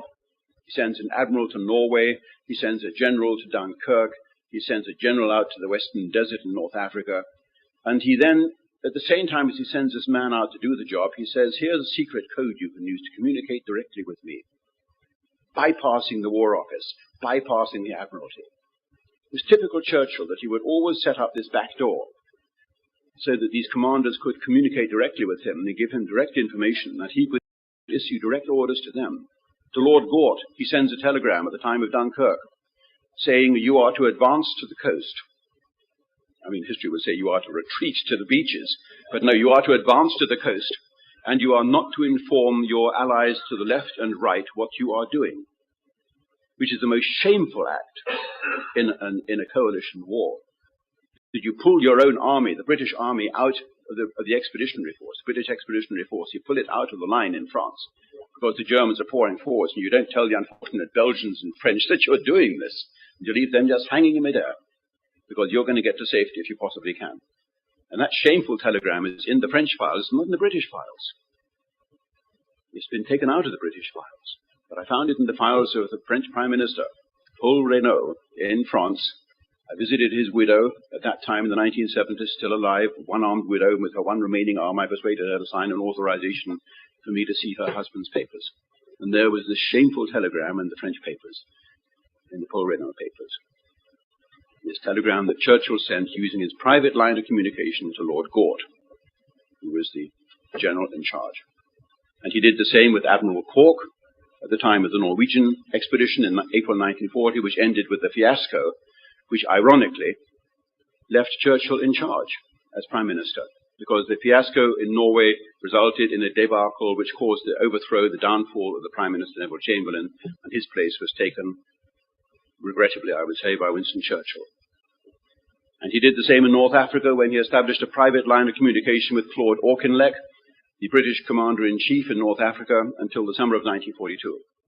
And the War Office was repeatedly distressed to find that Churchill was communicating directly, behind its back, with this commander in the field. Now, I'm not going to pass judgment on whether it was a good or a bad thing that Churchill had this dual line of communication through official channels and through unofficial channels.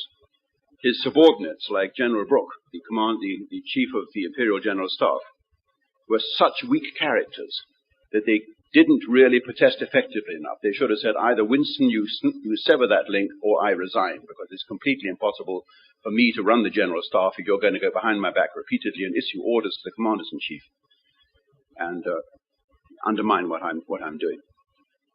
So it was in Churchill's nature to establish these private links. Now, what about that telephone conversation in October 1939? How did it come? Well, there was a radio telephone link at the same time as there was a transatlantic cable. The transatlantic telephone cable was in its infancy. It didn't carry very much traffic. And at the beginning of World War II, it was decided to cut the cable to make it impossible for the enemy to tap into the telephone cable. So ironically, all traffic by telephone across the Atlantic went thereafter by radio telephone through a scrambler system. It was scrambled. The scrambler system had been made by a German firm, effectively. They'd designed it. The patent was a patent of the Siemens Corporation. And it's no surprise, therefore, when we learn that the radio telephone link across the Atlantic had been unscrambled by the Germans. And they were listening into every telephone conversation that they could intercept. After they had invaded the Low Countries, Holland and Belgium and France, they set up near The Hague a listening post. The listening post was in a direct line of sight, so to speak, between the American end at Washington, London, and The Hague. So they were catching the back traffic, the radio traffic. They could listen in very clearly to all the radio traffic going across the Atlantic, and within no time at all, they were recording hundreds upon thousands of these conversations that went across the Atlantic by radio telephone. I'll say straight away that this very unsatisfactory state of affairs from our point of view lasted until the end of 1943, 4 years at least. How do we know this? In the private papers of Heinrich Himmler, the chief of the SS, you'll find the transcripts of the conversations.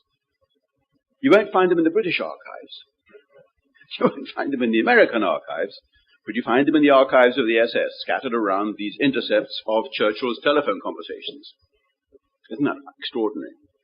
But the extraordinary thing is that they had intercepted thousands of these conversations, and only a few of them survive in the German archives. None in the British archives and none in the American archives. So now you can understand why I've got that very faded and battered file slot in the bottom of my filing cabinet in London for over 30 years, into which I've been putting sedulously every page of paper I can find referring to these intercepts. Because therein lies the tale, in my view. Ignore the Warren Kimball beautifully printed volumes of Churchill-Roosevelt correspondence. That's not where you'll find the real history. Ignore the Churchill archives in Cambridge. Ignore the Public Record Office, because they're not going to help us on this. You've got to try and find the transcripts of those conversations between those men, because that's where the history was decided between these two. Look at the private diary, not of Adolf Burley, not of Henry Stimson or somebody like that. Look in other private diaries. Look in the diary of the Secretary of Agriculture, Claude F. Wickard.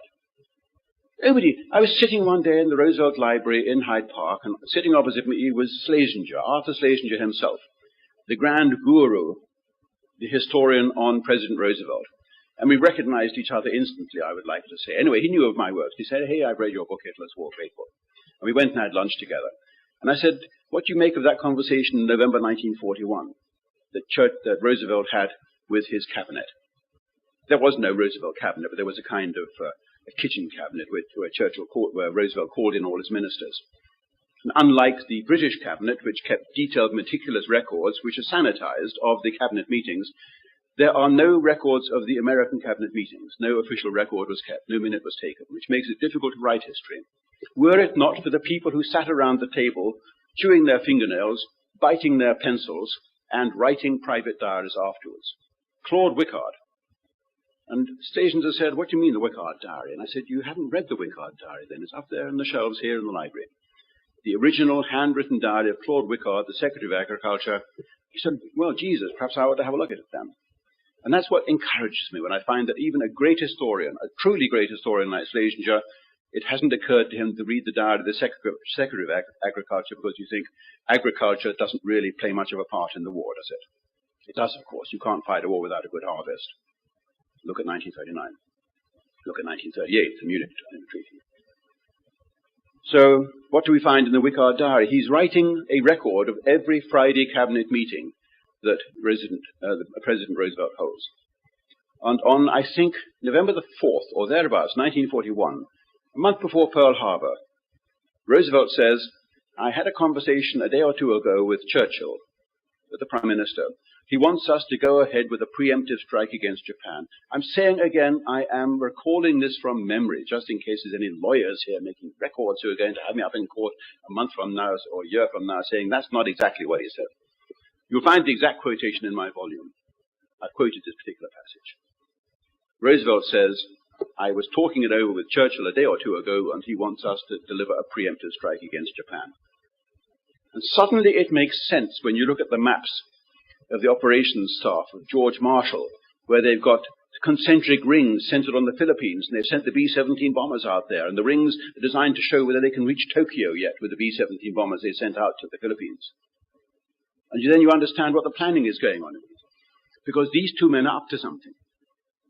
So why did they get in this mess with Japan? Well, you look a bit further back, and you find that there's a record in the papers of Harry Hopkins of a telephone conversation between Hopkins and Roosevelt from Chequers, Churchill's home, at the end of July, I think it's July the 25th, 26th, 1941. In the middle of the night, Churchill telephones the president, and Hopkins comes in and joins him, and the two of them telephone the president, and they're talking about the need to issue sanctions against Japan.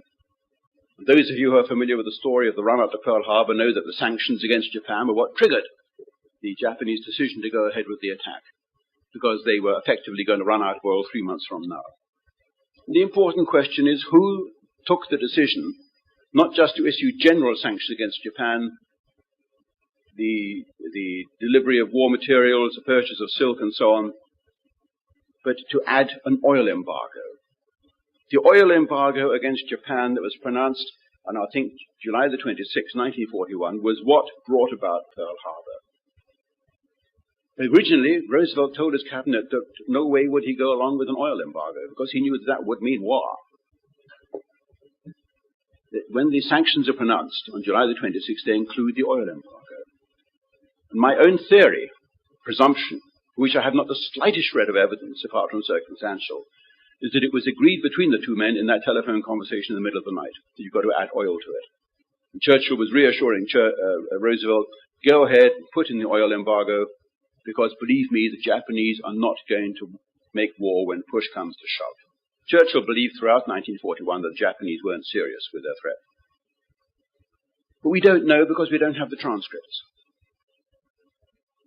The conversations were definitely recorded at the British end because one of the British censors, a woman, still alive, recorded her reminiscences on the BBC radio about a year ago.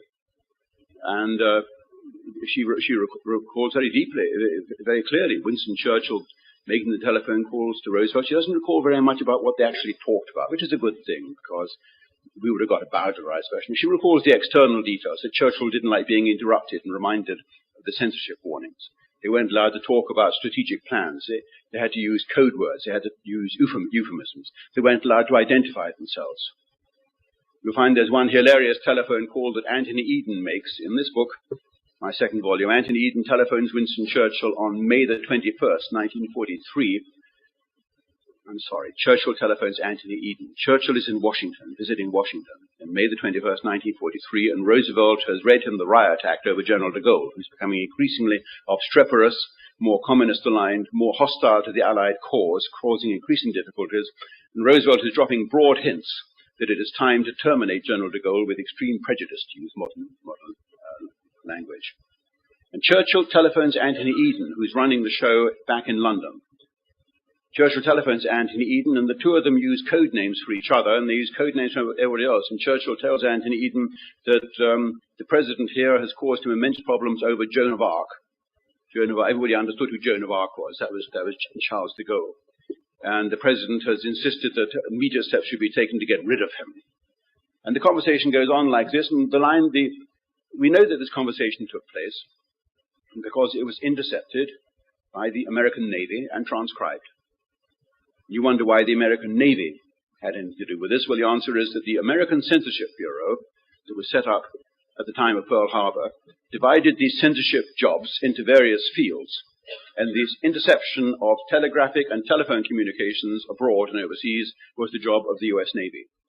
They had the best capability, and under a man called Captain Fenn, F-E-N-N, the Censorship Bureau was set up, and Captain Fenn sent a telegram to the State Department that night with the transcript of the conversation between these two Englishmen, which has been intercepted. And halfway down the transcript, it says, at this point, the conversation was interrupted, and we are able to identify who the speakers were, because when traffic was resumed, the London end came on and said, hello, hello, is that you, Winston? So forget about the need for secrecy. Churchill on one occasion telephoned the White House when he was in Florida and said, I'm going to be coming back from Florida to Washington on Tuesday. I can't tell you the means I'll be using for security reasons, but it'll be a choo-choo. So he wasn't all that security conscious. And this is an important thing to remember, because in October 1943, the Americans were fully aware from code breaking that the Germans were listening into the radio telephone line across the Atlantic. And of course, this gets very difficult, because you can't reveal how you know these things. So George Marshall sends an angry message to Harry Hopkins in the White House, saying somebody's got to have a word with both the President and Roosevelt and Churchill about their loose talk on the transatlantic radio telephone. In his conversation this morning, of which we've seen a transcript, Churchill has been extremely frank about the coming strategic planning and operations, and it's going to endanger lives. That's what it's all about. There's quite a file of correspondence between Roosevelt and Marshall and the White House on this issue of Churchill's loose talk on the transatlantic telephone. And the infuriating thing is, we know from the British end and from the American end that transcripts were made of these conversations. At the American end, as I say, the US Navy Department made the transcripts on behalf of the Office of Censorship, the Bureau of Censorship. You ask where the records of the Office of Censorship are, and the answer is in the National Archives under seal in perpetuity. President Truman, at the end of World War II, issued an executive order that the records of the Bureau of Censorship were to be kept sealed in perpetuity. No one was to be allowed to see the actual transcripts or the letters that were intercepted. There was a corresponding office at the English end, the Department of Postal and Telegraphic Censorship, under Sir Edwin Herbert, who actually advised the Americans on how to run such an operation. At that time, the Americans took advice from us. We effectively set up the CIA for Europe. We sent over the British Secret Service, and we set up, first of all, the OSS. We provided the initial officers for the OSS, and eventually the Americans took it over after we had set the operation up. The same with the Bureau of Censorship. We told you how to open letters without letting it be seen that they've been opened, how to intercept radio traffic, and so on. At the British end, the records show quite clearly that transcripts were also made.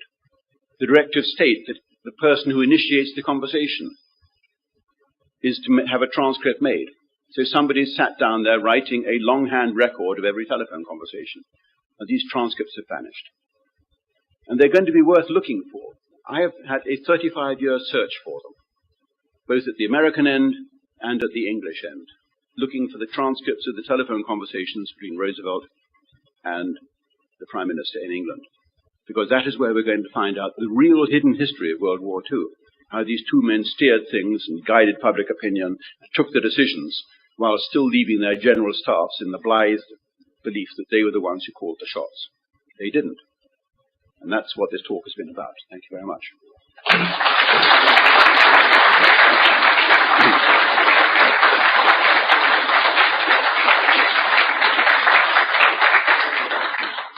Now, we can have a discussion about that.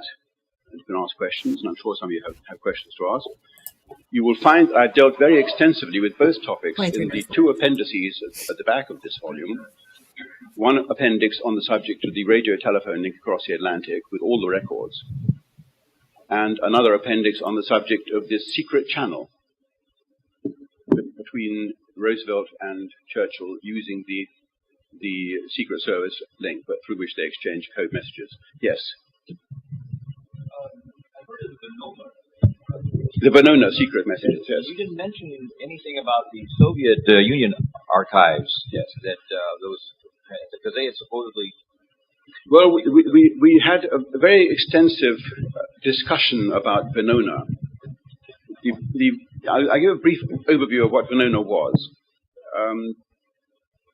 Early on in the war and throughout the war, the British and American codebreakers and radio intercept services built up a very large file of intercepted messages that were passing between the capitals, London and Washington and Moscow, going to the KGB.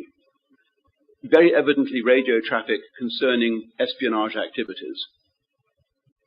And I'm not sure where the word Venona comes from. I think this was one of the code words that was assigned by the NSA, or the wartime equivalent of the NSA, to this traffic. It was very, very difficult to decode for the reason that it was encoded using what were called one-time pads. A one-time pad was a sheet of paper with random letters and numbers on it, which was used to pick out the equivalent when you're writing a code message.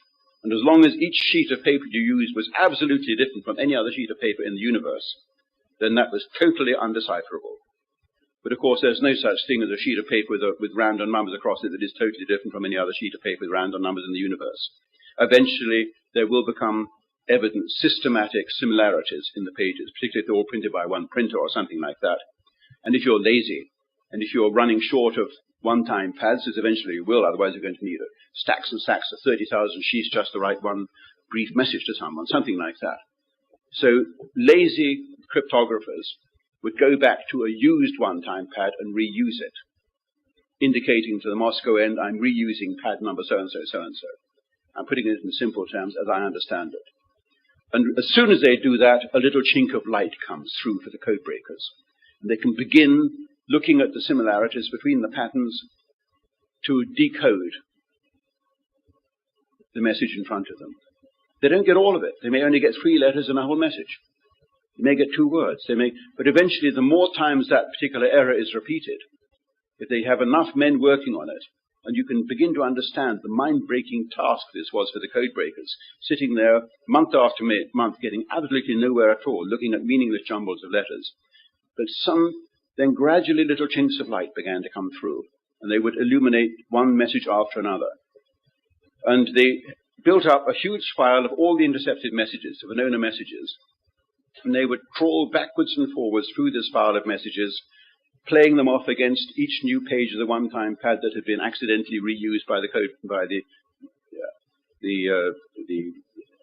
cipher officer, until they built up more and more of the contents of each message. And the whole Venona file has now been released by the NSA in this country, and you can see there, I think it's something like 100 messages altogether that they've managed to make sense of. Some of them they made sense of all of them, some of them made sense of none of them, some of them they've only got the sender and the recipient. Most of them use code names for the people they're talking about, but you can work out who it is because the code names are sometimes very transparent. I'm repeating to you what I've learned at this PRO, Public Record Office session in England about 6 weeks ago on the Venona case. It doesn't really concern what I've been talking about here, though. That is the end of that particular story. It's a fascinating subject. The code-breaking messages are the ones that are the most important, in my view. I tried to explain this to the High Court in London, that when you're looking at message, I asked one witness or another, Donald Watt, Professor Watt, I said, when you're looking at the quality of documents in front of you, how would you rank them for reliability as a historical source? Would I be right in saying that right at the bottom of that table you would put eyewitness evidence, and right at the top of that table you would put code-breaking intercepts? Because code-breaking intercepts, they have no reason to be spurious or euphemistic, because the man who's writing it believes it's written in a secure code that nobody can read except the authorized recipient. And somewhere between you've got prisoner of war reports and captured documents and things like that. Captured document, of course, may always be deliberately planted on you. But a code-breaking message isn't necessarily, is less likely to be a plant. I said is less likely to be a plant because there are suspicions that the Japanese knew that we were reading their so-called purple code. We knew that they knew we knew it, if I put it like that, because we intercepted German messages in which the Germans told the Japanese that they had understood in Washington that the Americans were reading the purple code. So there, after that point, which is May 1941, you've got to look at every purple message with a little bit of a suspicion, saying, well, although we appear to have cracked this message about Honolulu, and the man in Honolulu being given orders to provide an exact grid chart of the layout of the battleships in Battleship Row and Pearl Harbor, is this something the Japanese want us to know that they've ordered? It becomes quite complicated once you know the enemy knows that you know, so to speak. But I think that the Japanese forgot that we knew about Pearl Harbor. It's as simple as that. So that we're off your Venona track. But as I say, Venona has nothing to do with Churchill or Roosevelt. Yes. Would it be correct to presume that the Germans knew of Japanese plans to bomb Pearl Harbor? And if they did, once the Japanese attacked Pearl Harbor, it's my understanding that Germany was under no treaty obligation to declare war, but rather exercised a discretion. I could be wrong on that, but the final part of my question is, why then did Hitler exercise his discretion to declare war on the United States? Three totally separate questions, right?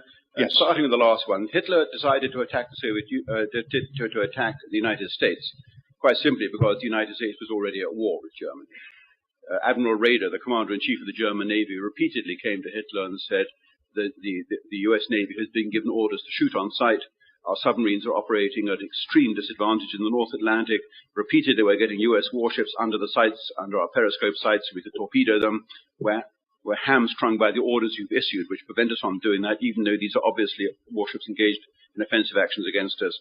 Please make a formal declaration of war which enables us to do what we're there for.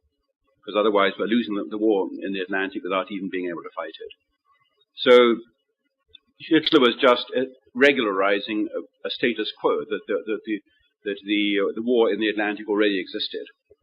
What Hitler didn't anticipate when he declared war on the United States, he thought it was a cheap declaration to make because the United States was going to have its hands tied fighting Japan. He didn't expect the United States to take the unexpected step of declaring Germany first, that we will deal with Germany first and then turn around and settle the Japanese problem, which was in fact a strategic miscalculation of war-losing proportions, because if you think about it, Japan couldn't have won the war without Germany being still in the war. And the moment Germany was out of the war, Japan's fate was sealed. So it was quite obvious that the Americans would have to deal with Germany first, unless public opinion and sentiment over Pearl Harbor grabbed the American lion by its tail and swung it round to face across the Pacific. This brings back the question of whether the Germans knew about Pearl Harbor in advance. They didn't know about the intention to attack Pearl Harbor. There had been serious hints dropped by the Japanese ambassador Oshima, General Hiroshi Oshima, who was the very capable Japanese ambassador in Berlin. Over the previous few days, he had said things like, you must understand, he'd said this to Ribbentrop, the German Foreign Minister, you must understand that we need some kind of word from you about what your steps will be. Things may happen sooner than you can imagine. Japanese being an ambiguous language, that kind of sentence could be translated several ways, but the meaning was quite clear, that if you hesitate, he who hesitates is lost. We are about to do something, and this is the time for you to run your colors up the mast as well. I know from Hitler's own personal staff, who described it to me, that when the word of Pearl Harbor came, Hitler was completely stunned. He'd never anticipated this. It had come at a very low point in his own fortunes. On December the 2nd or 3rd, the Soviets had begun a counter-offensive. The German army in the east was in a desperate position. Its tanks weren't starting in the extreme cold, the guns weren't firing, the explosives were fizzing. The German army was all but lost. It was in retreat and abandoning its heavy equipment. And Hitler was in a very sorry pass when the word came that night. His press chief, Dietrich, the man who's at the back of the big color poster, which I had back there, and you'll see him on the photographs in some of my books. His press chief, Dietrich, came in with the first news agency report of the attack on the Japanese fleet in Pearl Harbor.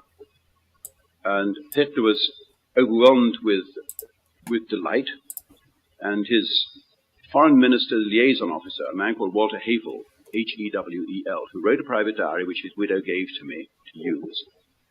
Typically, I said to the widow, why is it you've not given this to Hillgruber or any of the other established historians? She said, Mr. Irving, they never asked me for it.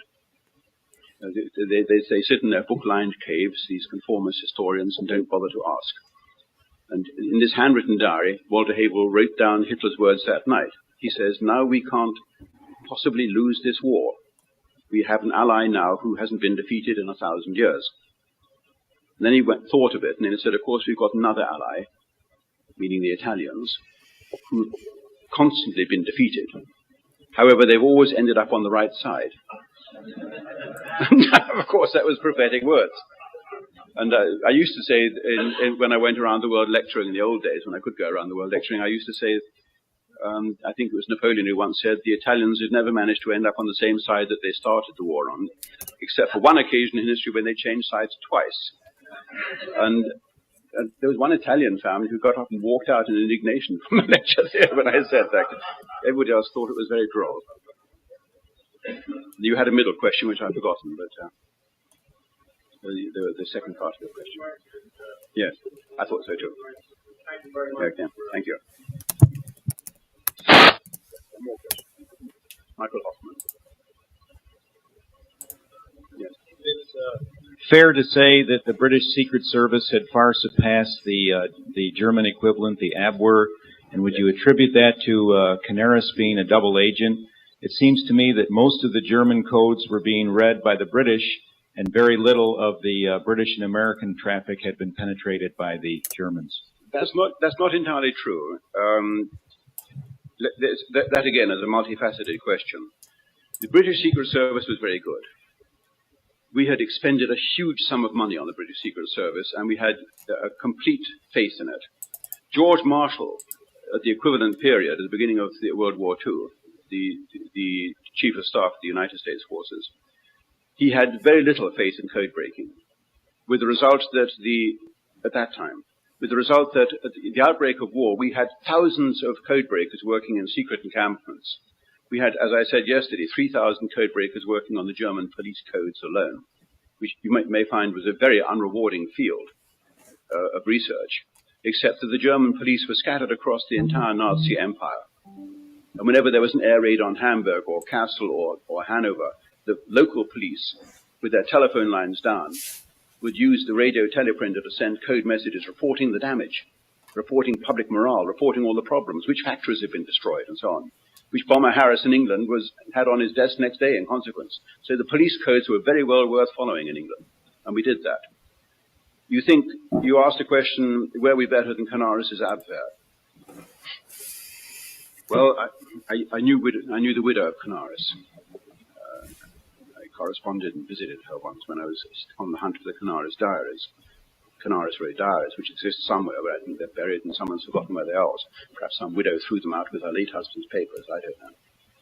Canaris, in my view, was incompetent. I don't know how he kept his job or got his job, probably through favoritism. I know that he was very close to Field Marshal Keitel, the chief of the German High Command, who protected him and was deeply shocked and felt betrayed when it turned out that Canaris had been harboring treacherous thoughts. Canaris was finally hanged on April the 8th, 1945, in Flossenburg concentration camp. And because by that time the Gestapo had raided his files, had found the diaries and established that he had been plotting to overthrow Hitler and that he had been harboring these treacherous thoughts. It has always attracted the attention of historians of a certain bent, the question whether Canaris was hand in glove with the British Secret Service. I don't think he was. I would have been inclined years ago to say, being by nature conspiracy theorist, probably he was, but having worked now so extensively in the archives that have been released, I've not found the slightest trace of it.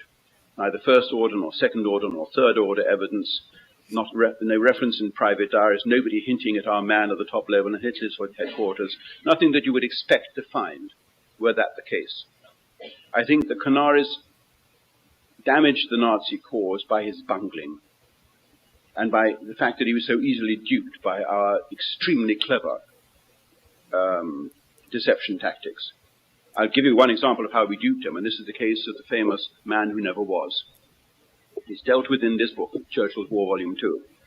We took a corpse of a gardener, a Welsh gardener, who had tried to kill himself, or succeeded in killing himself finally, by swallowing a weed killer of a certain kind which left very few traces on the body.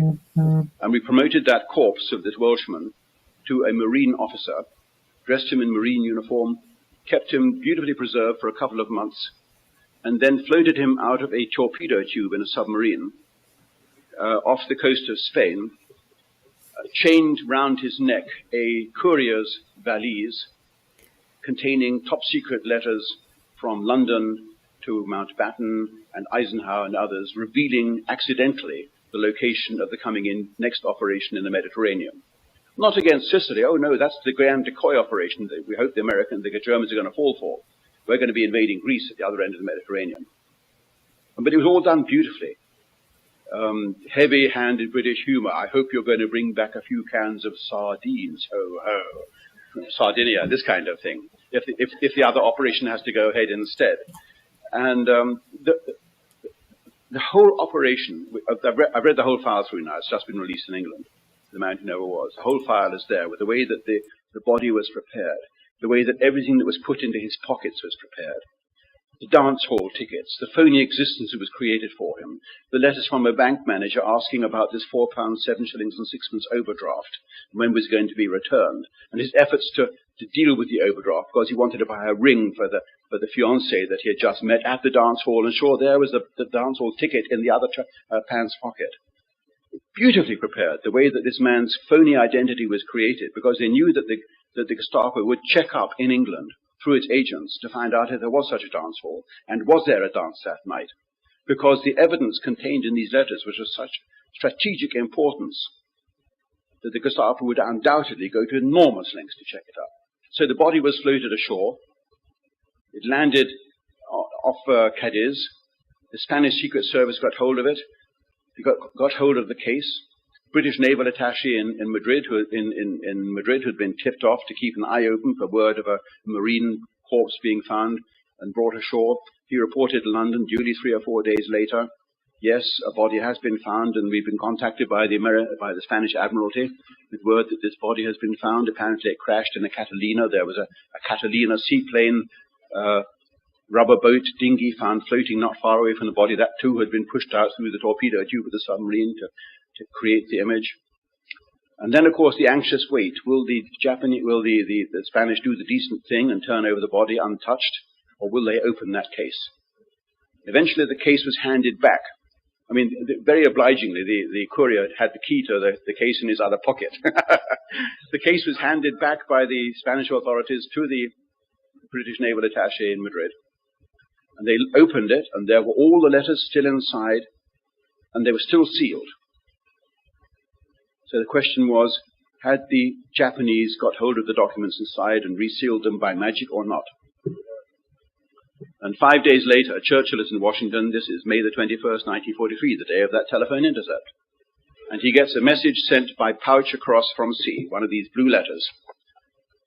This Operation Mincemeat was the name of the actual operation. And the message said very briefly, Operation Mincemeat, the enemy has swallowed the bait.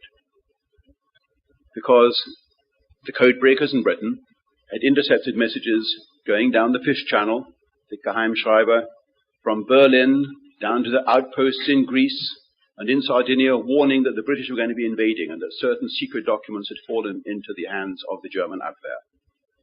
But there's a rider to this. Who believed these documents? Well, if you read the Goebbels diary, you see Goebbels says to Admiral Canaris, I don't believe these documents may be genuine, they may be a plant. And Admiral Canaris says there's not the slightest question of that. We've gone into this most thoroughly. It turned out the Gestapo did carry out checks in London. And they did find out that the dance hall had held a dance that night. So everything about that body was absolutely kosher, if you can put it like that. It would be so tasteless to put it like that. But hey, if you can't be tasteless here, where can you be tasteless? And it came up at Hitler's conference headquarters a few days later. Canaris says to Hitler, we have the stenographic record of that day. Canaris says to Hitler, we have received an extraordinarily welcome piece of vital information that's come from the body of a British courier that's been washed ashore, revealing that the target of the operation isn't Sicily but somewhere else. And we've taken all the necessary preparations. And the stenographic record shows Hitler just registering this fact, taking note of it. But I spoke with the stenographer who was at that conference, Ludwig Krieger. Now, Ludwig Krieger, who after the war resumed his duty as a conference stenographer and became eventually very highly paid verbatim stenographer of the German Bundestag, the German parliament. He lived in Bonn, and I visited him, and he still had all his old shorthand diaries and everything. In the First World War, he'd been actually the private secretary of the head of the German Secret Service then, the famous Colonel Nicolai. Once again, the German archivists, the German historians had paid not the slightest attention to this man, Ludwig Krieger. But he sat for 2 days dictating onto tape for me his reminiscences. Ludwig Krieger said, I remember so clearly that day when Canaris told the Führer about the find, the corpse, the courier. And I remember that as Hitler, I was longing to say to Hitler, to the chief, but this may be a plant, this smells very fishy, the whole thing stinks.